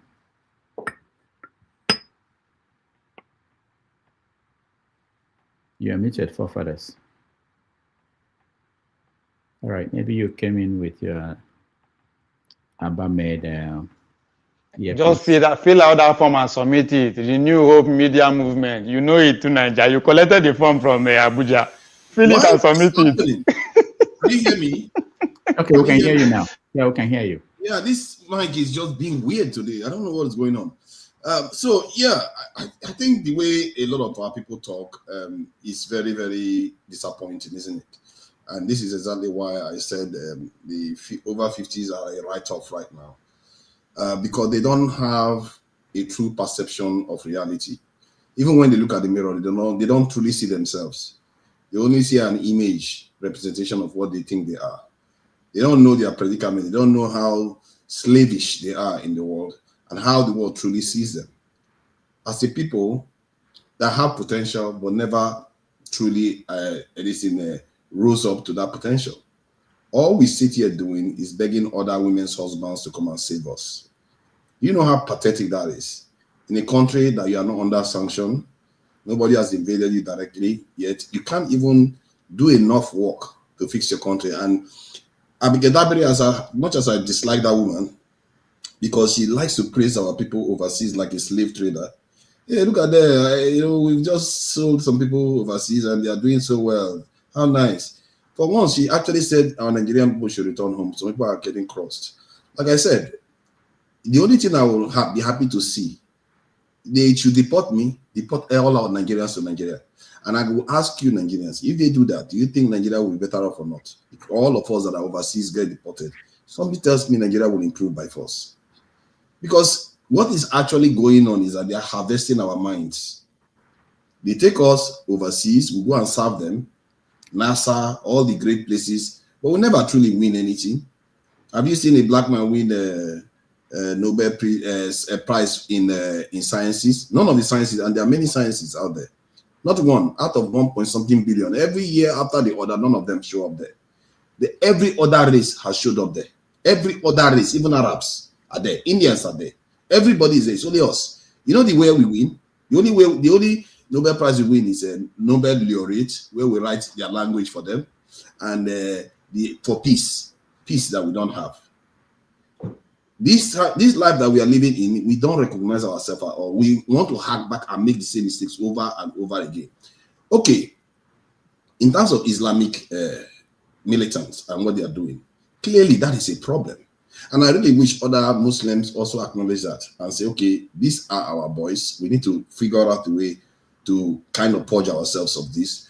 But as a nation, this is not about Islamic stuff or anything. You have to protect your nation from all of them, whether it's Christian militants or Islamic militants. You protect yourself from both. And Islamic militants, Christian militants, they don't come as militants. They come as nations, like America and all the others. That's what they are. They don't show up like that. But Islamic ones, they come as militants. And you all know the history of America funding all these groups. You know that America funded Al-Qaeda. They funded so many terrorist groups all around the world, including the Boko Haram, by the way, where they are saying that their money ended up in Boko Haram. How does that even happen by accident? Their money has not ended up in my hand by accident too. So it's not by all this, the kind of stuff our people do. How can you make that gymnastic in your head and say, okay, these people that are doing all these things, we should trust them to come and help us out? Because you can't even lift a simple thing about going to your own country, talk to your own people to change your country by yourself. It's not like we people are there with the gun now against you. Why can't you go back to your country and fix your own country? Why can't you look for a way to fix it? Instead of every solution is let's break up and go. Where are you going to? Have you seen this in Cameroon with a head of state that has been there for 100 years now? Have you seen Benin Republic that there was a coup recently? How many of them are doing well around us? Do you even care about what truly ails us? How about Mali? The same KJ that is talking about Christian this in the genocide in Nigeria. But what is going on in Mali then? Is that an Islamic genocide? Which one is it? Does that spin around your head and say, okay, maybe there is deductive reasoning that will tell me that something else is going on here. Maybe you should try to find other culprits for this problem, because Muslims too are going through the same thing. Instead of just, okay, looking at like, oh, let's fight each other. And then you are so happy to go with those foreigners. And you ascribe such great praises to them, or like great qualities as if they mean you well. Where did you get that proof that they mean you well? Zero proof. Why would a man behave without proof of anything? So you will walk into a man, can you take your children and walk into a house that you don't trust the person inside there? But you are willing to do that with your whole people. You take your people and say, okay, Oyibo man, come and save us. That same Oyibo man that destroyed your kingdom. That same Oyibo man that enslaved your people. That same Oyibo man that is still making sure your people don't develop today. And you refuse to do anything to fix your own country, and yet you just complain and complain and complain. I think that is just weakness. Are you going to tell me that our lives are worse than the lives of Iranians? Are you going to tell me our lives are worse than the lives of North Koreans? All these people that have worked hard to get themselves out of the mess they are in, are you going to say our lives are worse than theirs? How did they do it? Maybe those are the people you want to learn from, instead of always begging Oyibo masters to come and save you all the time. Because they are not going to save you. Why would another woman's husband come and save you? Are they stupid? Don't they have children? What are you doing for your own children? Why is your own blood not good to spill? But you would rather they come and spill your own people's blood for you. Personally, the base that was put in the South, I don't trust the Turkish. This is why I don't trust the government. And I think, was it Paul that said something about we should focus on the Nigerian government? You talk about your own people, but if you want to change it, put the pressure on them. You have to put the pressure on them that why are you doing this thing? Who gave them the right to bring Turkish military base into Nigeria? Who gave them the right to give our own health information to America or give our tax information? Why are we not fighting those things? Instead, what KJ would rather like to say, or any of his supporters would like to say, let's break the country up because Tinubu did that. Is that you think breaking the country up is not harder than actually challenging the government? Break the country up is far harder than doing that. And when you break that country up, building it back up will be far harder. You remember, you had that broken country before. You had it, and Oyibo man, the same Oyibo man came again, and you joined that Oyibo man against your own fellow brother in that same old land that you were in. You joined Oyibo man to fight your own brothers. What makes you think you're not going to do it again? Is it not the same mentality you still have? You're going to repeat the same mistake over and over again. And this thing that KJ is this is the what's the Obian likes to patronize Southeastern and say, oh, because we have experience. Do you know there's one thing I need to say? Like, people pretend as if because you have proximity to a problem, because the problem happened to you, you have a right to reach any conclusion you like, and you are right. No. Where do you get that concept? Just because you are close to something makes you right about any conclusion. It's not true. Otherwise, you will never go to a doctor because you know your body more. Why do you go to a doctor to seek his opinion? Because some people know better about your body than you do. They are more educated on the subject matter than you do. And if our people keep pretending and say, just because you have the problem, you are right, you are wrong, then you are missing the point. People that have better knowledge, you should listen to them, especially if it is based on evidence and based on people that actually did the work to come up with the truth of these things. I don't sympathize with anybody that says foreigners should come and save us. I don't sympathize with the military base in Nigeria. I don't sympathize with most of the things the Tinubu government is doing. I don't sympathize with Islamic militants that just keep killing our own people. And I don't sympathize with Muslims that don't want to acknowledge that at all. Why is it that a Muslim is talking about these things? All they want to do is we should not fight each other and all that. No. Also address the fact that your own Muslim brother keep doing these things. Because if they were Christians doing it, I would have issue with it. If it was like the Niger Delta people are coming out and saying, "Oh, we are going to kill Igbo people," I will have the same issues with them. Why are you not coming out and saying, "Hey, these Muslims, you are not Muslim. We are going to fight you. We are going to join our Christian brother to fight you because you are doing all these sort of things." And the true way to deal with it is the government. And this is why I think in most of all these debates, it comes down to us putting pressure on the government. If they don't change, we find a way to change them. How hard can it be? How hard can it be? Believe me, everything else is harder. Thank you. All right. Thank you so much. Others. At least you will give me right of response, Mona. What happened? Did they mention your name? But yes, but not even the fact that they mentioned my name. No, they are not allowed to say anything. Hold on. Hey, I want to correct some of the lies where you just talk for here. I know it's not about my name that was called.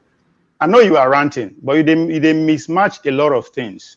First of all, make I tell you something. When it comes to history and politics, I'm an expert. You know why I say that? You know why I say that? What does it require to be an expert in current affairs? Interest and dedication. I have put 10 years of my life, they do them every day, just as I did when I was a professional athlete. So I challenge you and Dr. Dameji, bring any so-called expert of American history, Nigerian history, and geopolitics. Let's go head to head. Okay? But most importantly, I'm an adult Nigerian. You cannot tell me my own story over my dead body. When it comes to it, let me finish. It doesn't matter. When it comes to Nigerian story, you cannot tell me. KJ, we can't hear you, so you just... I have lived and earned. I have lived and earned in over 30 states of Nigeria as it is today. Over 30 states. It doesn't mean your conclusions are right. Let me tell you, see, when it comes to Nigeria, I will tell you ESA. Hold on, now let me correct. I say my proximity to the southeast. My papa name na Agbaje. That is my official name. And Yoruba name. One of the language where I speak fluently, right after my language na Hausa. I spent most of my life in the north, so I did a proximity. So when I did talk, I'm not gonna come here to tell you what to know. As I said, I am an adult. So now it's like you telling me my whole life story. If anybody can tell you, I don't know how Nigerian you are, but not me. But again, the idea of who is sponsoring it, why are they sponsoring? That is not the conversation I put forward. What are they sponsoring? That is the question. I made mention of the Islamic Brotherhood. And the other branch of the Christianity are called the Jewish Society, the Jewites. I have gone down deep. So what is the relevance of that to your conclusion? Relevant is that no matter how you talk, and the federal government of Nigeria, the official archive of Nigeria have come out to say, yeah, this is a religious war. Not just by saying it, by the means of their acts. They said they were the intelligent side by the United States of America. When Trump they come, you know, they can't save Hausa people. or Yoruba people, or Nigeria. Say Christians. As far as I'm concerned, this is a religious. All My right. conclusion that a country whereby 90% of them belong to these two religions, and they are going head to head, is a religious war. It doesn't matter how you frame it. Thank you. Why they are sponsoring it, that's a different conversation. I didn't say it's not a religious war. Forefathers, thank you. We have to. But Ovie, based on conflict resolution, the US have paid every time. I stopped Ovie so that you will speak, Paul. Jesus, God help me. Thank you. So you don't want me to speak now? KJ, no. KJ, no. Please. Because he was mentioning my name. I want to say something. I want to say something that will make you guys happy. So school is ending next month. I really think that we need to have debates.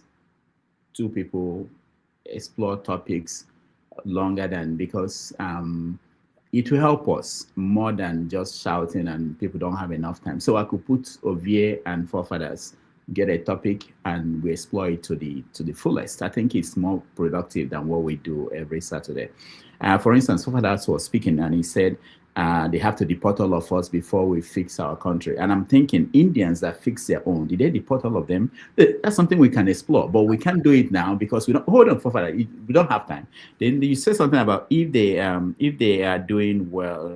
Something about, you talked about that the countries that broke up in Africa, they are not doing well. I'm thinking, if they were doing well, would you say that Nigeria should break up? Is that the argument? Especially because I hear that from people. So there are many things we can explore in our conversation, but we don't have time ever. And I think the frustration is one of the reasons why people are just getting angry. And so I'm promising you guys, I'm not saying every week, but at least I will try to do Friday, and hopefully other people can help run it because of other engagements. So that will happen, and we should hear from people, explore ideas that people have. Because let me tell you, you guys are all special people. I've been thinking about it seriously.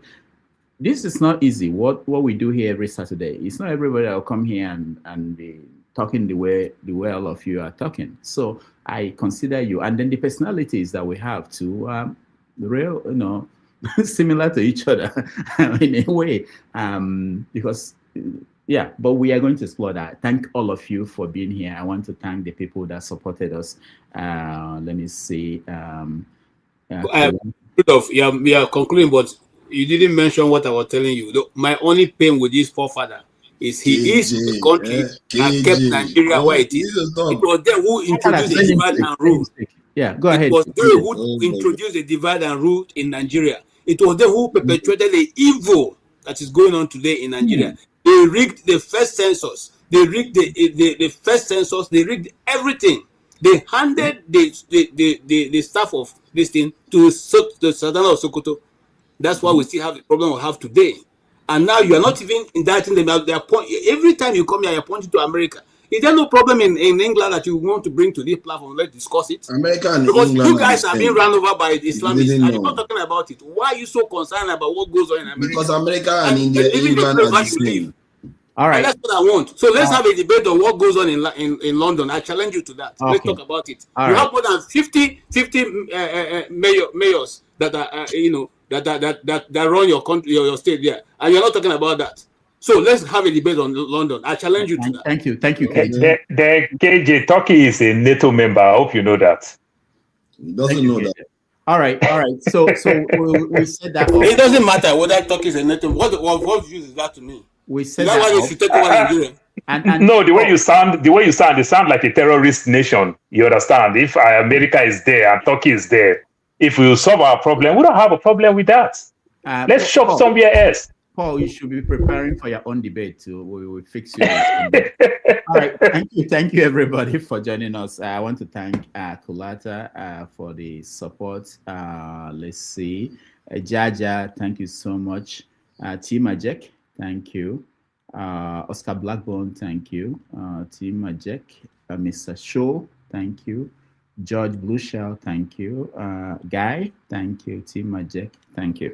All right, like I said, tomorrow on 90 Minutes Africa, we are going to have Precious join us to tell us what's going on in Nigeria, the media, and what people expect in this upcoming election. What else? And until next week, I will be back tomorrow, and then next week we'll bring you another guest for 90 Minutes Africa. Again, if you know anybody who is willing, people are now scared of meeting you guys. I'm not lying. I approach some people, they say, these are your people. And that's what I hear. You are people that they don't want to come here. But it's all good. Smokers. And you, Ovie in particular, they mention you that, But anyway. Because Ovie, they smoke make it go for America. Ovie, don't tell where you smoke original Igbo. Don't tell. I do my own work. That's it. That's one thing. Maybe Mama don't discredit me. Mama they discredit me. Eh? All right, guys. So we are going to... Can you invite Sean Kuti again? Yeah, I thought about that because of these things going on with I will reach out to him. Please, you should not do African time like before. Well, let me tell you this. Let me tell the entertainers, you can't control what they do. No, if he comes and I meet him here, I'll confront him about it. Because the last time I waited and he did not show. Entertainers, all of them that we brought here, I don't know any entertainer that showed up on time, but that's where my price for this rant now? That what? All right, we gotta go. Ovie, go sit down. Fathers has a show that will come up next. Someone is running this thing behind me. It's not me that is doing it. Okay, thank you everybody for being here. I appreciate all of you. I will see you tomorrow on 90 Minutes Africa. Take care.